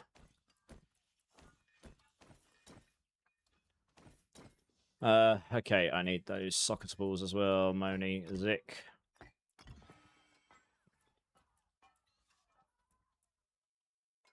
It's pretty disgusting to see how many mythics there are on this build, isn't there, really?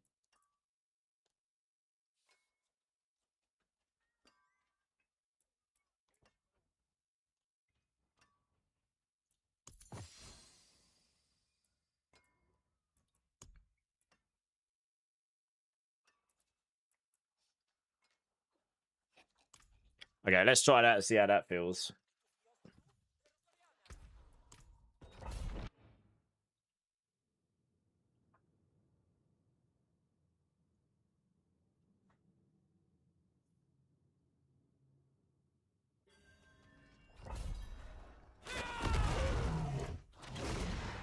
.300 movement speed, nice. Attack regardless, good times. Can I spam the ultimate is the question. Oh, I need to actually evade, that's right, yeah. So I suppose that's the only thing. If you do this one, you can't just attack. You have to actually evade. But you can reset your ultimate pretty fast doing this.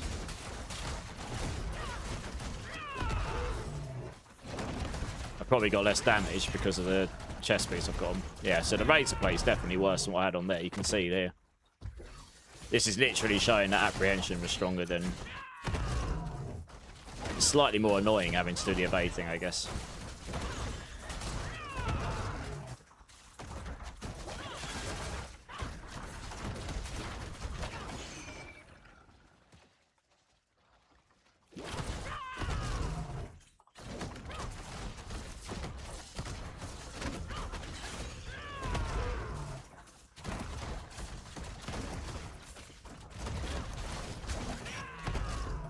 Yeah, fine. Okay.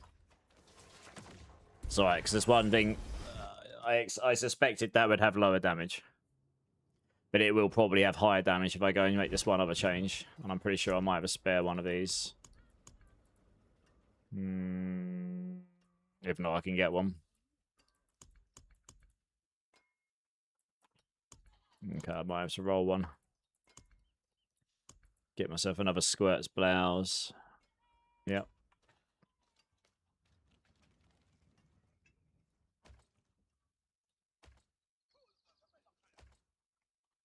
These are probably going to fall through the floor, but hey, we'll try. Yep. Squirt's blouse, Dex max life. Okay, this will do.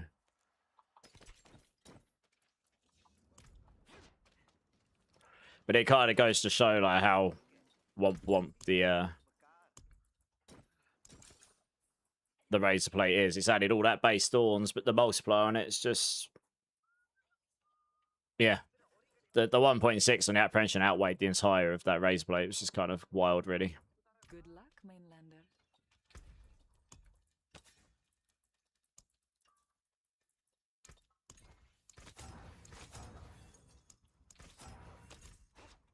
Oh, what is a waitress, isn't it?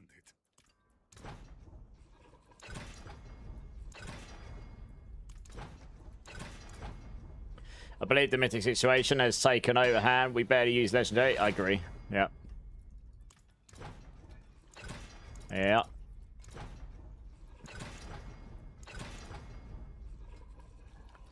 Yeah, it's kind of wild.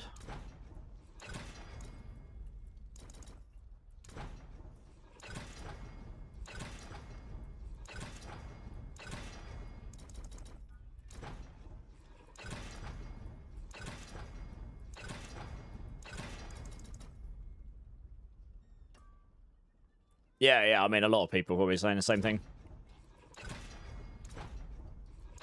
Mythics has just become... They're so good now that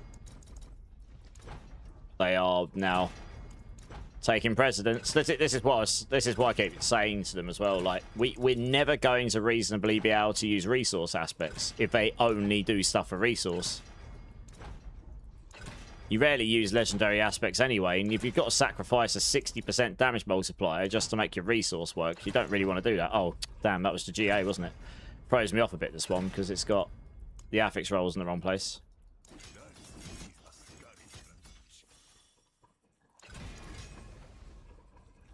Yeah, so this will probably be stronger. It'll make me squishier, but this should be stronger than what I had before, marginally, but it's going to give me the damage all the time. Not just against crowd-controlled enemies.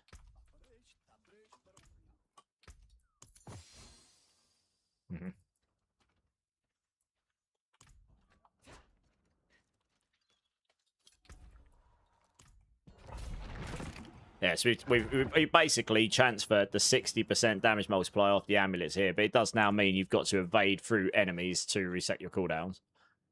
So you've got to remember to do that. If you don't, then it's gonna... Then it's not going to reset properly. But yeah.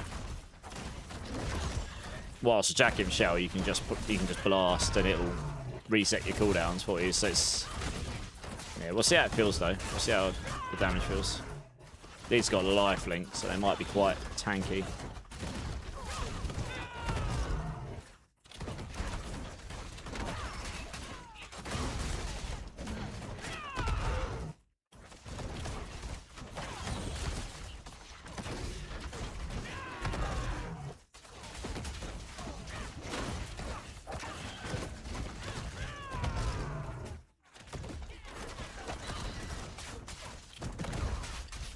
over 40 million toughness. Wow. That's base thorns have I got. Yeah, look, I've got 100,000 thorns, right? Even that's the thing, the razor plate just does not add much there. Yeah. Okay, this is I'm gonna have to go on to the next ones because those were life links, so you can't really tell from those. They're gonna be really tanky. Just because they're life links. It looks like the rest of my skills I can spam regardless, near enough. Like, I can keep the rest of my skills up just fine. So yeah, the flicker sets probably is the play here. And if we were able to use the Zik Rune Storm Feather generation, you could have Apprehension on your amulet, so that would give you another 1.6. I mean, that 1.6 is 2 pit levels. Pretty much. So in future, maybe we'll see that. Well, it's not going to change it from a C tier to an S tier build, but it all adds up.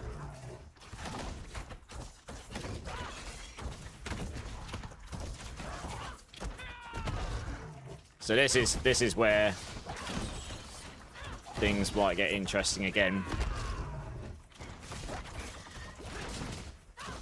So now,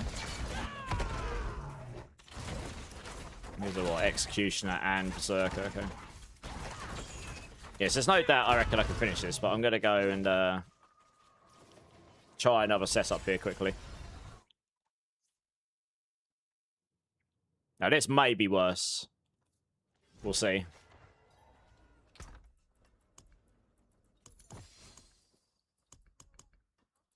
I don't actually have any of these. I've got them on my other character, so I'm going to have to go and get some more.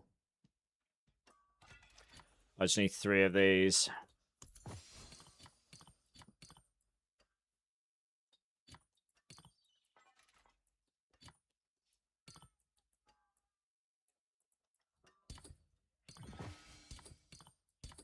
No, if I don't use that, I'll need another Golden Epiphany, which is probably on my other character as well.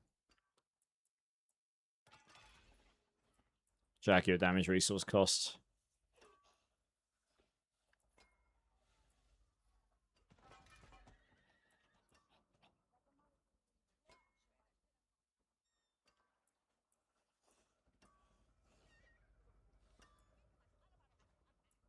Yeah, I might need to roll another one of these. I've got they're on my other character. Okay, I'll need another charm for this. Fine.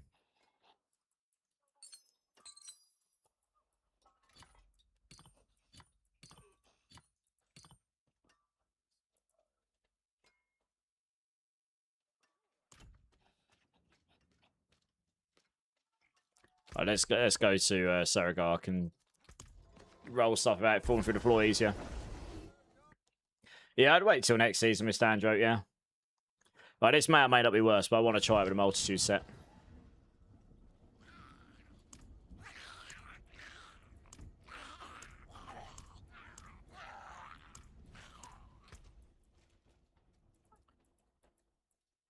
God, what have we done here?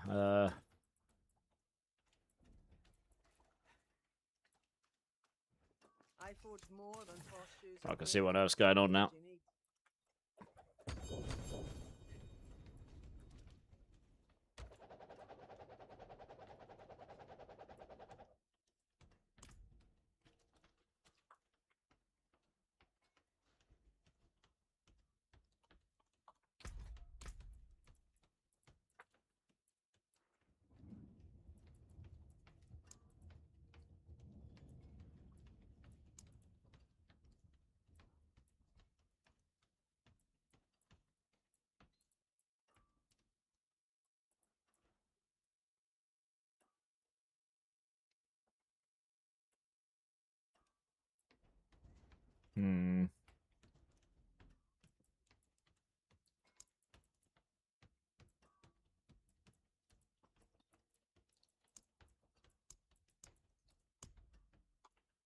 That's what I want.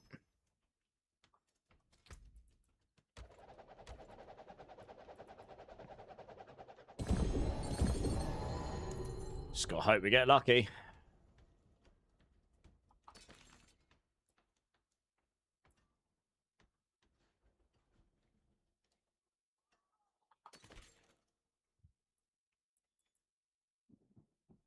Go on Epiphany with Bliss of the Multitude. Max life. Oh, this is actually good enough to test what I want to start with.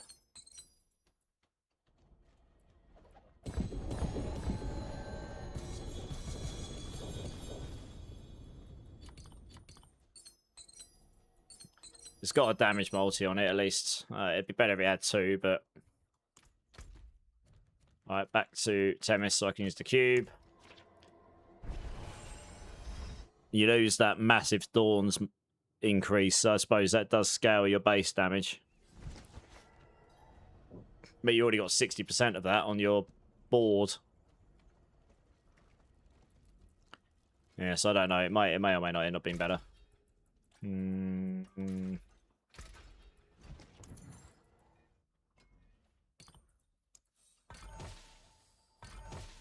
Eagle skills would be ideal here. Any of them as Eagle would be fine. Preferably +3, so I get the relative... So it's relatively comparative. What's level in your board, Ryan? This is PTR. So it's like a 211 or something. Yeah, it's the playtest realm. It's not my live server one. Rookie, how's it going? Came to the stream late, but how did you achieve 100,000 Thorns? Because I had the Mythic Seal on with 85% increased Thorns. I can go to 100. And you've also got Spiny Skin on. Yeah, it's just a lot of Thorns. You get 11,000 from your Hubris Glyph. Once you add the 85% there and the 60% from Spiny Skin and you got the bit from Hubris and all that, it adds up. I mean, it might be best. I mean, if the 1% ends up being better, then 125 is probably our limit here without transfigurations, which is roughly where I put it. But I'm going to try this just to say I've tried it and say, like, yeah, this is definitively worse. I definitely want... I want any of these with 3 Eagle skills on it. It doesn't really matter which one.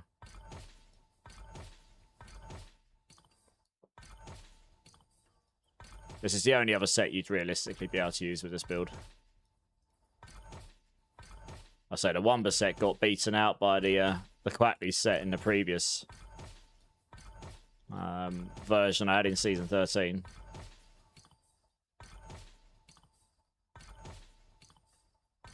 Yeah. Swamp.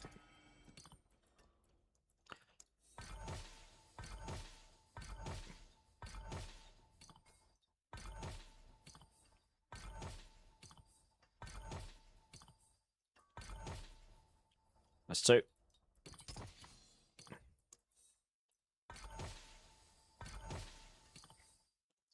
And that is 3. Cool. All right. Because this gives me a 60x multiplier on the top.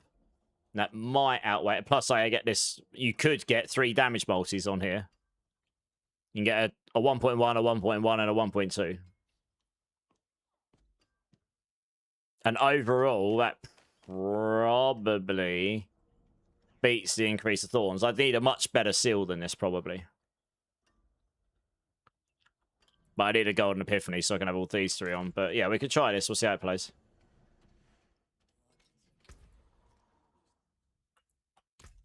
Yeah. Hey, Justin, how's it going? 90% on a seal, but even the Spiny Skin, I couldn't get it that high. Okay.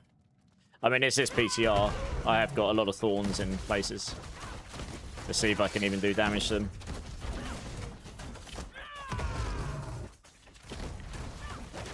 Yeah, what's my Thorns going up to without that on? It's probably like 40,000 or something. I tell you, look, my Thorns is still 50,000, even without that on. So, yeah. Essentially, that seal has given me another 50% in my base damage. Like, that's essentially weapon damage, that Thorns damage. So that's got, it's just over 50%. It was at 104, that's at 50. So it's like 50.8% or something. Something like that, 50.7% more.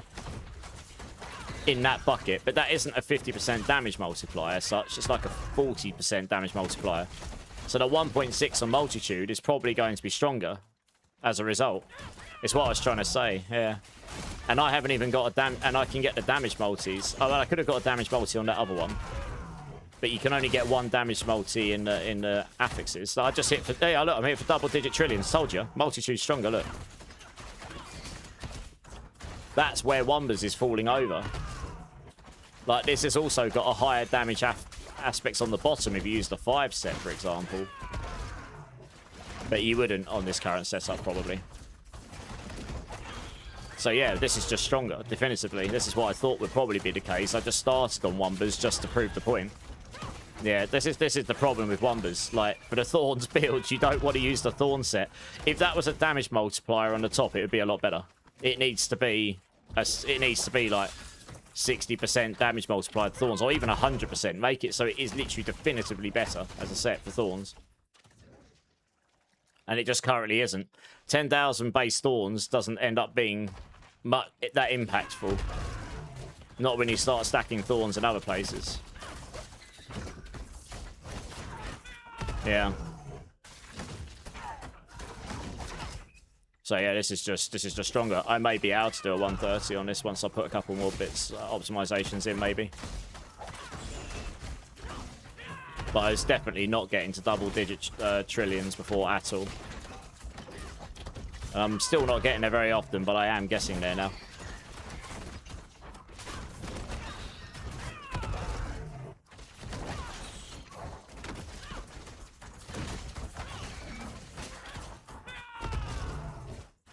We'll push to the boss and we'll see how the boss goes on this.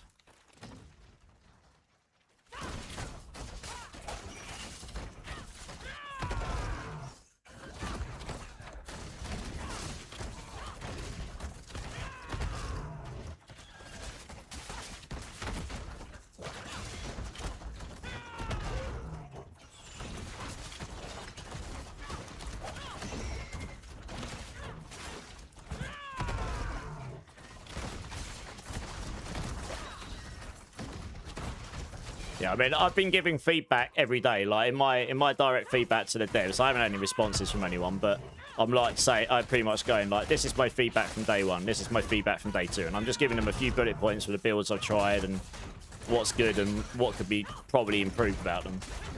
And I will literally make a point. Thorns, Rock Splitter, Multitude is the set we use. Wombers is not good. So yeah. Well, Wombers is fine. It's just not as good, and it probably should be when it's the Thorn set. Like, that just doesn't make sense. So yeah, and it's the problem with Rizokas as well. Rizokas just has Rizokas is fine for damage. It just has a mechanical challenge to it. Mechanical challenge. The Wombers set is just hugely underwhelming. Yeah. Comparatively, anyway.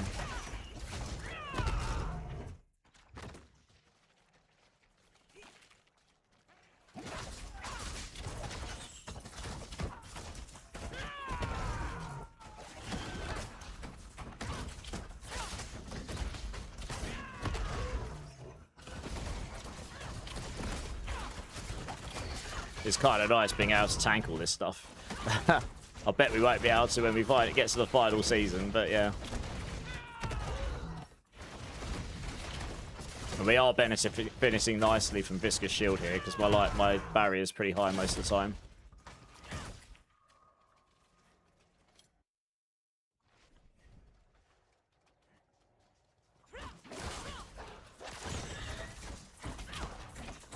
I was going to say, why can't I use Ravager? I'm spamming it and it's not using it. It wasn't using it.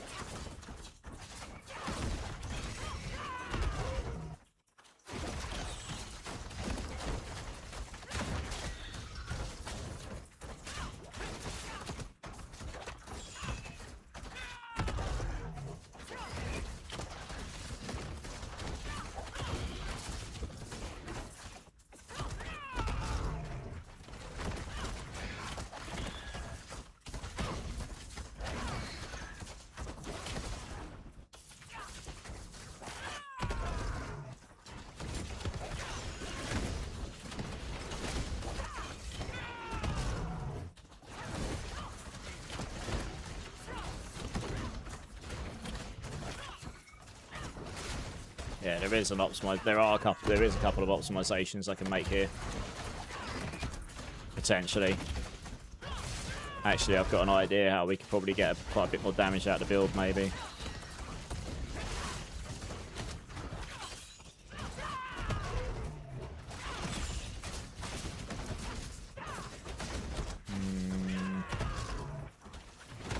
I'll need to go back to do some maths again. Check the numbers out.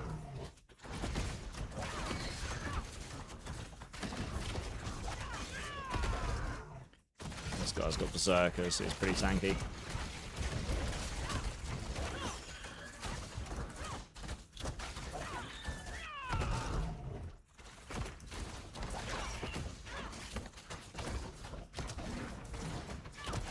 Probably wasn't worth attacking this guy because he's a big guy and he's got berserker and he just gets bigger and stronger.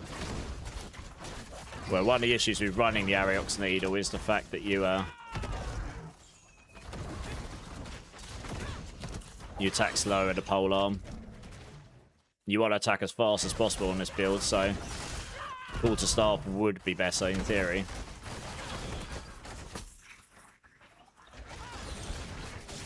So I do have an idea what we can do to make the build better. I'm just going to math it out in a second.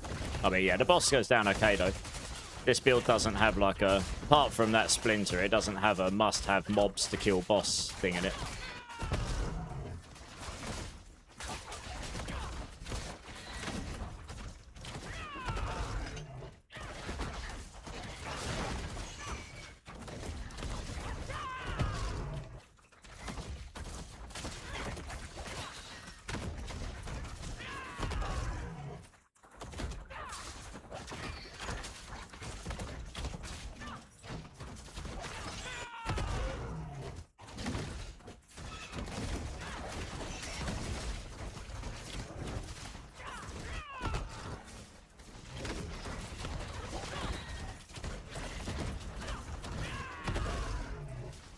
Okay, well, it wasn't a fast clear, but, you know, that was a relatively convincing 1-2-5. I reckon we can get some more damage out of this, though.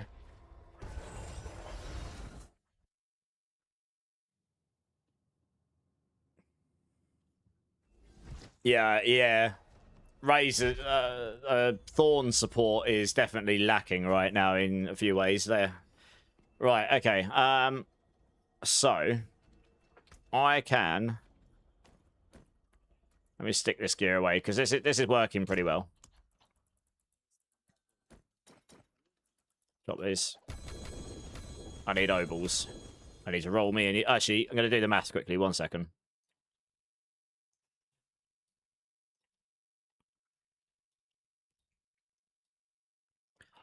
Okay, so we put that there. Supremacy up there. Fleet Wings, Ibawaka.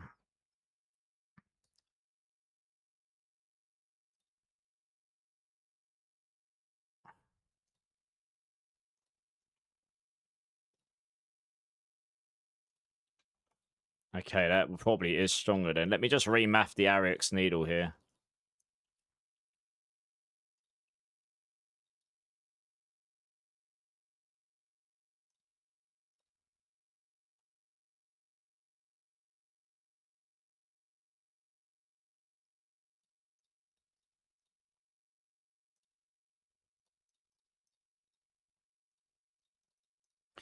Yeah.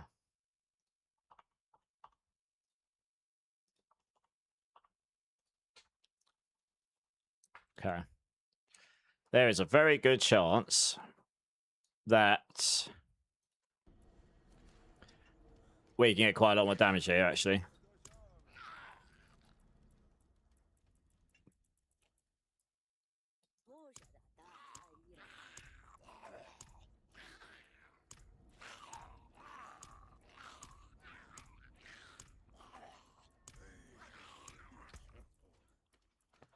Yeah, that's one of the Evanescence's new songs, and that is a banger. I like that tune.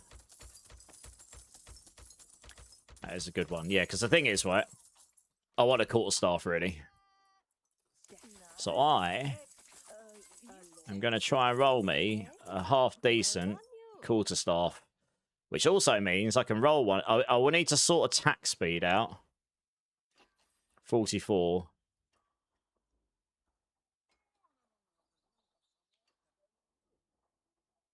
It might be better to put the band first breath back on again. Because that gives me access to the armored hide stuff again. And then I can get to 6 stacks of ferocity. That's straight up. 44, 74. And you get 20 from that, it's 94. Okay. So I need a tiny bit more of attack speed. Yeah, because I lose the 30 attack speed here. But I can probably roll that into attack speed. I don't necessarily need cooldown here. Okay. Yeah, if I put the band of first breath on, because I'm evading anyway. You just need to evade once every 5 seconds, which you'll be doing in combat. Yeah, this is fine. It'll still be better. Okay. But we can get a weapon here. If you do this, you roll the right weapon, you can roll one that actually has the right stats on it, like dexterity instead of weapon damage. It's just impossible with the Ariox Needle to get that. I'm going to keep rolling until I get a decent one of these. Step up to my back to it then.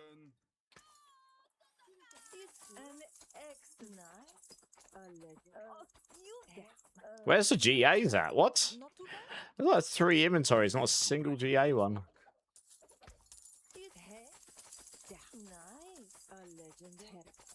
An excellent pull, my friend. Physical damage multiplier. Okay, it's not terrible. I'd probably try and make that work.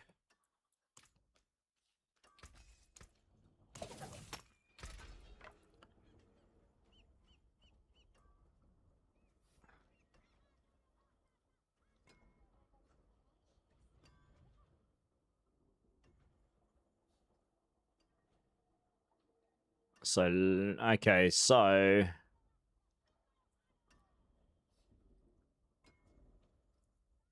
I think we want the max life, but you can probably get away without it. I'm at 35k. How much would I have without it? 26k. I mean, you probably could get without the max life. You probably could.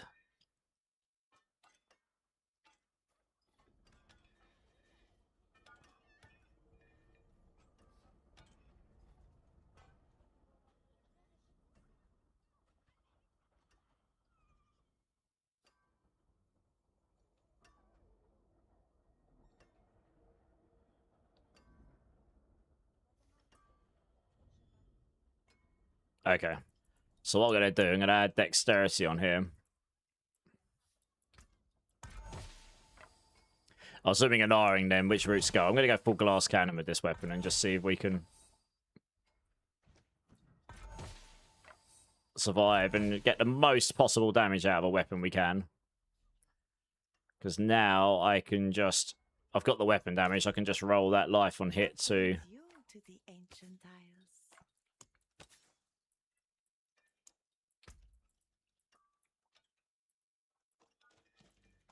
Oh, no.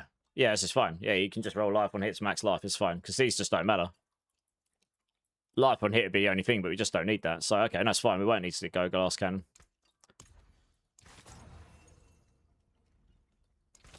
Max life. Probably try and roll a little higher.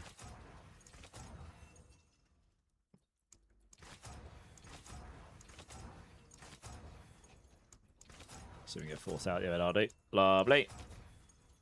Absolutely going to need the... Okay, we'll socket it.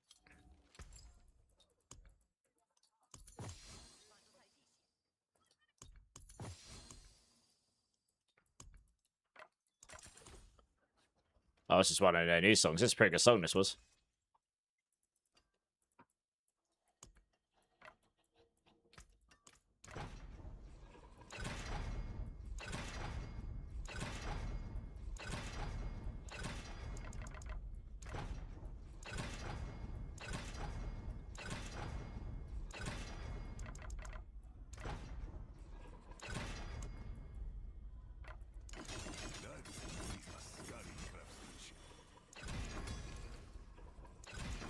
Yeah, I can roll that into attack speed for now, just to solve the attack speed problem. That's fine. And we put Supremacy on here, because as long as we can stack Supremacy, you're going to get a lot more damage out of that. This attacks faster as well. Ancients watch over this one. Now, I need an Ariox Needle, one of these. We are using a Centipede, aren't we? Although we'd probably want Jaguar or Eagle, really, but I don't know if I can be... No, for now, we'll just use the Centipede. And we'll replace Fist of Fate, because that actually does... Even though I'll lose 1 rank here, that gives you an average of 115%. That's an average of 95. So Ariox Needle will still be stronger here, I think. Yeah, now we've got loads of decks as well, which is great. And then we can solve Ferocity generation by...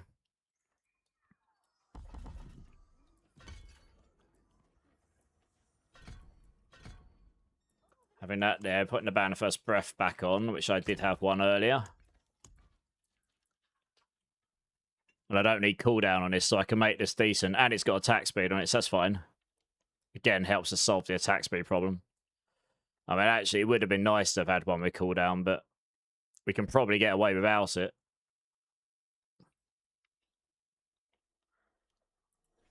I guess either of these are fine.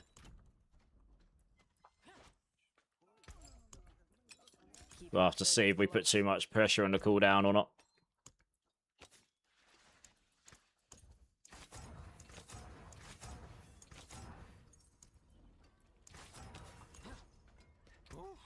Oh, it is a waitress, isn't it?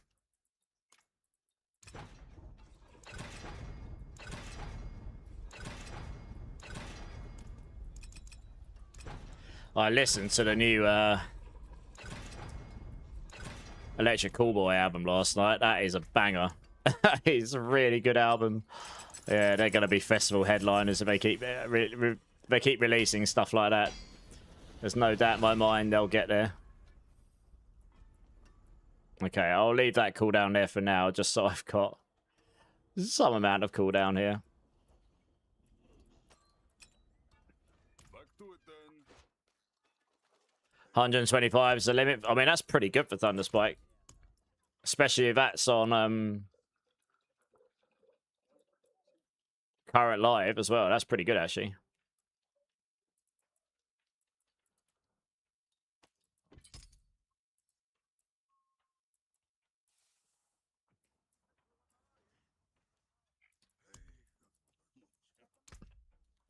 Okay.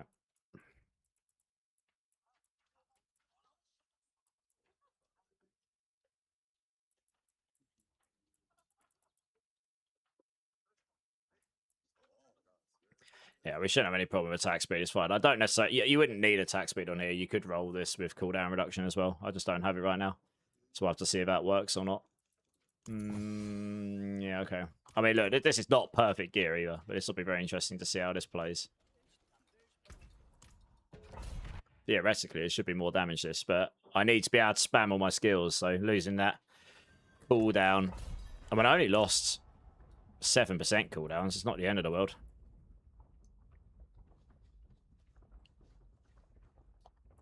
Attack speed's 80, so once Infire kicks in, we're good. I never did check Convergence either. Should be... Where is it? Yeah, it's capped. That's fine, yeah. Oh, yeah, movement speed's what I was checking here. Okay, we're not quite at 3. Oh, we'll be at 300 when we pick up the feathers. That's fine. We should theoretically do more damage on this. Once it gets going. Can I spam the skill? Oh, yeah, I need to remember to evade. That's right. Wow, look how many numbers spawn up. That's crazy.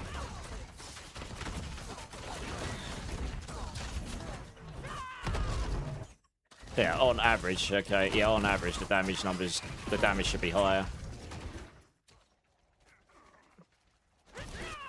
You just won't see those big numbers quite as often because you won't be deadly striking as often. But when you do hit, the numbers should be higher once we get to 30 stacks. That's what we should see. We should definitely still see double digit. Oh, I don't actually. Will we see double digits? Because I haven't got the Fist of Fate on, so you won't hit like mega high when you do. But you're also not going to hit much lower when you do. Yeah, it's about average DPS.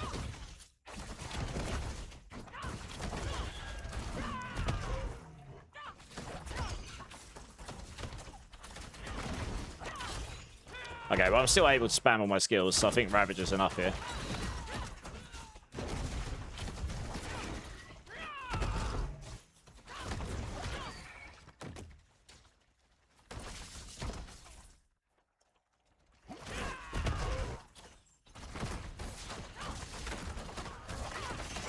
Yes, we don't see the double-digit trillions, but then I guess that makes sense.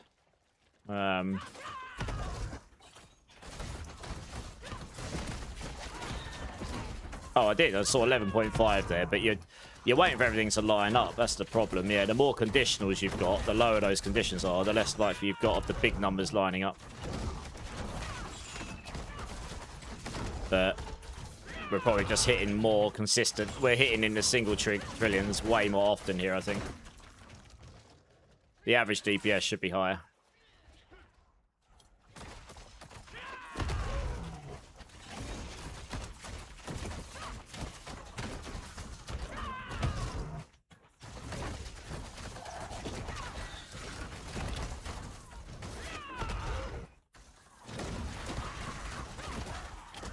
Yeah, I'm noticing it on this guy. Look, I'm melting this elite compared to what I was.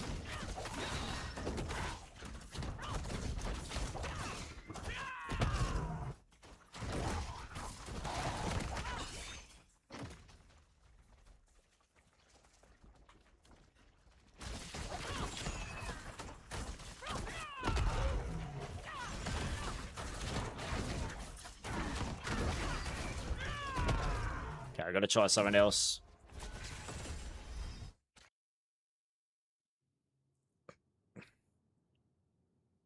This is a Thorns build, Arthur. I'm not sure I'd say good.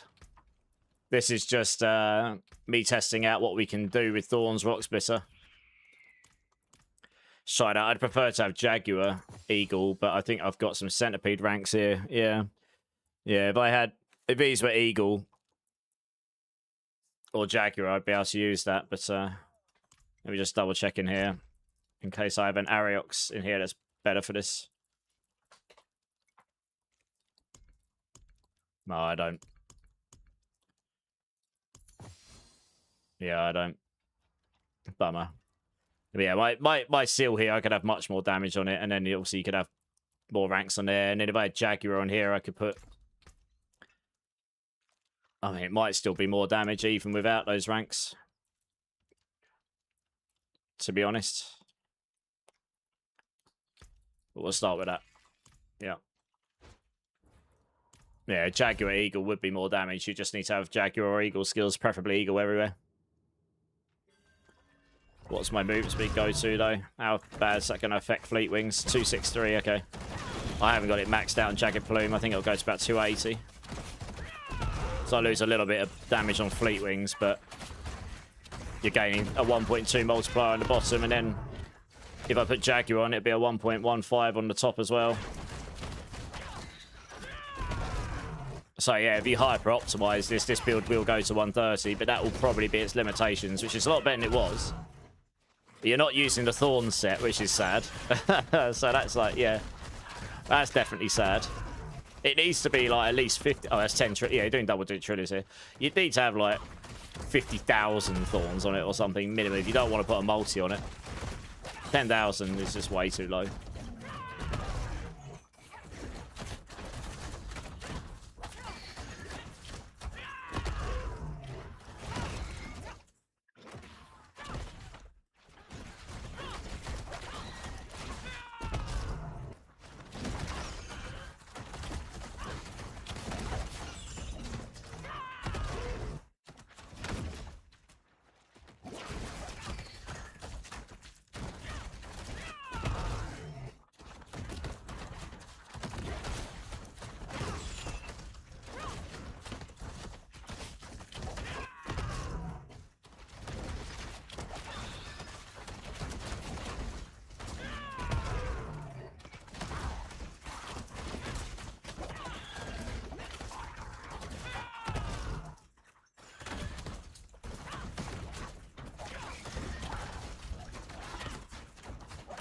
When I'm getting dot damage ticks on these of like hundreds of billions, like I saw a 700 billion dot tick on that a second ago, and I'm not even doing a dot build.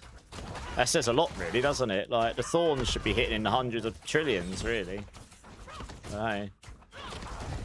Given that I've scaled thorns everywhere, but yeah, I've got a lot of generic damage multipliers because there's no, like, specific thorns multipliers that you can put on. There's no, like, specific thorns multiplier uniques, really, or aspects as such.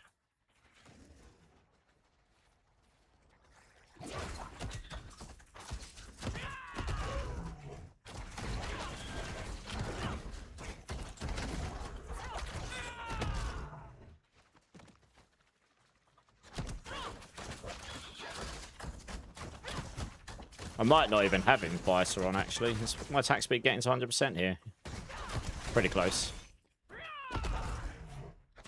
Yeah.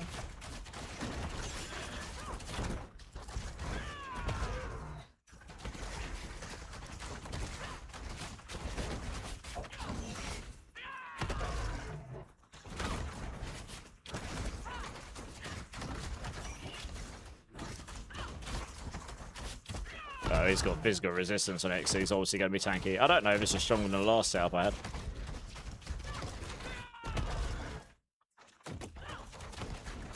Might just be a worse run, because I cleared the last pit in like 8 to 9 minutes. Nowhere near that right now on this run. My barrier's not staying up as well, though, actually.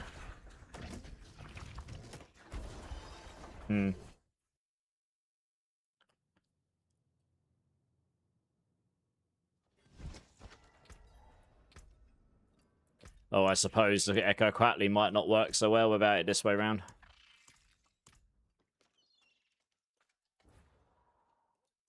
Let's see if we can even dent a 130. It's probably not that possible, but hey, Mixie, how's it going? Yeah, good dudes. How are you doing?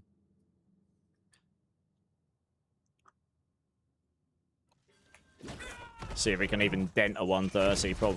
Probably not, but yeah, it's possible. Without the Storm Feathers going out and making them vulnerable, we're not making them vulnerable enough to benefit from the Echo properly either. Hey, Mixie. Oh, thank you. Tier 2, Mixie. 10 months as well. Mixie, thank you. Appreciate it. No, I appreciate it, Mixie. Thank you so much. How's your day going? I'm just testing out some Thorns build here. I mean, I don't think I'm going to be able to touch this 130.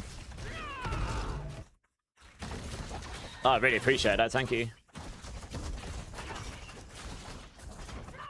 Yeah, it's just... we don't have enough damage to do this, I don't think. I could potentially put Infighter board on instead of...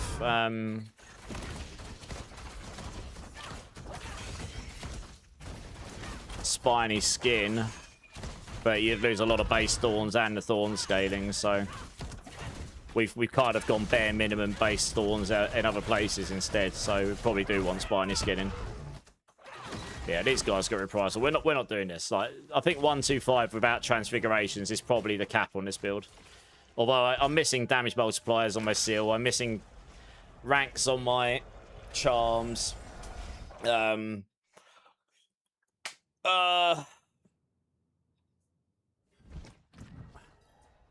I probably could roll those into vulnerable just for a bit more damage here. I probably am okay on the cooldown front here.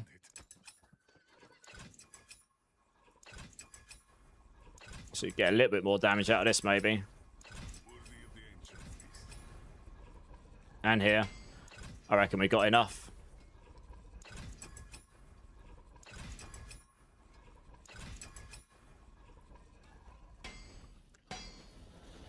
And yeah, you could roll ranks there as well, maybe.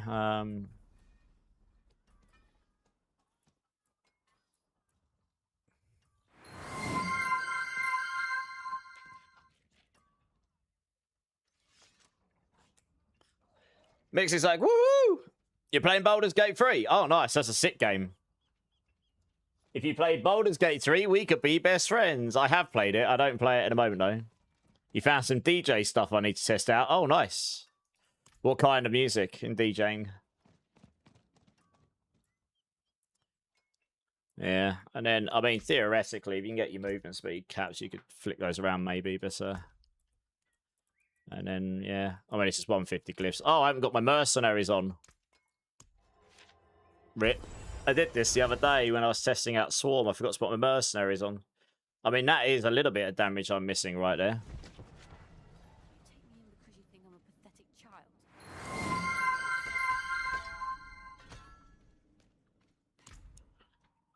child. Mixie's like, yes! Mercenaries! Woo! God, I can't even cap her out. Oh, she's rubbish to me here anyway. I don't have it unlocked, so I guess we'll go for that one. Oh, I'll leave her on. You can get her to use blood thingy, whatever it is, to give you the attack speed at some point.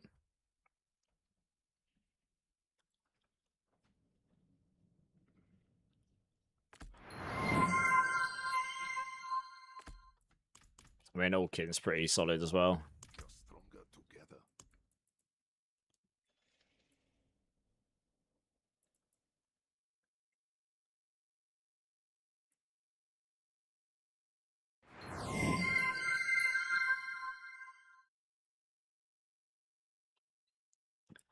Mobile DJ, whatever the customer asks for. Okay, nice. Nice. Yeah, I'm reading chat.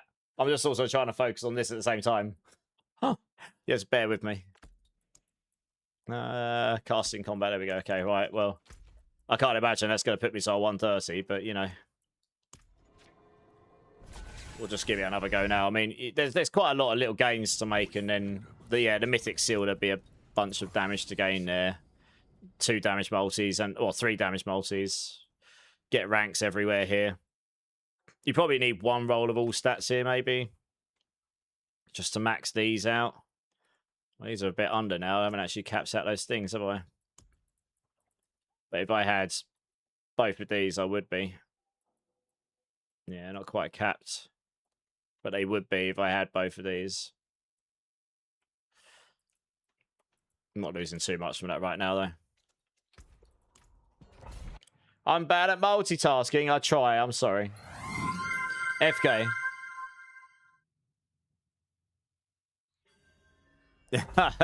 All the loved lol toe.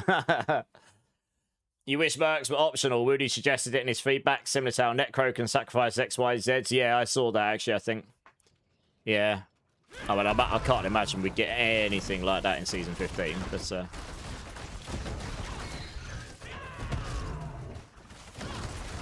yeah, I just forget about them in the PTR. The thing is, it's not going to be like life-changing, but he does give me damage. So it will do some stuff, you know. I'm not going to try and grind this whole third 130. I just want to see if I can touch it at all. If I can even get close to it. The reality is, if I can get close to doing a 130 with my current gear, then you would probably be able to do a 130 on this build without transfigurations, apart from the cooling. 125 definitely. Yeah. Okay, I'm doing a bit more damage here, so it is possible. You might be able to do a 130 without the Heart of Stone. Oh, did I get... Oh, he's got Reprisal and Berserker. Oof. That's not a great pack, is it? Yeah, I mean, this is going to be a mega grind to do if I can do it. And these guys have got Reprisal, so I'm probably... Let's move on to another pack, because I want to see if I can kill one set of elites and it doesn't feel like it takes absolutely forever to do it.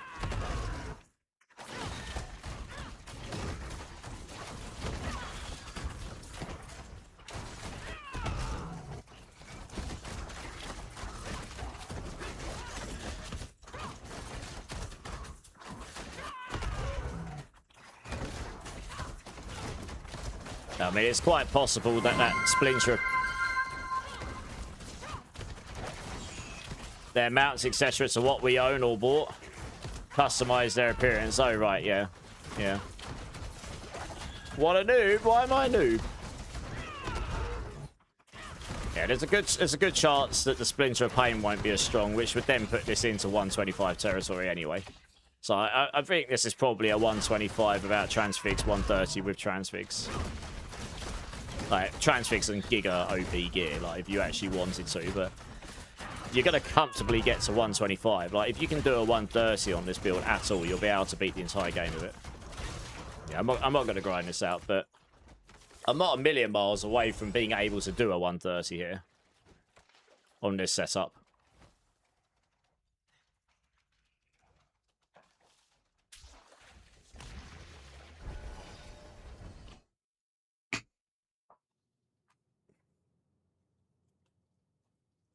You got no interest in a new season? How comes? It's fine if you don't. I mean, I understand.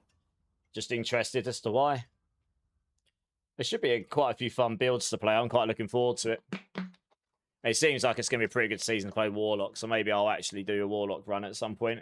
I haven't played anything but Spiritborn in a long time, but it might be a good time to go do that. I'll be back in 1 second, guys. BRB.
All right, guys, I'm back. Sorry about that. The drop rates suck. I mean, so I have heard through the winds that drop rates and farming and all that stuff is not currently in the PTR. There's a lot of stuff that isn't. So there will be a lot of changes around that. That doesn't necessarily mean it will be good. I don't know until we get there, but it's probably worth waiting to see what they come up with there. Right, let's save this off. This is probably good enough, I think, as it is. For testing and its purposes. I think overall, yeah, apart from getting like more optimal gear,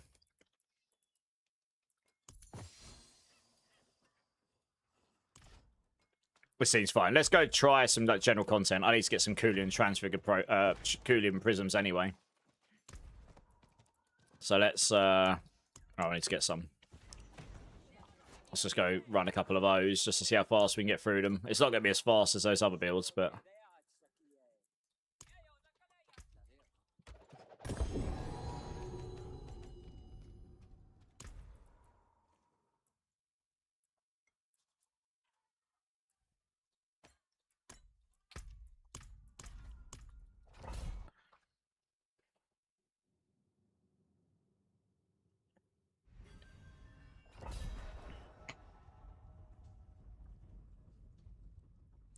Right.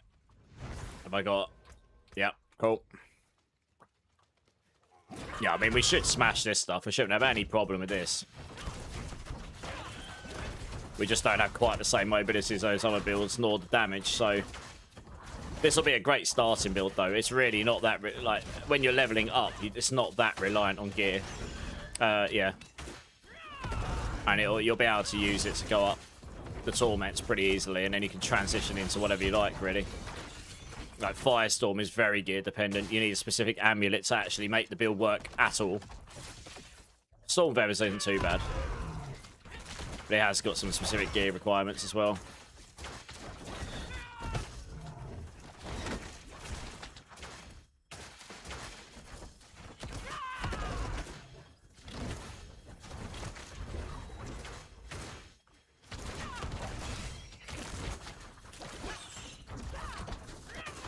I mean, this build might actually be in a position where it can do all of the bosses as well.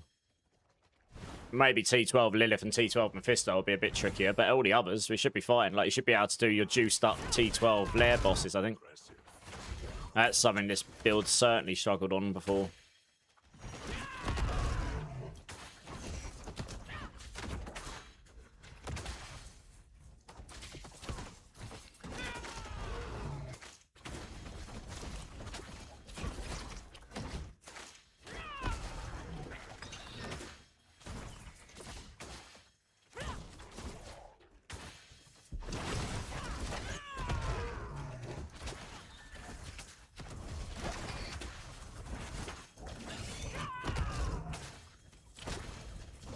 How much damage is Scourge doing?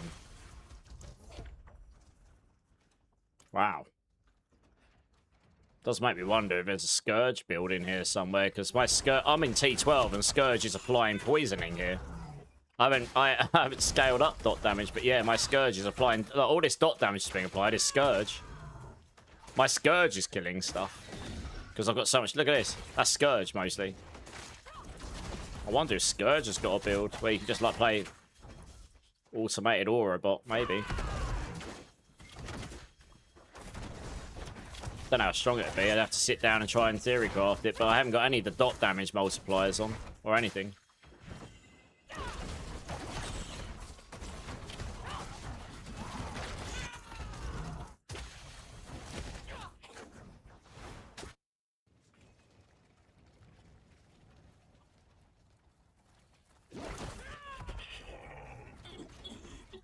Yeah, we nuked him, good.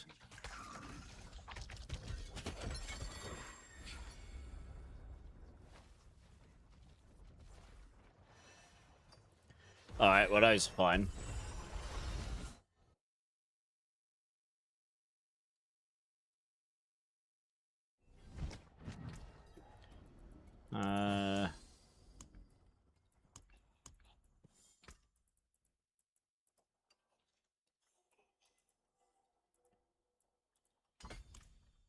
Okay, is the Hellside up right now? Yeah, okay, we'll just have a really quick run through a Hellside for a minute. Should be fine. Just see how it feels like traversing through one of those. What is the things you would change in Spiritborn? Oh god, the list is huge, Mason.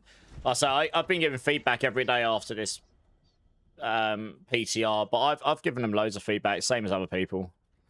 You know, like feedback from minor adjustments to skills, the full variant changes because there could be better, to unique changes, to all sorts, really. And there's also just bugs plaguing the class, as well as there are with all the classes, I guess. Yeah, so I mean, this is a super chill build. You just hold right-click and win, and occasionally evade. That's it. It's not quite as mobile as our Stormfeather base builds, but we run pretty quick. We got the 300% movement speed. It's nice.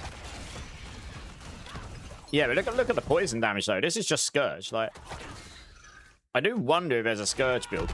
You play Balazan set with just Scourge. I'll have to sit down and maybe I'll play around with that at some point. You just go full Scourge. Oh, I've just gone into a town. Oh, that's good, isn't it? So you literally just run around and cast Scourge over and over again. Probably just have Thrash on your right click with the cooldown just to help bring the cooldown off. Because you can stack them on top of each other with the variant I've got on, but that's not the one you'd play. If you were doing a Scourge build for damage, you'd probably play Scourge Commander. Appears at your target location and deals extra damage. This amount is increased by 200% against vulnerable enemies. Yeah, I don't know if that's good. That's not. I don't know if that's poisoning. Might be.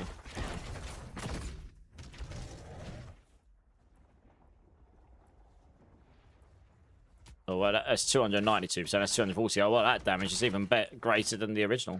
It just doesn't happen all the time continuously. And the hive mind here can stack over and over again. So if you were able to just keep casting it over and over, yeah, that would work. But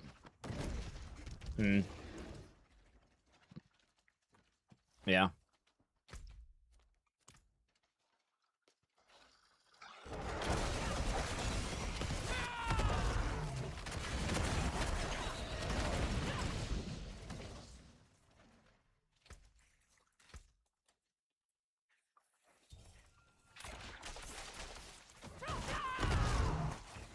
Yes, I mean, it's fine. It's no problem. Let's go try a couple of bosses here.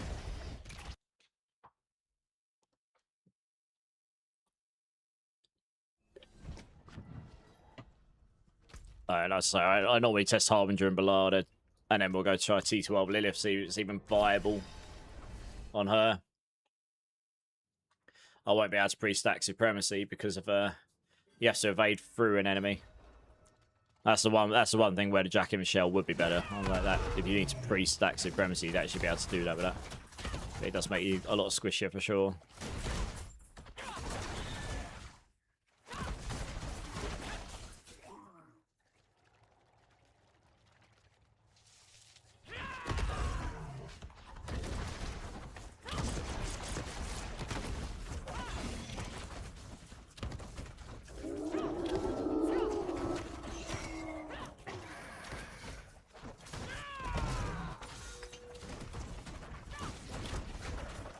Oh, he's not inside my ultimate circle. No wonder I'm doing no damage to him. That's annoying.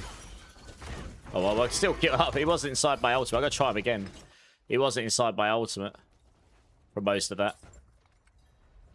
So he doesn't take all that extra damage. Oh. Locked. Oh, I don't have any keys. Okay, we've got to try again. Fine. Let's go try Bilal then. Still. Juiced up. I think... Oh, is it juiced up? One sec, I might not have the war plans in. I do not.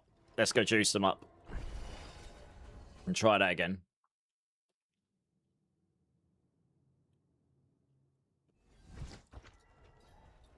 It ought to be. Improved.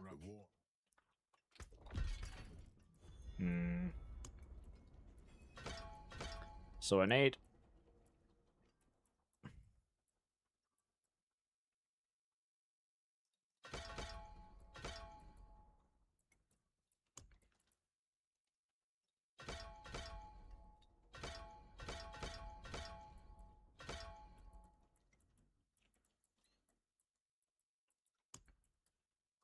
Alright, let's go try him again. It'll be a bit harder. That would make sense. I wasn't expecting to nuke him quite so fast.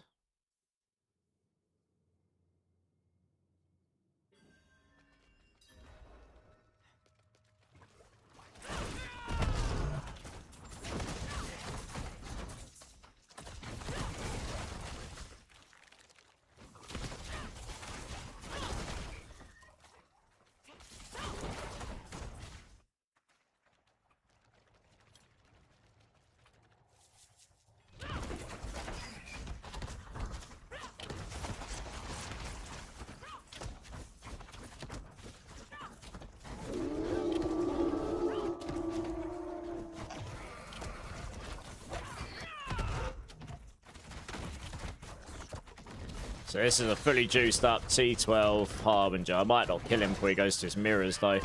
That's what I wanted to see, like, could we? I got him to stage. Got to tell you, yeah. Okay, he's gone to mirrors. I can't kill him quite as fast as those other builds, sadly. Should be doable as long as I don't F it up.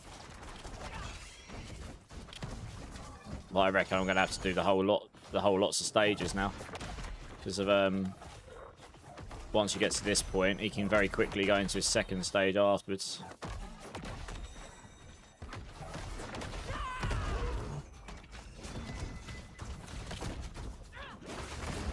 Yeah, I need to get rid of this, don't I? Straight up tank that. That would normally kill me. Oh yeah. Oh, that's right. He's staggered there. Okay, no. All right. Okay. Well, we can do him. He's not like super quick, but you can get a little bit more damage, so it's doable. All right.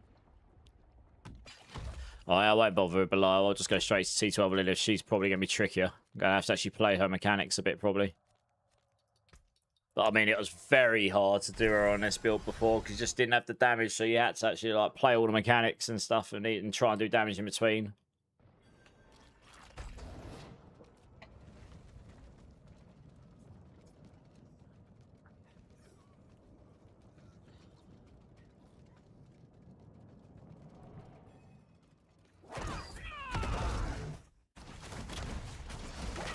Yeah, so I haven't got pre-stack supremacy. If I did, probably do a lot more damage to her.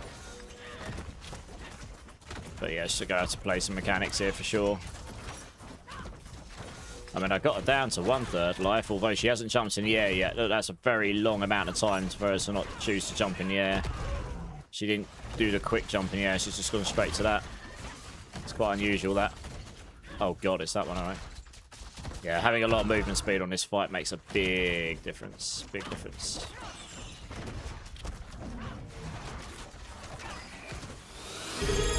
Oh, well, that's stage 1. That's good.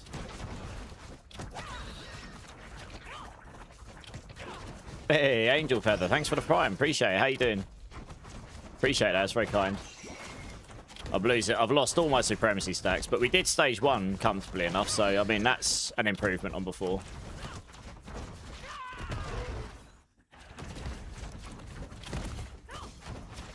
This will be slightly trickier, but yeah, obviously we're so tanky, we don't have to worry about all of the incoming damage like we would have done previously.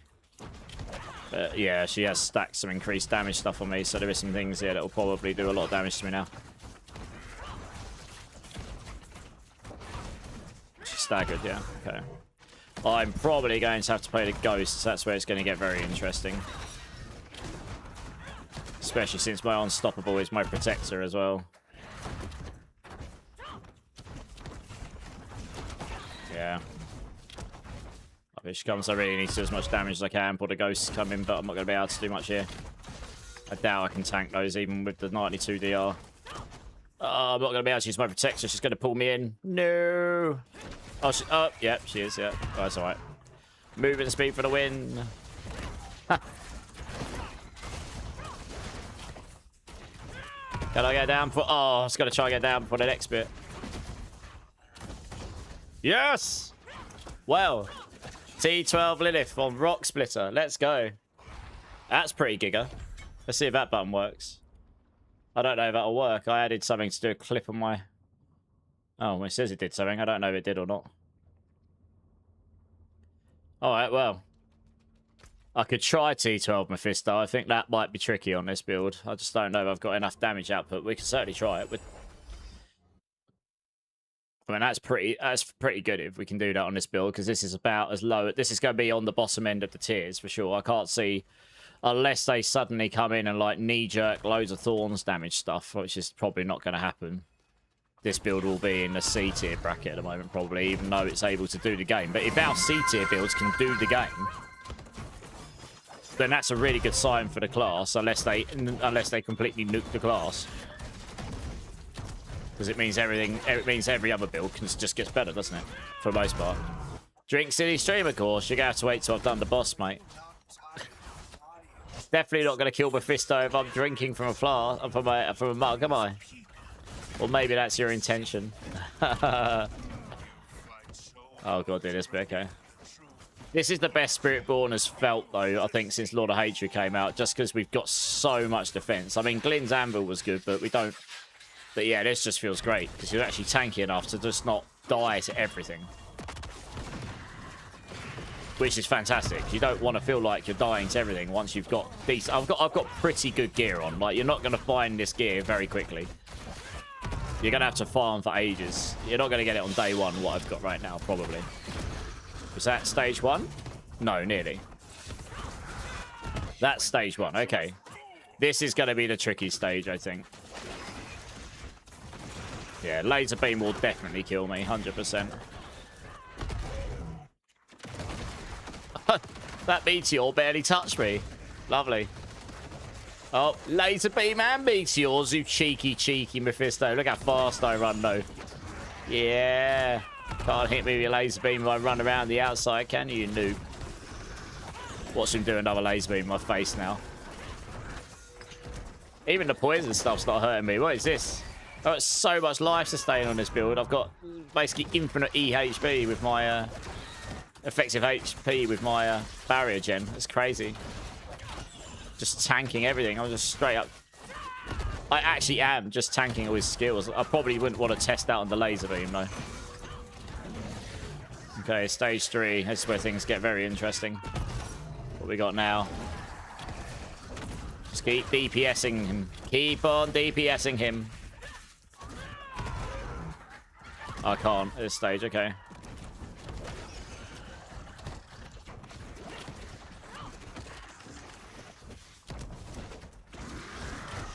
Oh, he's got to be doing another laser beam soon, I think. That's the one thing that... Oh, area. I told you. Laser beam. That's the one thing that probably would end me. The channeled skills will end most things, regardless of how tanky you are. Come on, I need my ultimate. Yeah, stage 3. Let's go. Okay. Nom nom nom nom nom nom. Can we do it? Oh, if you do T12 and Fisto on this build, you can go on any build.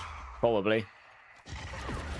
Got to remember to evade so I can actually reduce the cooldown of my ultimate. So I can spam it a bit more. There's probably only a couple of moves he can kill me with on this stage as well, realistically.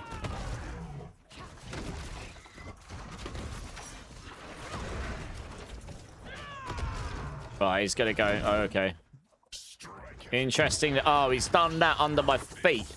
Rude. No. No, this is one of them. No. Run. Run. That might kill me. Oh, even that didn't kill me. Noob. What a noob this Mephisto is. I'm so tanky. He can't even kill me with that move. That normally one-shots you. It barely touched me. I've got so much barrier gen. I think he hit me and I just insta-healed back up again. That's ridiculous. What even is this? Like, really? This is so tanky, this build. What is going on? No, I'm just tanking the laser beams, everything. Wow. This is tankier than the other builds I was playing. It's really tanky. That's cracked. Oh, we should have him. Should have him. Go on. Yeah. With my pitiful damage. Yeah, go on. Go on, he's got to be dead. Yes.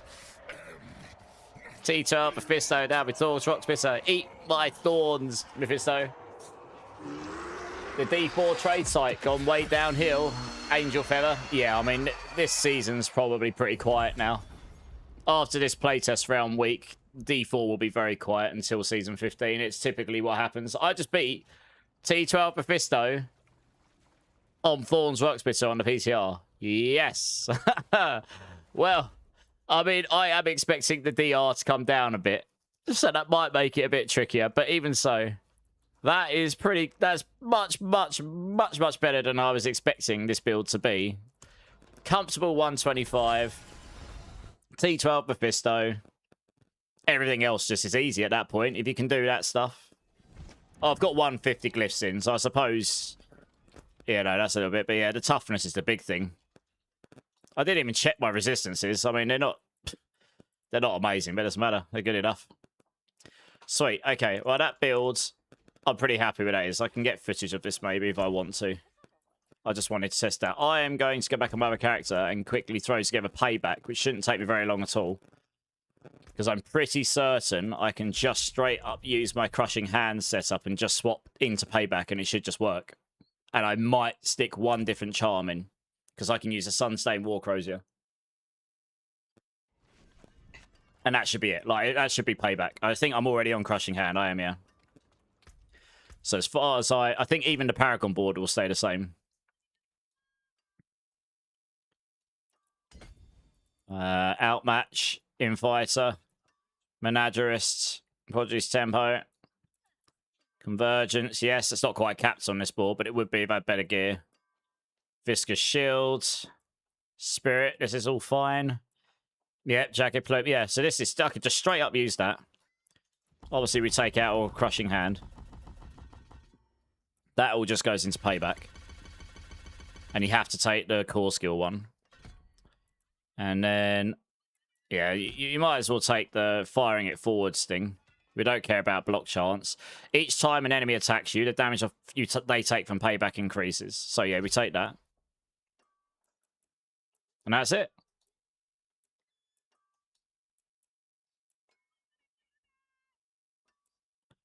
Technically, Crushing Hand's got more damage in it, though, because it's got 2 damage multipliers in there. That should be it from the skill tree, though. The rest will literally be identical. So the gear stays the same, and the one and only other change is... Yeah, the Ring of Starless might not go here. I did ask about these, and we think it's a bug. So if that's the case, we'd put that there, we'd take off... we'd take off Fleet Wings, we put the Ring of Starless Skies. In fact, on this build... We're probably going to do that anyway. Because the Sun-Staying War Crozier is slightly more damage than this. Slightly, but not much, but slightly. So yeah, we just swap those out. I'll need a Sun-Stained charm, so I'll need to go get one of those. Put that in there, and that's it. That should be the build, guys. Pretty straightforward, really. Welcome to the Isles. From creation. That in there. Did I save a Sun-Stained, is the question. I'm not sure if I've got one. Hey, Blessing, how's it going? Welcome in, welcome in. Loot filter. This is the PTR. What loot filter are you looking for? Oh, I have got a good one. I've got an Eagle skill one. Oh, nice. Oh, wow. Yeah, that's really strong. That's a charm. 163. Like... That's a lot stronger than what Fleet Wings is, once you charge it up, yeah. But that's it. That should be the build. It's exactly the same setup, same skills, same everything. So we're going to try it. Oh. It would help if I put payback on my bar. Yes. I guess I'll just... Oh, I can't save it in here. It's fine. I'll just leave this equipped. Hey, Hummer, how's it going? Guess who? I wonder who it could be, Hummer. I wonder who. Do you have an evade counter swarm filter? Yes. If you do exclamation mark... Actually, do you know what? I'll just... Actually, yeah, do exclamation mark swarm. I'll do it for you. Here we are. If you look at that, at the top, there is a link in the very overview, and you click on that, and it'll take you to it. Yeah.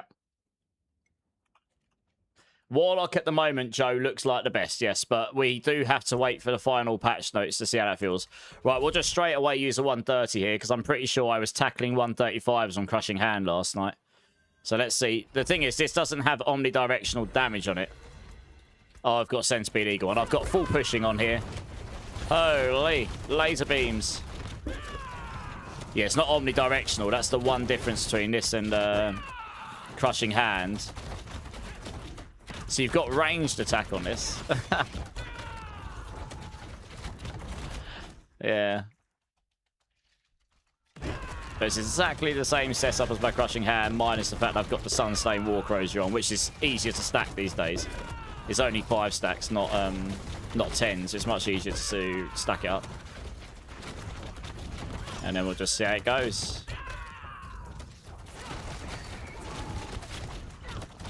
Yeah, Crushing Hand will just feel nicer to play.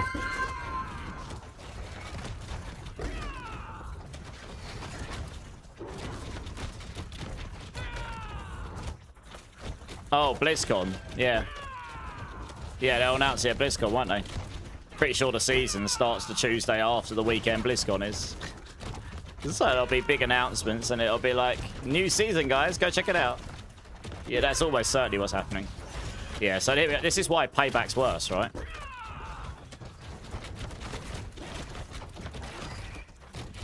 It's like, it should feel better.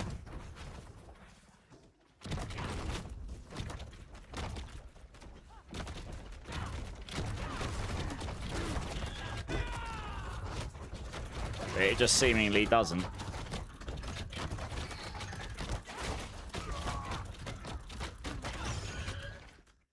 But it'll do. I put this down as a 135 cap. So that'll be 130 without transfigs, 135. Yeah, 130 without... I haven't got max supremacy, but it'll be 130 without transfigs, 135 with. That's what I put it down as. Just because it's just mechanic. You could play it without the beam. And that's fine. And that will give you...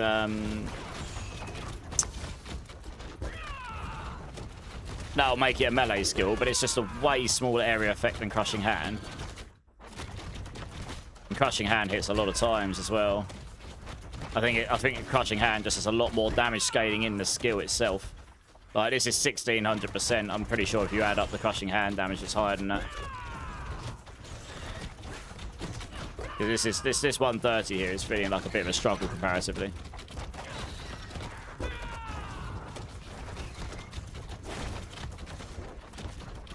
Like, I was definitely not struggling on a 130 on Crushing Hand last night on this exact setup.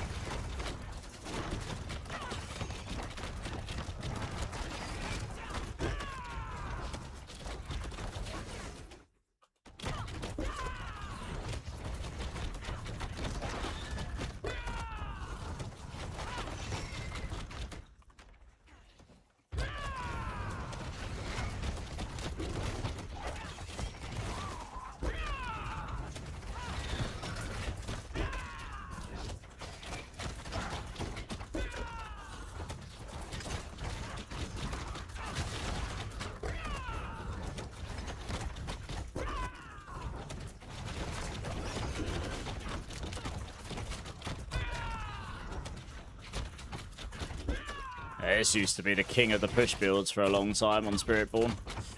Way before Lord of Hatred. Yeah. Not anymore.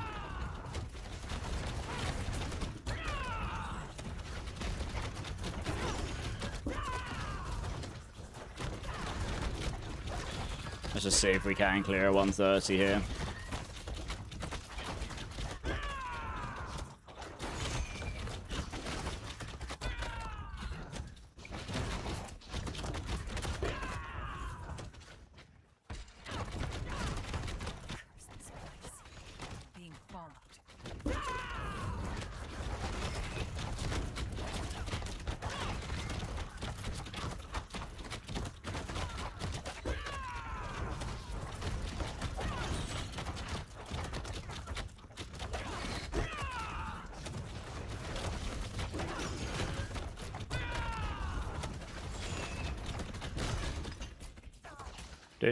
Yeah, it's not a quick 130 though. I was expecting it to maybe be a bit stronger than this. The gear I've got is pretty good, but clearly not. Someone asked me about Payback and said it's just going to be stronger, but it's not. No. Hey Kuso, how's it going? Is this the pulverized Hota style play? No, this is. I mean, this is the Kamehameha build, right? You just fire out. The pulverized Hota build, that's Crushing Hand. That's what I had before, yeah. I can show you Crushing Hand in a second if you want. Let me just finish this quickly. It's literally almost the same setup as this. I just swapped it into this, and it really isn't a lot of effort to switch back in. And you'll see the difference with almost exactly the same setup.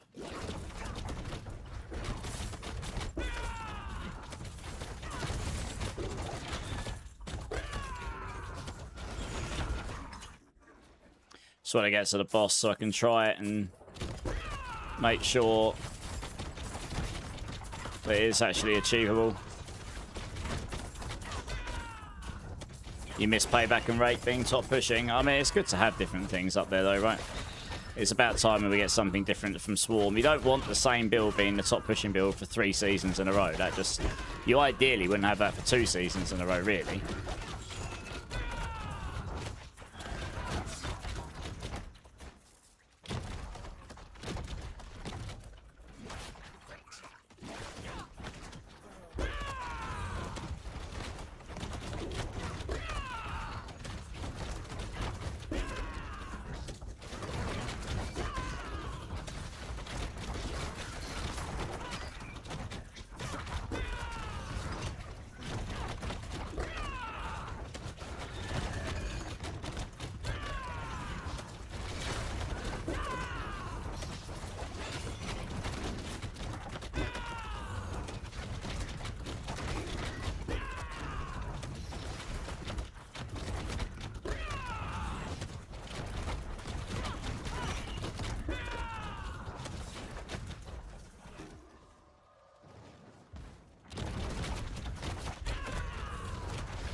Yeah, so I mean, this should be achievable. It's not a fast one, though, but it's not an absolute struggle bus.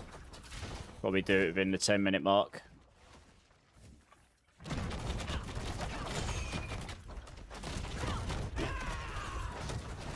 Yeah, I don't think we're ever going to end up in a situation where you'll have multiple builds that are leaderboard pushing against each other. It didn't happen in D3, really, and I don't see it happening in D4. The way that the game just scales damage so drastically on builds due to multipliers, you're always going to end up with one build that's just... Once a build is clearly 3 or 4 pit levels higher than the other, then that becomes the push build, and your entire top 100 will just end up being that build. And then every other build just gets forgotten about, so that's just how it goes, I guess. It's not like every bit of optimization you can make your build is like 1 or 2%.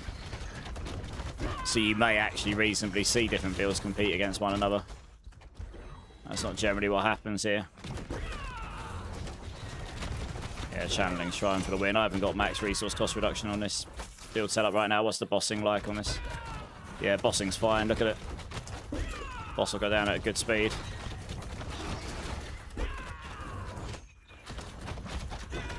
I did have that Shrine mines. That was quite lucky, really.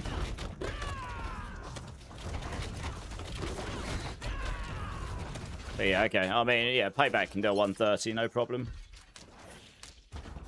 Oh, critical numbers, Lydian. Oh, yeah. Sorry, my bad.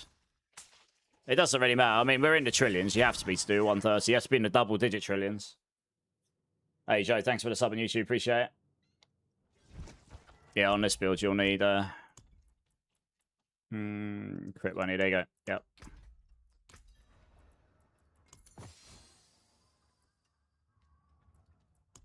Yeah.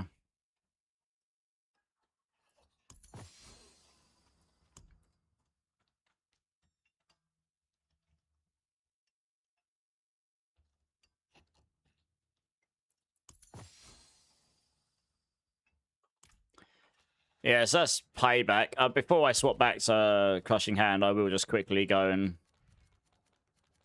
we'll just try the bosses. I know I'm going to be able to nuke all the general gameplay and all the T12 bosses. That's no problem. So we'll just go try T12 Lilith, T12 Mephisto. That's all you need. Baseline. Like, they're the hardest bosses, so should be doable. There is actually a further optimization I might be able to make to Crushing Hand. That's what I was quiet about a minute ago. I was trying to think about it. But to have to roll another weapon, though.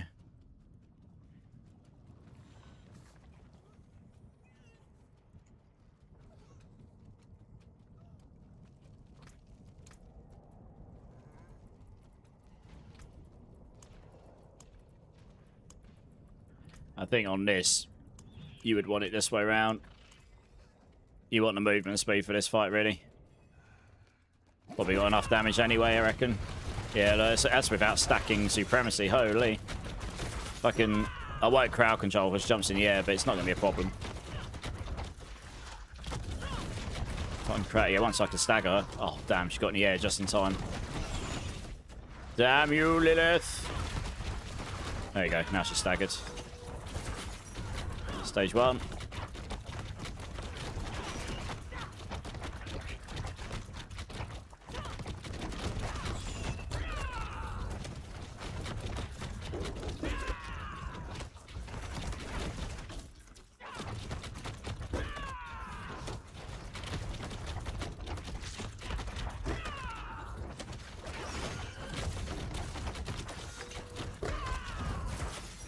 Which is just straight up tanking her.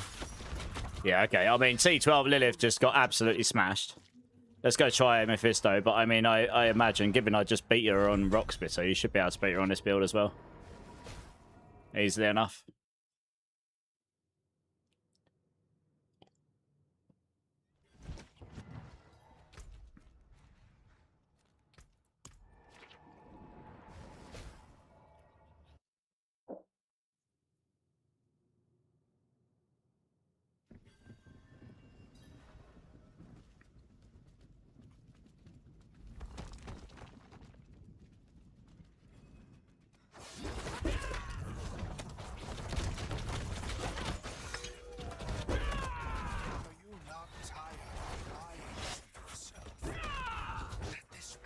Yeah, so we're in the, yeah, look, 29 trillion there. 37 trillion.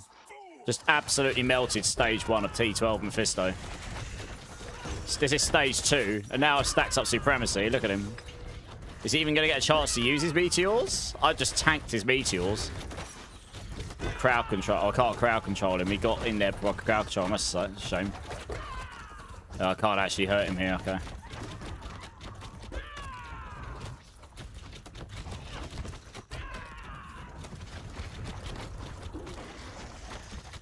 Just got to be careful he doesn't laser beam me in the face. Oh, stage 2. Just trying to keep my Supremacy stacks up. It'll make the next big cost. Hey, Hummer. Thanks for the sub. 3 months. I appreciate you, Hummer. Thank you so much. Thank you. Right, stage 3, sorry. I mean, it's going down pretty fast. Oh, it's gone under the ground already. What? Oh, it's right on my feet as well. Well, that is extremely rude. What is that? Didn't even get a chance to DPS this guy. Bloody hell. Alright. Give me my skills back, please, so I can attack again. Oh, it's not giving me my payback back. I can't. There we go. I can attack again. Thank God. Lost all my stacks in Supremacy. That's sad, isn't it? Oh, well. Okay, well, that was T12 Mephisto. He's dead. A second he's not staggered, he's dead. Oh, yeah. Alright, well, easy claps. So, yeah. I mean, I've got this down as an A tier build. I've actually got, depending on what nerfs or changes we see, I've actually got Crushing Hand as a bottom of the list S tier build at the moment for general content because it was just fast and strong. It's got the omnidirectional in there. It's like giga easy to play. And it has more damage, it has more power, pushing power than like Evade Storm and Firestorm. Yeah, that's pretty solid actually. But yeah, Crushing Hammer's better for sure. Like, the change I was thinking of here is... That goes in there.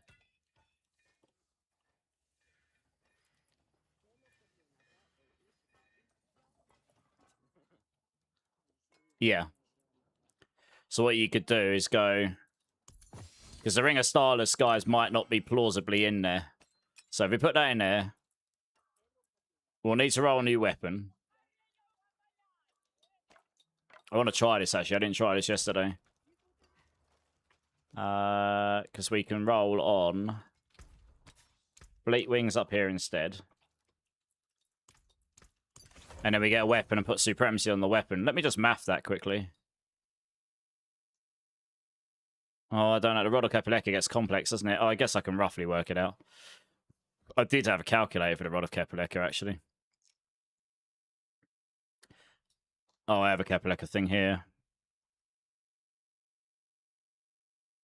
Oh, okay, this is a bit... Oh, I see, okay. 243. 243. 0.69 giggity. Something like that. Damage multi 405. Damage multi 2. 105. 540.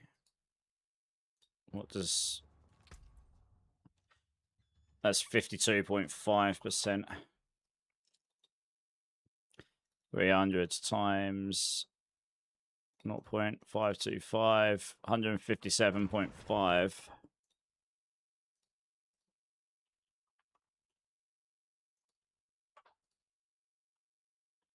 It might not be better. If I only had 200 resource, it would be. But once you stack enough resource, the Rod of Kepaleka becomes stronger, I think.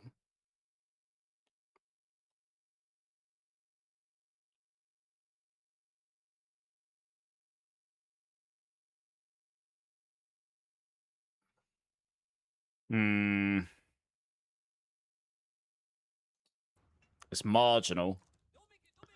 But yeah, once you stack enough resource, I think the Rod of Kepaleka is better actually equipped. Do I have a decent Rod of Kepaleka charm?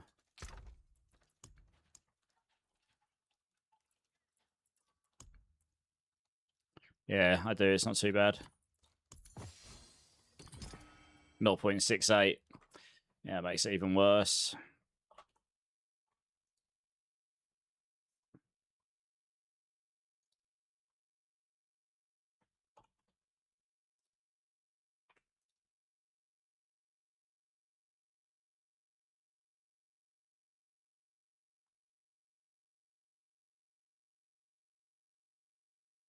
Yeah, because by shifting the ring... Yeah, the Ring of Starless guys in there would be stronger for sure.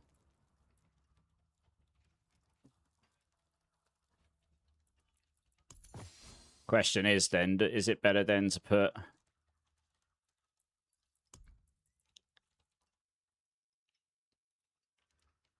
No, that's stronger than an Echo Quatley, funnily enough.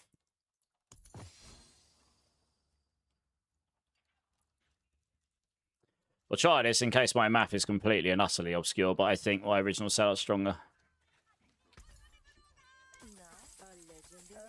I'll have to try and find some relatively similar weapon here. Oh, that'll do. Lovely. What did I have on this? Max life, crit damage, core skills. Yeah, I lose the 6 ranks core skills as well.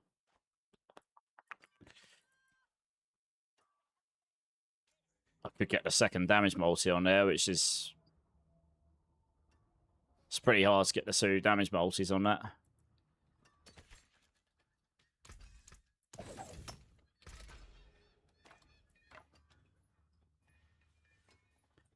So what I can do on this is... Add that on there.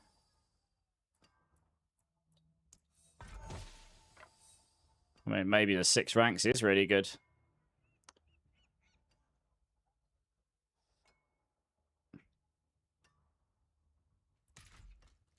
How much life do I have without that? 22,000 is pretty low. I should probably do a comparative run here. What did I have on it? Weapon damage, max life, crit damage, core skills. Weapon damage, dexterity, maximum life. Okay, we'll use the dexterity instead of core skills. It's probably the closest I'm going to get.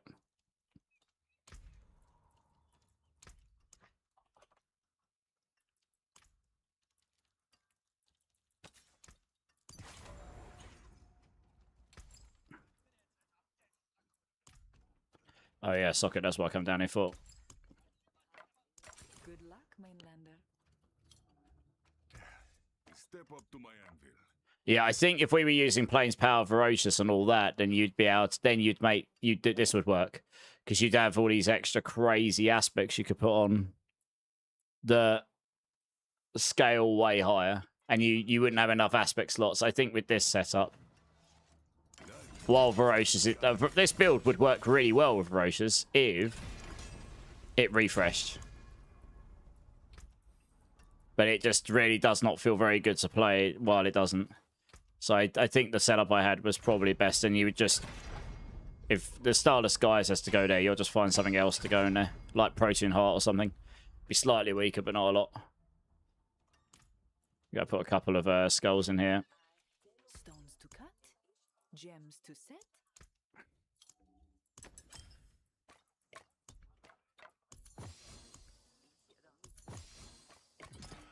Bring Okay. me a challenge next time.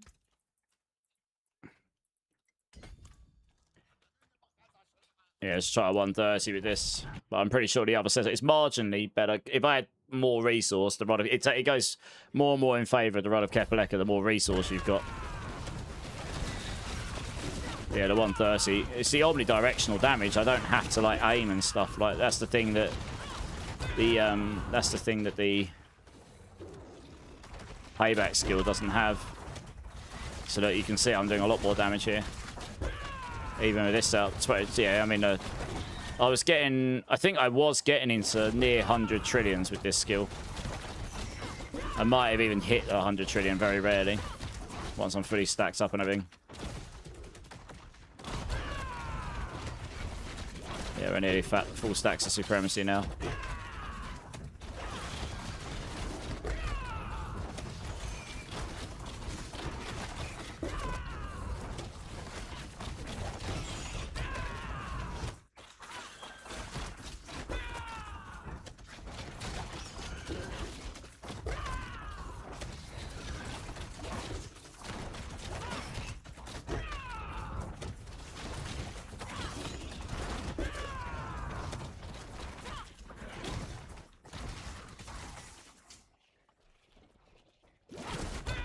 Yeah. I don't think it's necessarily any better. Pretty sure I was comfortably clearing 130s before. I think if you were, yeah, maybe on like a Rizoka's build, because you would absolutely use Plains Power there. So you'd have Supremacy and Plains Power, both are absolutely gigantic if you've got enough stacks of Ferocity and such. Then yeah, it'd probably be better. That's fine. So yeah, you'd put, I don't know, Protean Heart in there maybe. If you didn't want to use the Starless Guys here. Because that may well be not legit.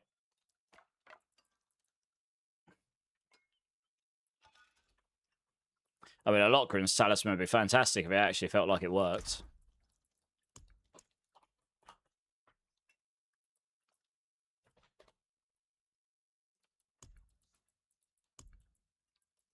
I had one of these charms. Where did it go?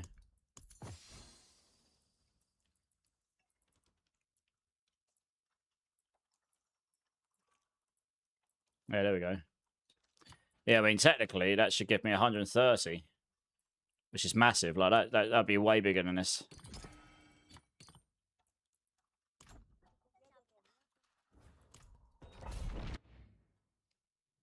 But I remember when I tested this last night, the numbers didn't really go up to where I was expecting them to be.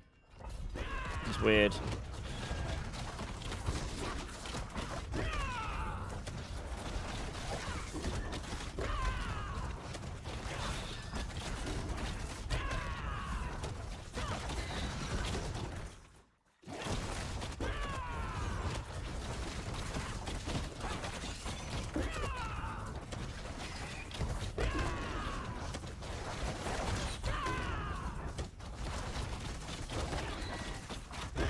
He's got Berserk. Okay, 24 trillion.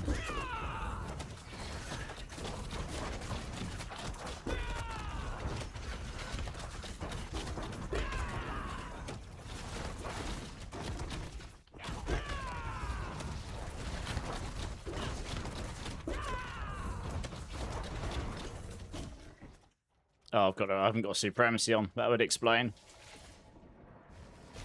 Let's go put Supremacy back on. I've got to put it on the amulet.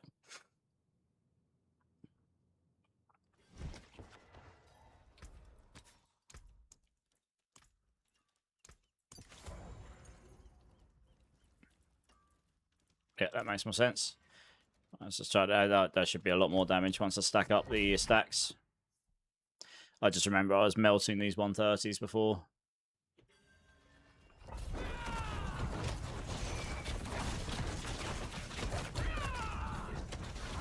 Yeah, that's a bit better. I can feel it already. My supremacy stacks have barely even got going yet.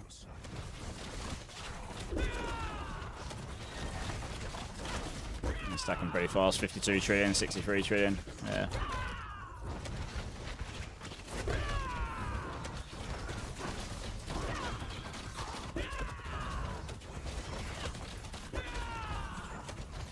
He's got a wonderful barrier on him, this guy. Lovely.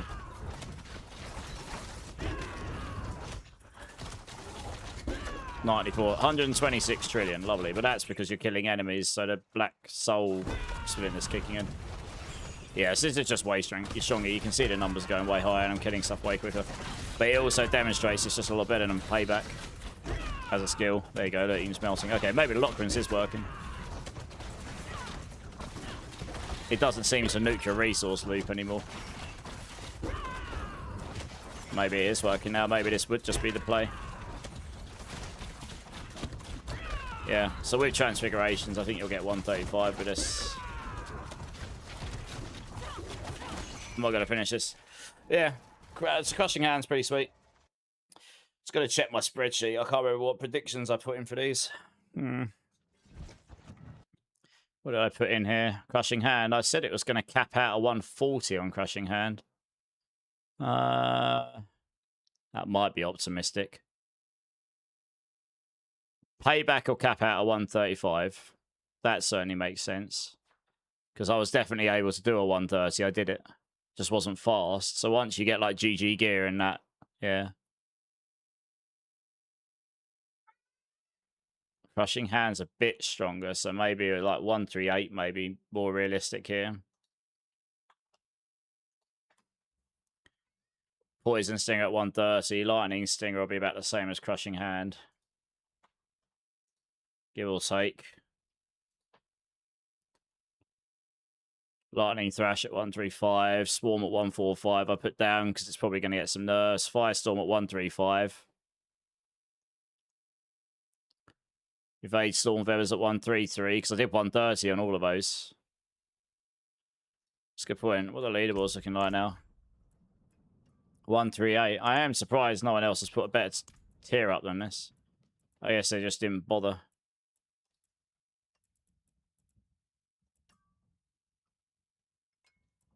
There's not many people bother putting times up at all, but yeah, I'm quite surprised by that.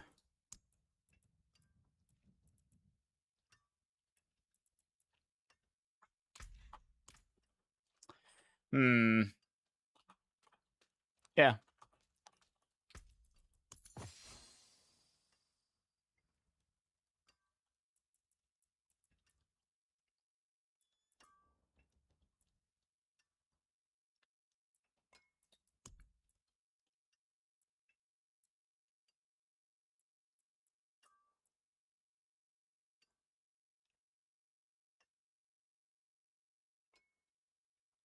Actually, with this setup, the Fist of Fate might not be the best play either.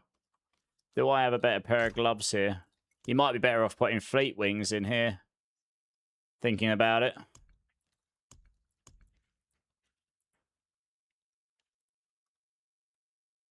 That's a different build right there. I might need to roll another pair of gloves here.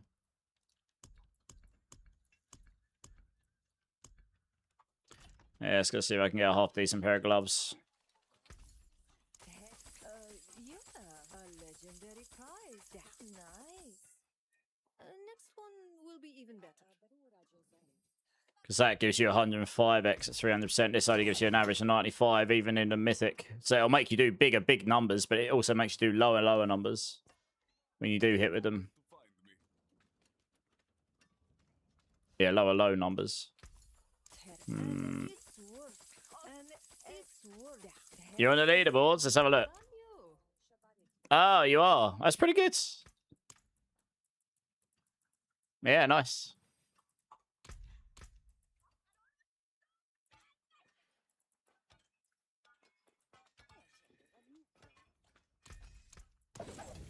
I'm intrigued why.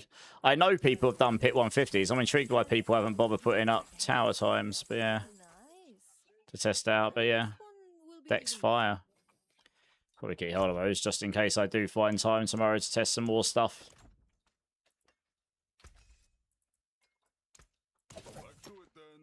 care for a game of a legendary a So I don't- legendary prize for the I got GA on that. Okay, fine. Hey, it's worth something. Not much, but something. And yeah, and hey, well done, you. Preferably GA crit damage here, but It's worth a legend. Nice. A legend. Yeah, not too bad. hey, there we go. Although I got to hope I get lucky on. Got to go cube it, and I hope I get lucky on it. Getting the other offensive affixes is not going to be straightforward on this, actually.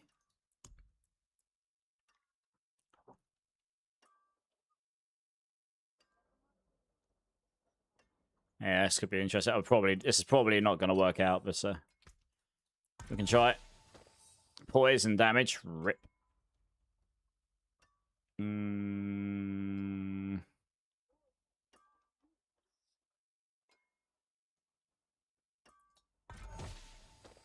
Vulnerable damage. Okay, nice. It rolled maximum as well. All right, nice. So this will work. Remove. That's lucky. I had to get one of them because I can remove the utility, which is the lucky hit, and I can add the dexterity. And then I can just roll the poison into all damage. That's like literally perfect for a 1 GA. To the ancient isles. Roll it into all damage. That was really lucky to roll vulnerable damage and to roll maximum on it. This might help me cap out my... Yeah, I didn't have all damage here. This will help me cap my conversions as well.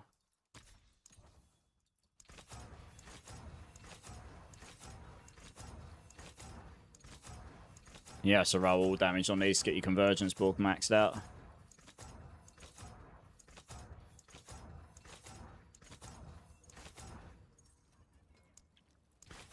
See if we can get a tiny bit nearer to 20.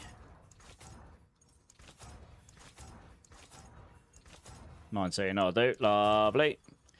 And then, yeah, you can put Fleet Wings on.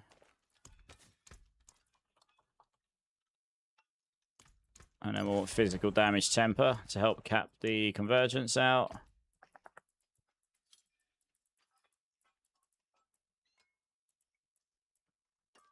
Where is it? Oh, right at the top, been blind. Obviously going to want the GA here. There we go. And Master Sweat this bad boy. Into the crit. I mean, I've actually got an extra damage multi on this as well. Compared to the Fist of Fates. It's not necessarily the best test, but yeah. Yeah, we put that there. So I've now got the all damage, which I didn't have. So that probably will cap this now. Yeah, it does. So I've gained that all damage multi. Plus I've capped convergence. Plus you get 105 there rather than 95. It'll be a lot easier to find something like this than it will to find one of these. Like this. Let's try that.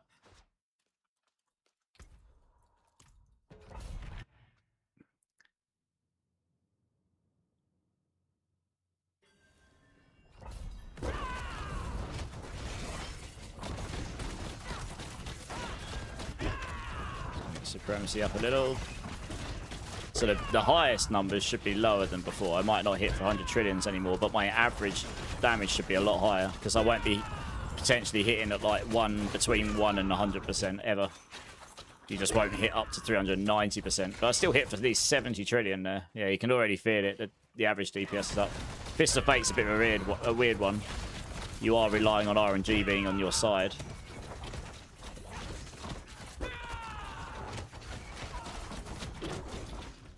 So originally I put this down at a 140 with transfix. I might be able to do a 135 on this. If I can, then yeah, with transfix and perfect gear, I'll do a 140. That's pretty good.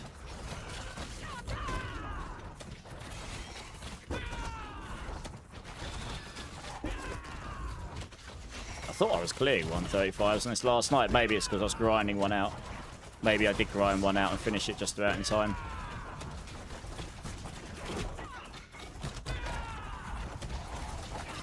Annoying, this guy's around the corner. I can't really hit him all at the same time, even with the massive radius on this skill. Yes, I mean, okay, it's clear that I'm going to finish this in time. That's definitely stronger what I've just put on. That's 100% stronger. And that's without using the Starless Skies and your charms. So yeah, it's 100% stronger.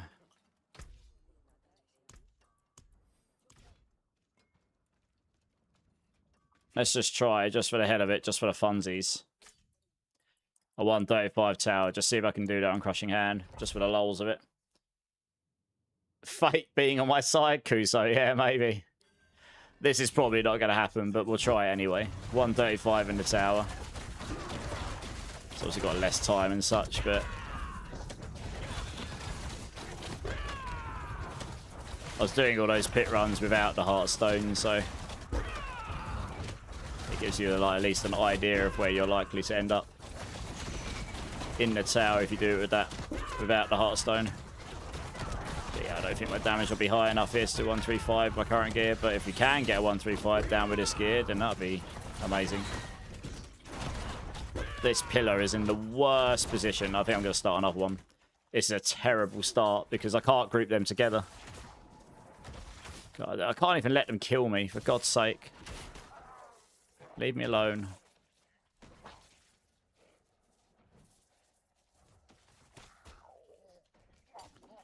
Come through here. I really wish this timer wasn't 5 seconds or whatever long it is. There we go. I'm going to start another one because that pillar was in a terrible location. It's a really bad map for this kind of thing. I couldn't group them together. They all kept going around the outside, so I wasn't... And the radius of my skill was big enough. The problem was with the pillar, in a way, you won't hit them. It blocks the attack. So, oh wow. This is not a great start either. There's like no enemies. Ha! Never mind. Right, we'll try this again.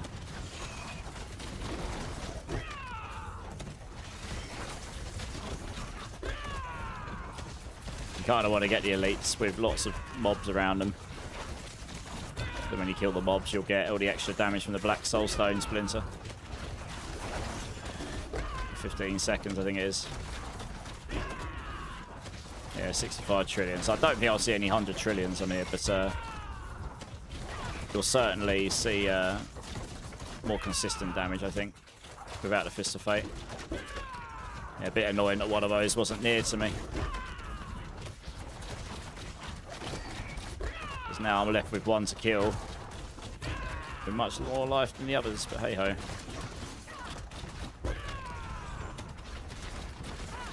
Cool. Die. Thank you. Right, onwards.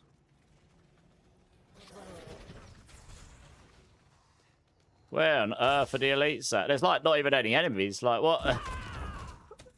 I can't finish a tower if there's nothing to kill. What even is this? Bloody hell. Ridiculous. I guess this is one of those maps you probably don't want to pull.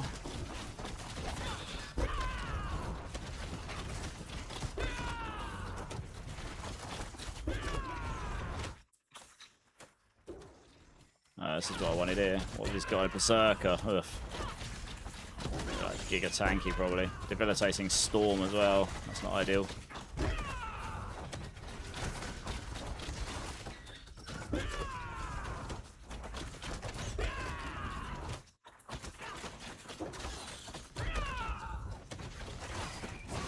Yeah, it's just great. The Crushing Hand's great because if they do spread out and aren't on top of each other, you can still deal, at least for the most part, most of the damage to them.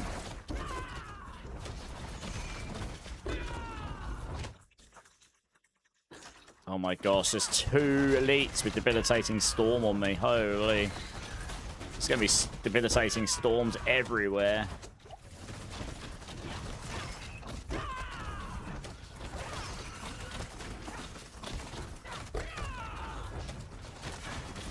I reckon I could do a 134 because it's quite a lot easier than a 135. I might just try a 134. This is not looking positive at the moment. But if I go down to a 134, I think we can do this. One of the most informative streamers. Enjoy these streams over others for sure. Hey, Stefan, thanks for the kind words. I feel like Spirit would be S tier if Dot was if Dot was calculated like season 5 and 6. Well, I mean, Spiritborn was more than S tier in season 6. It was what Warlock is in the PTR right now. You know, like it got to the point where pit 150s were being run in 1.5 to 2 minutes, and it was who could run a 150 fastest, not if you could clear it. I remember those days. October 2024. Yeah, crazy. All right, we'll try 134.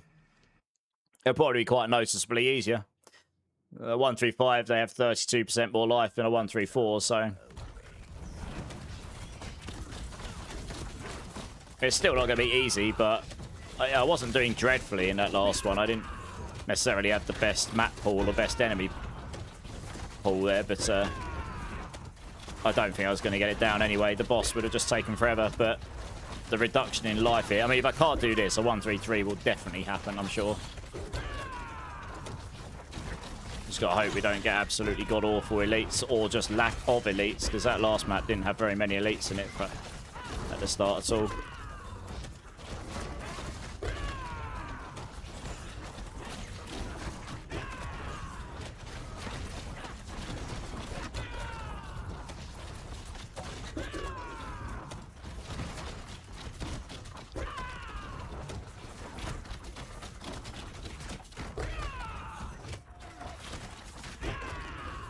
Come on. Die. Die. Good. Onwards.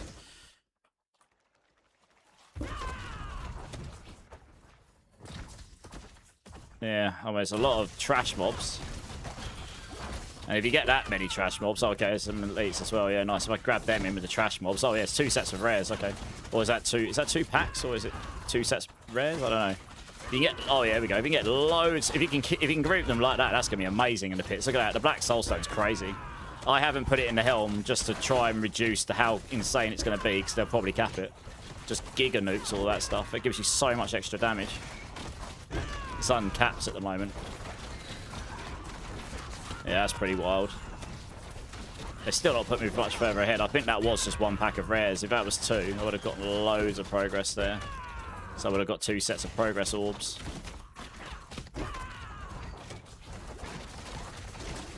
Oh, I just got another pack on me. Okay, sweet. Well, he's got corrupting orbs. Okay. Certainly feels a lot better to play when you're not sitting there worried about getting giga nukes by every single possible affix in the elite pool. Though, look at this rock though. Holy! Like, I need these maps. They look lovely, but they play bloody awful.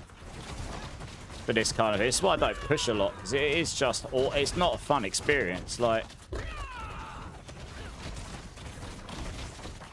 yeah, there's just such an inherent advantage to being able to group the enemies together. And if you've got like a rock in the way that prevents you from doing that, I've got one of the biggest AoE skills in the game here right now. Like, not the biggest, but one of them. So I can hit things like really far away from me, but if that rock's even remotely in the line of sight, I won't be able to hit anything on it. It's probably cost me time because I wasn't able to group them together properly due to 2 being down there and 2 being on top. Anyway, we'll keep going and we'll see where we land. I'll say if I can't get this down, I'm not going to sit here and do these over and over. I'll get a 133 down. I can imagine a 133 will be fine, given that 134 is looking doable if I had a good run, I think. It's probably worth just slapping loads of trash mobs. If I can get like a big group of trash mobs together. I'll just like absolutely slap a load of those. You get quite a lot of them in this mob group. This mob family has lots of them. So it allows me just to kill lots of them very fast. Like this. There you go. Even better if you can get them on the elites. What they got? Another debilitating Storm's Berserker. Oh, okay. Nice. We got the 2 elites. What's this guy got on him? I can't see. I can't see what the rare mobs, the elite mobs got on him, so I'm just going to have to keep going and hope for the best. I'm doing damage to it, so I don't think it's got any of the crazy defensive ones. No, it hasn't. Good. I actually might be able to kill these quite fast then.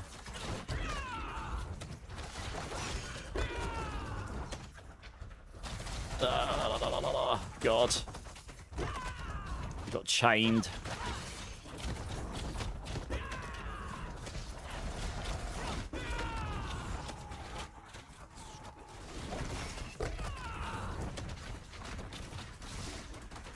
Debilitating storm. I nearly got one of his elite packs down. Problem is, you spend so long trying to kill these elite packs, it's like, is it actually worth the time investment? In this situation, probably not.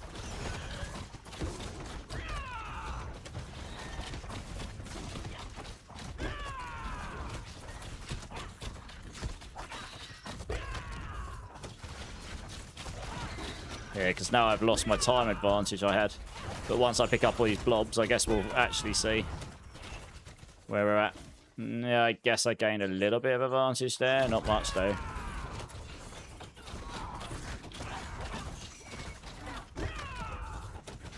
If I kill these trash mobs, maybe I can get this goblin down in good speed. I need to run into more mobs. Don't mean I'm going to have enough time on the boss. I'd probably need like 3 minutes on the boss, I reckon. I'm definitely not going to have that much time on the boss. Nowhere near.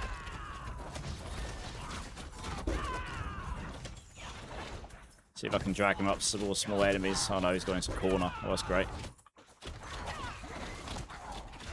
So I've just lost all my advantage on this guy. That probably wasn't... Oh. Okay, well if I can kill him on top of this guy, maybe that was worth it.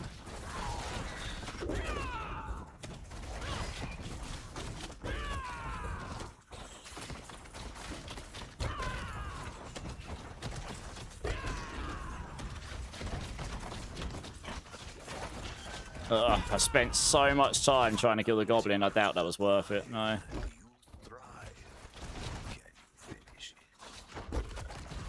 It's not worth it. Just go to the next one. He's got Berserker again. A lot of my elites I've had in this run have all had Berserker, and it makes them a lot tankier. So yeah, it's not been great. Oh, of course. I got the mobs that can get barrier on them. Fantastic. Oh no. Okay. This guy just barriers up all the time. Fantastic. Okay, well, that's the end of that run. I don't think I got any, like, free elite packs there at all. It was all Berserkers and Debilitating Storms and Barriers and stuff. Is this a PTR? It is Woiden, yeah. I'm just going to try a 1-3-3. I really haven't got the energy or the patience to try and grind this out when it's not really worth it. I'm just trying to gauge, like... Well, I mean, a 1-3-3 should be doable here. I mean, 1-3-4 probably would be doable, but you'd need to fish for the really good run. Fish for the right maps, fish for the right enemies and all that kind of stuff. I haven't got the energy and patience for that tonight. But yeah, it's a PTR. Just trying to gauge with my gear. I've got no transfigurations on. I don't test with transfiguration. Well, I've got the Coolian amulet one on, that's all. I don't test with the rest of that stuff. So just gauging where this build is at in the tower. I think, yeah, so we should be able to clear this, I think.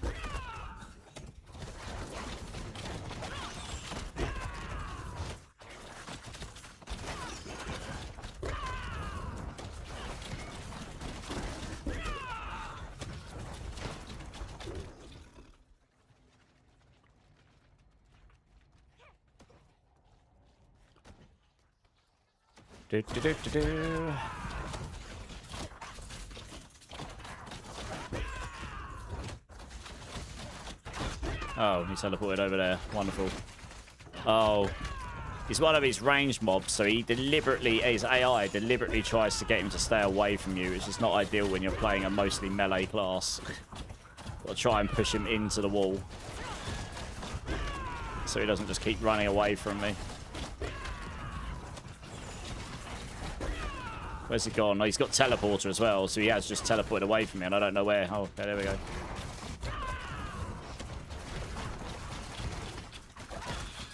Right, okay. Oh, another pack, okay. Wait, 1 second. Oh, I see. They're like these rare mobs or something, are they? Okay. They're not worth killing. Getting confused by that. Yeah, this is a real problem in the tower. The lack of rare and elite mobs. I've heard this from everyone. I didn't do a lot of pushing. But I just had to run for nearly 20 or 30 seconds in there to find another rare or elite mob. And that's what you want to focus your fighting on. And in a 10-minute run thing, you don't want to be wasting 10, 20 seconds trying to find the targets. That's pretty nutty. That's crazy. I think they need to be a little bit more dense than what they are currently. I think. Show your men. Keep going.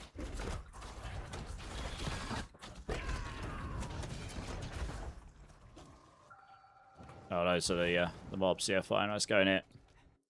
Oh, you happen to be... I'm not using the needle or the ring of Jordan on this build now. This is crushing hand, so you won't use that. You won't use the Ariox needle. The Ariox needle doesn't work with critical strikes, and Rodok Epileka builds are all about guaranteed critical strikes. And I don't need to use the Stone of Jordan. I'm using Leoric's Helm. That may well get brought down. It may not be as strong, in which case we might need to do some extra defensive stuff. But as things stand on the PTR, we don't need to, so we do this. And then we'll see how good or bad it is when we get the final patch notes, I guess. They'll probably tone some of it down a bit, but hopefully not too much, because it feels pretty good to play.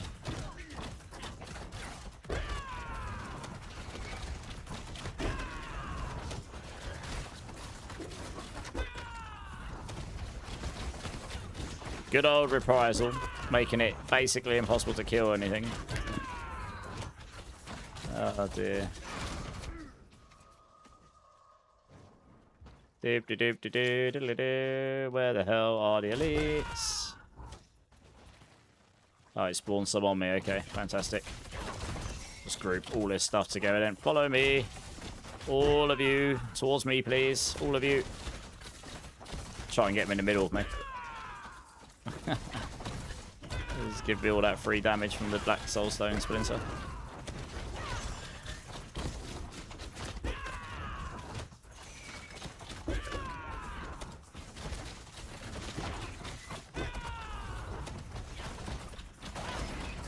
Good. Onwards. I'll back up here. Shielded. Wonderful. Hoping someday Blizzard maybe only allows single transfigures. Also would be cool. Yeah, there's been a lot of different recommendations, like to change it so that the transfiguration can only roll all damage multiplier as opposed to the separate elements. And I mean, someone I know recommended maybe allowing us to transfigure on our boots and stuff, on our boots and one ring or on the boots, so that we can transfigure a mobility only aspect or something. But I don't know. I think they need to get rid of damage utility aspects. What the hell? Why is this guy healing so fast? Do you see that? He just healed from like half life. What disgusting behavior is this? Why? He hasn't got vampirism or anything. Like, why did he just heal for half his life? That's ridiculous. That seems a bit OP. Or bugged. Or both. That's actually cost me time. I'm committed now, so I've got to do it, really. Oh, dear. Oh. Oh, it spawned that right on top of the power pylon. Okay. I suppose I'll kill the elite here. I doubt we'll get the pylons are still buggered in these things. When you get to the high tiers, you're never going to kill them. It's not reasonable.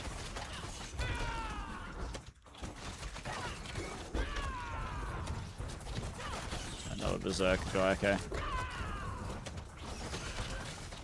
I want to push him that way.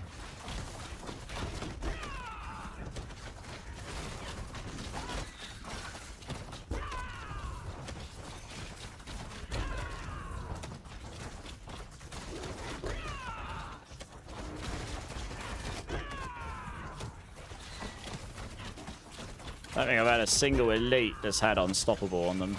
Yeah. They would be perfect. They're the ones you want on Spiritborn right now, because you'll do loads of damage to them all the time. I really shouldn't fight these berserker ones. It's a mistake I keep making. They're so tanky. It costs me time. Like, I've lost a lot of my advantage just trying to kill this guy. And I'm probably going to lose it all killing this guy, but I'm sort of committed now.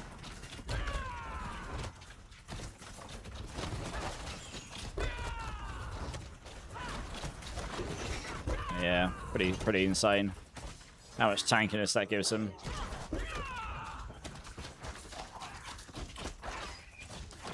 Really, I'm probably better off finding a big group of enemies rather than fighting that goblin. Like this. So she spawned the late on me as well.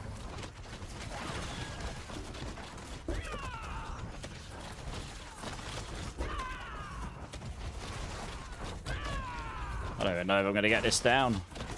Wasted so much time on certain things. Oh, it spawned another elite on me. Okay. Interesting. I very much need these spawn together. I mean, this will certainly be enough to spawn the boss, I think. But I have not got a lot of time left.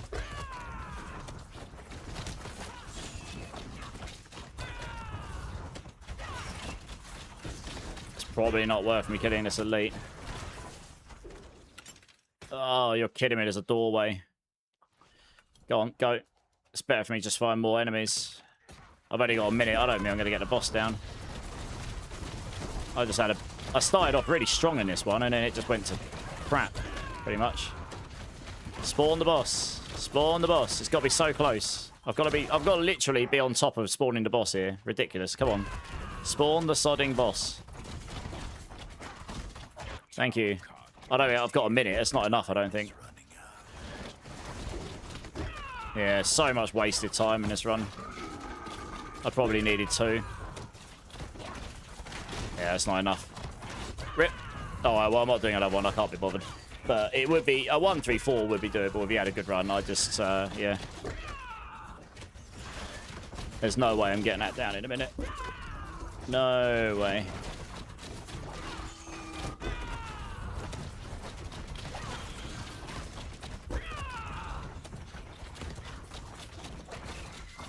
Yeah, I'd need loads of time. Can't bother. It's not happening. You'd need like 3 minutes minimum. Oh, it's teleported on top of me.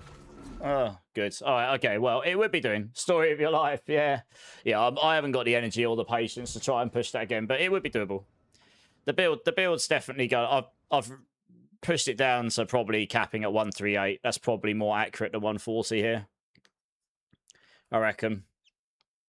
If you had like GG, with the current state of the game, if you had GG transfigurations, GG items, and a really good run, a 138 would probably be doable on this build.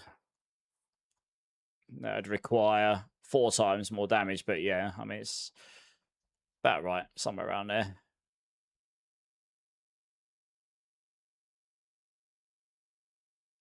I tested payback. Yeah, I'll push payback down to 134, I think.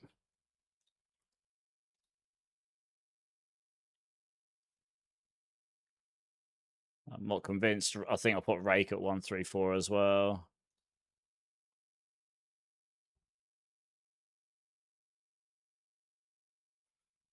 Okay. Nedzilla, how's it going? Crushing Hand looking decent. S tier. In my overall leaderboard, if things don't nuke it, we'll have to wait for the final patch notes, Nedzilla. But yeah, if they don't nuke it, I mean, I can give you a demonstration of how it actually plays in the game, not just trying to giga push on, well, you know, obviously Swarm, or just like do what I was trying to do there, easy peasy. But if I go and say like do... Oh no, let me just give you a quick demonstration in Helltide, and I'll show you T12 and Fisto. It's looking good though, Nedzilla, yeah. But we'll have to wait for the final patch notes. They might bring some of this stuff down, and we might have to change it around a little bit. But as things stand, it'll probably do up to about a 138, which is pretty solid. Yeah, somewhere around that. Yeah, so you're just... It's the strongest... This is definitely the best it's felt in... since before Lord of Hatred. I mean, you're just... It's not the fastest build got, though. Eagle Firestorm might actually be better for pushing than this. Yeah. But yeah, I mean, this is pretty solid. You just literally just go around and once it does hit, you just like one-shot everything. The great thing about this build is it's completely brainless. Like you just hit the floor. It's got a massive AoE on it. And I've built it in such a way that if the resource loop gets broken, you'll build it back up incredibly fast like this. So you're never really worried about any downtime. So that's really nice. And yeah, it's pretty good. It feels good to play. And then if I go show like demonstrate a we'll go demonstrate like T12 Mephisto here. Tried any Thorn stuff with Ariox Bizasho, that's what I was doing today. I got a 125 down on Rock Splitter Thorns, yep. And I put that down as capping around...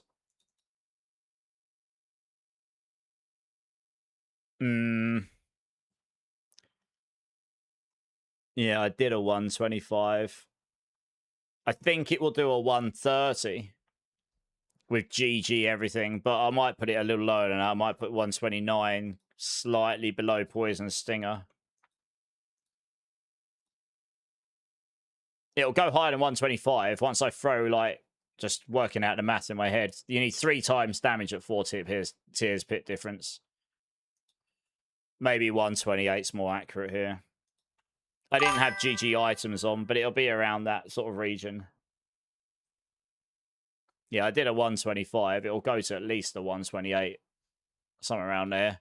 Right, let me just go to T12 Mephisto here. Yeah, that's on my... I made another Spiritborn just to save it off. Hey, Nedzilla, thanks for the follow. Appreciate it. So, yes, but the Ariox Needle does work. It does work with Thorns. The problem with Thorns is we lack... Where we've got critical strike damage multiplier here, we lack that. We do not have that damage multiplier bucket right there. We're losing up to 100 here with GA and Masterwork. 100 there, 200. You can get, let's say, 50 in both of these or something. That's 300. And you can get it another 100 on your weapon. Say, probably, I think it goes a bit higher on the weapon, but let's just say 100. You know, you're missing 400. It's like a 5x damage multiplier you're missing. And we don't have that for Thorns. You don't have that for Thorns. So it's... Or anything like that. So, yeah. That's really where the big difference in damage is.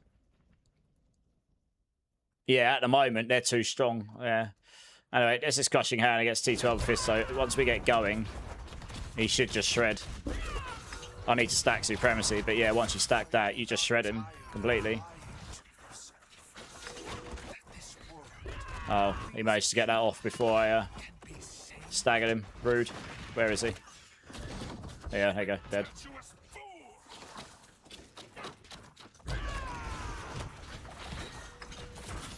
Did I kill him before he does his meteors? Maybe. Yeah, but that's stage 2. Didn't even get to do my meteors on me. Lol. The first stage, I didn't bother stacking Supremacy up. I would have killed his first stage very quickly otherwise. Second stage, didn't even get to fire meteors on me. That's disgusting. Yeah. And stage 3. You just want to get this off before you go. Oh, what's this? He's gone under the ground again. What the hell is this? This is ridiculous. He did this to me on the other run. He went under the ground like giga early. So then you can't kill him before he does it. Ridiculous. Yeah, I don't know if I can tank that. I'm not going to try and find out. I need to get my skills back. Here we go. Right, here we go. I'll finish him off now.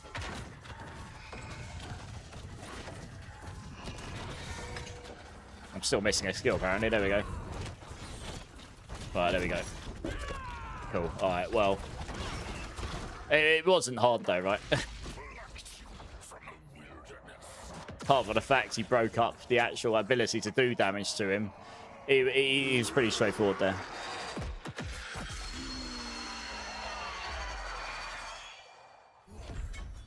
It is currently, yeah, hardcore. Every single Spiritborn build will be hardcore viable with the current setup, but that's possibly because the Lyrics gem damage reduction is too high.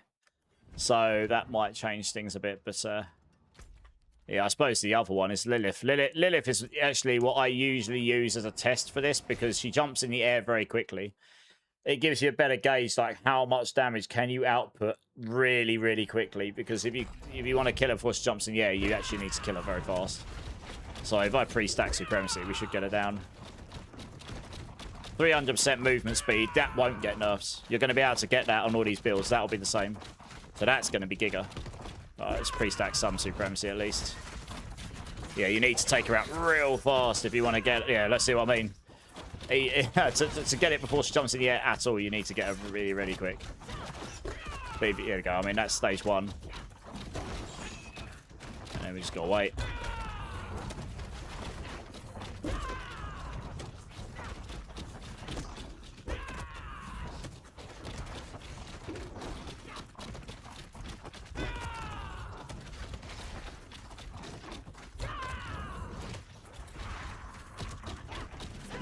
Spending longer waiting for it to spawn into stage 2 than actually fighting her, I think. Dead. So yeah, there you go. I mean, look, we'll have to wait for the final changes. There is a number of things here that could potentially get balanced, but yeah, it's obviously looking good. Yeah. So we'll see. We'll have to wait for those notes.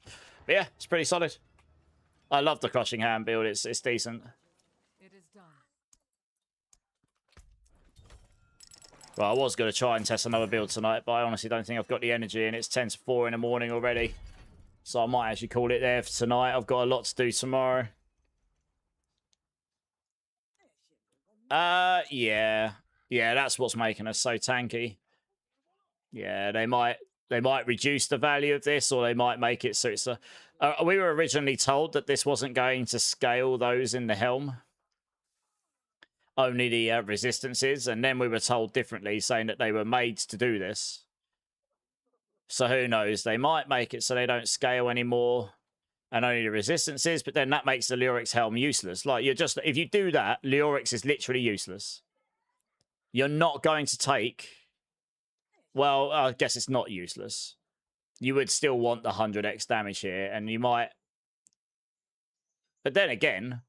I wouldn't need the Lyrics. I've had to make these work in Lyrics right now. You have to put the same one in here as well. You only get it once, but you have to have it in a jewelry for it to work in the helm.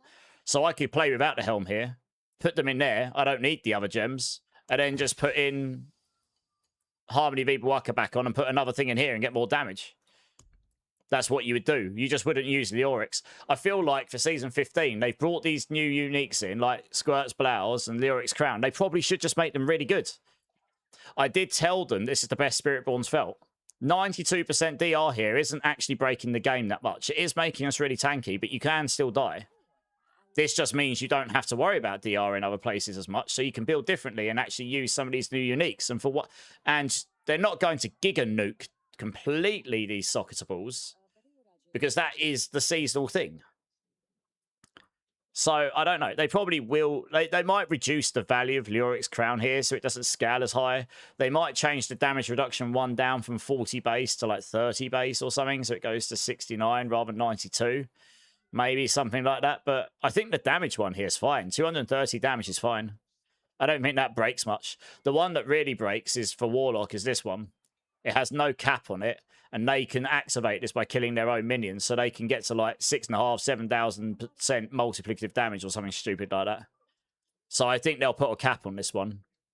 They'll probably cap this to 100% or something, so you can only get 20 stacks maybe.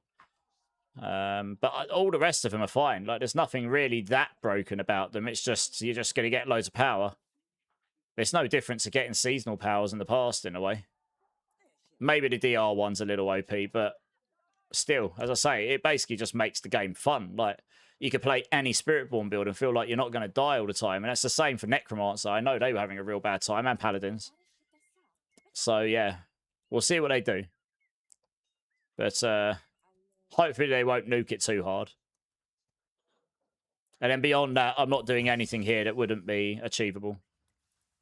These here are probably not meant to be here, so I took that out. But yeah, everything else here is completely achievable. It's most... Yeah, I have got some pretty good gear here. Yeah. Is there a build for pushing in Season 14 that doesn't use Rake? Oh, you're talking about Russian Claw, not Rake, Ellie. Not pushing, no. Spiritborn pushing is Swarm, and it's probably going to be the same next season unless that gets really nukes. Apparently, Swarm in a PTR, the damage reduction actually hasn't been applied. It looks, the text says it does, but it hasn't actually been applied. But yeah, sadly, Swarm is the pushing build. You could, if you're not bothered about leaderboards, you can do Crushing Hand. What I'm doing right now, that will do 130 plus. And I mean, there is technically quill volley builds and stuff as well. Which there's a few builds that'll go between 130 and 140, but it won't compete with Swarm. Yeah. Right, okay. I'm going to have a look see these online. I'm going to finish up there tonight, I think. This is already coming up to 4 a.m. And I was quite wrecked today after staying up so late last night. Let's have a look see who's online.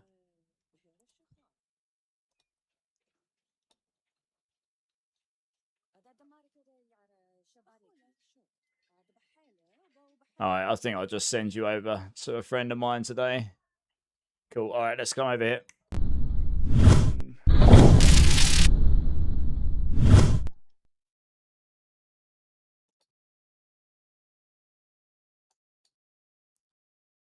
Okay. All right. You're playing Poison Stinger, which is fun. So, actually, changing from Poison Stinger to... Poison Stinger got nerfed after week 2. But Crushing Hand is not a big difference to change from. Like, there's a lot of crossover in the build.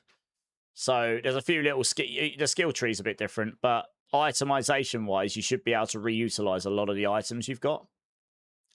Yeah, no worries, Breakpoint. Thanks for being here, dude. Swarmborn again. At the moment, no name. But yeah, we'll see what the final patch notes bring. But there's a load of other builds that will be fun. You'll be able to nuke the game and have a good time. At least from what we're seeing right now. Okay, guys. A little bit short today, but I was up very late last night. It kind of ruined me today and I had a bit of a headache. So, yeah, thank you, guys. I really do appreciate you all being here today across all my channels. All of you that are here the whole time. Anyone that's new, anyone that's been lurking. Yeah, thank you. I appreciate it. If anyone hasn't hit the like and subscribe button in my channels, please consider doing so. Really helps me out. Love to see you again. If you want to get hold of me off stream about any of the builds I've been testing, about any of the builds on live or anything else, Discord will be the best place to do that, but you can wait until I'm next live or get me my YouTube comments as well. So I'll link the Discord there for any of that you that might find that useful. But yeah, I'm pretty responsive there if you do decide to join and you need some help with something. All channels except Twitch, I'm just going to be shutting down. So thank you guys, as always. Really appreciate you. Have a great rest of your weekend or Monday, whichever time zone you're in. Twitch, I'm going to send you over to Panda Glassjaw. He's one of the Sork and Druid guys from Max Roll. He knows his stuff. He's one of the best hardcore players on the circuit. So yeah, come over, show him some love. It looks like he's doing some Druid stuff right now, probably in the PTR. So if any of you guys like your Druids, maybe come over, see what he's up to, because I'm sure it's probably quite high level. In terms of next stream, I'm not sure I'll be on tomorrow. It's the last day of the PTR. I might actually just do some stuff offline because I need to capture a lot of footage and stuff. So it might be easier for me to just do that while I'm offline. But if I'm not on tomorrow, I'll be on Tuesday doing something. So yeah, I'll see how I feel tomorrow. But I may well take tomorrow off just to try and get as much done as I can, because once the PTR ends, I can't get footage and stuff there anymore. Yeah, thanks, Gaming Tongues. Yeah, so I think that's probably about it. Yeah, I don't... Over the next week or two, I don't know if I'll be playing Diablo like full-time in those weeks. I don't know. There's a few other games I kind of want to play around with. There's a new update for Titan Quest 2 that dropped the other day, which I've put off. I'll probably play that at some point this week. And there's a couple other games I might have a little play around with while we've got a bit of a quieter period before BlizzCon. But yeah, I need to figure out what I'm going to do. I'm not quite sure yet. But yeah, I hope you do have a great rest of your weekend, though, guys, or Monday. Thank you again. Really do appreciate you. Thanks for allowing me to do this full time. Keep safe, guys. Keep blasting. Much love. And I'll see you soon. Cheers.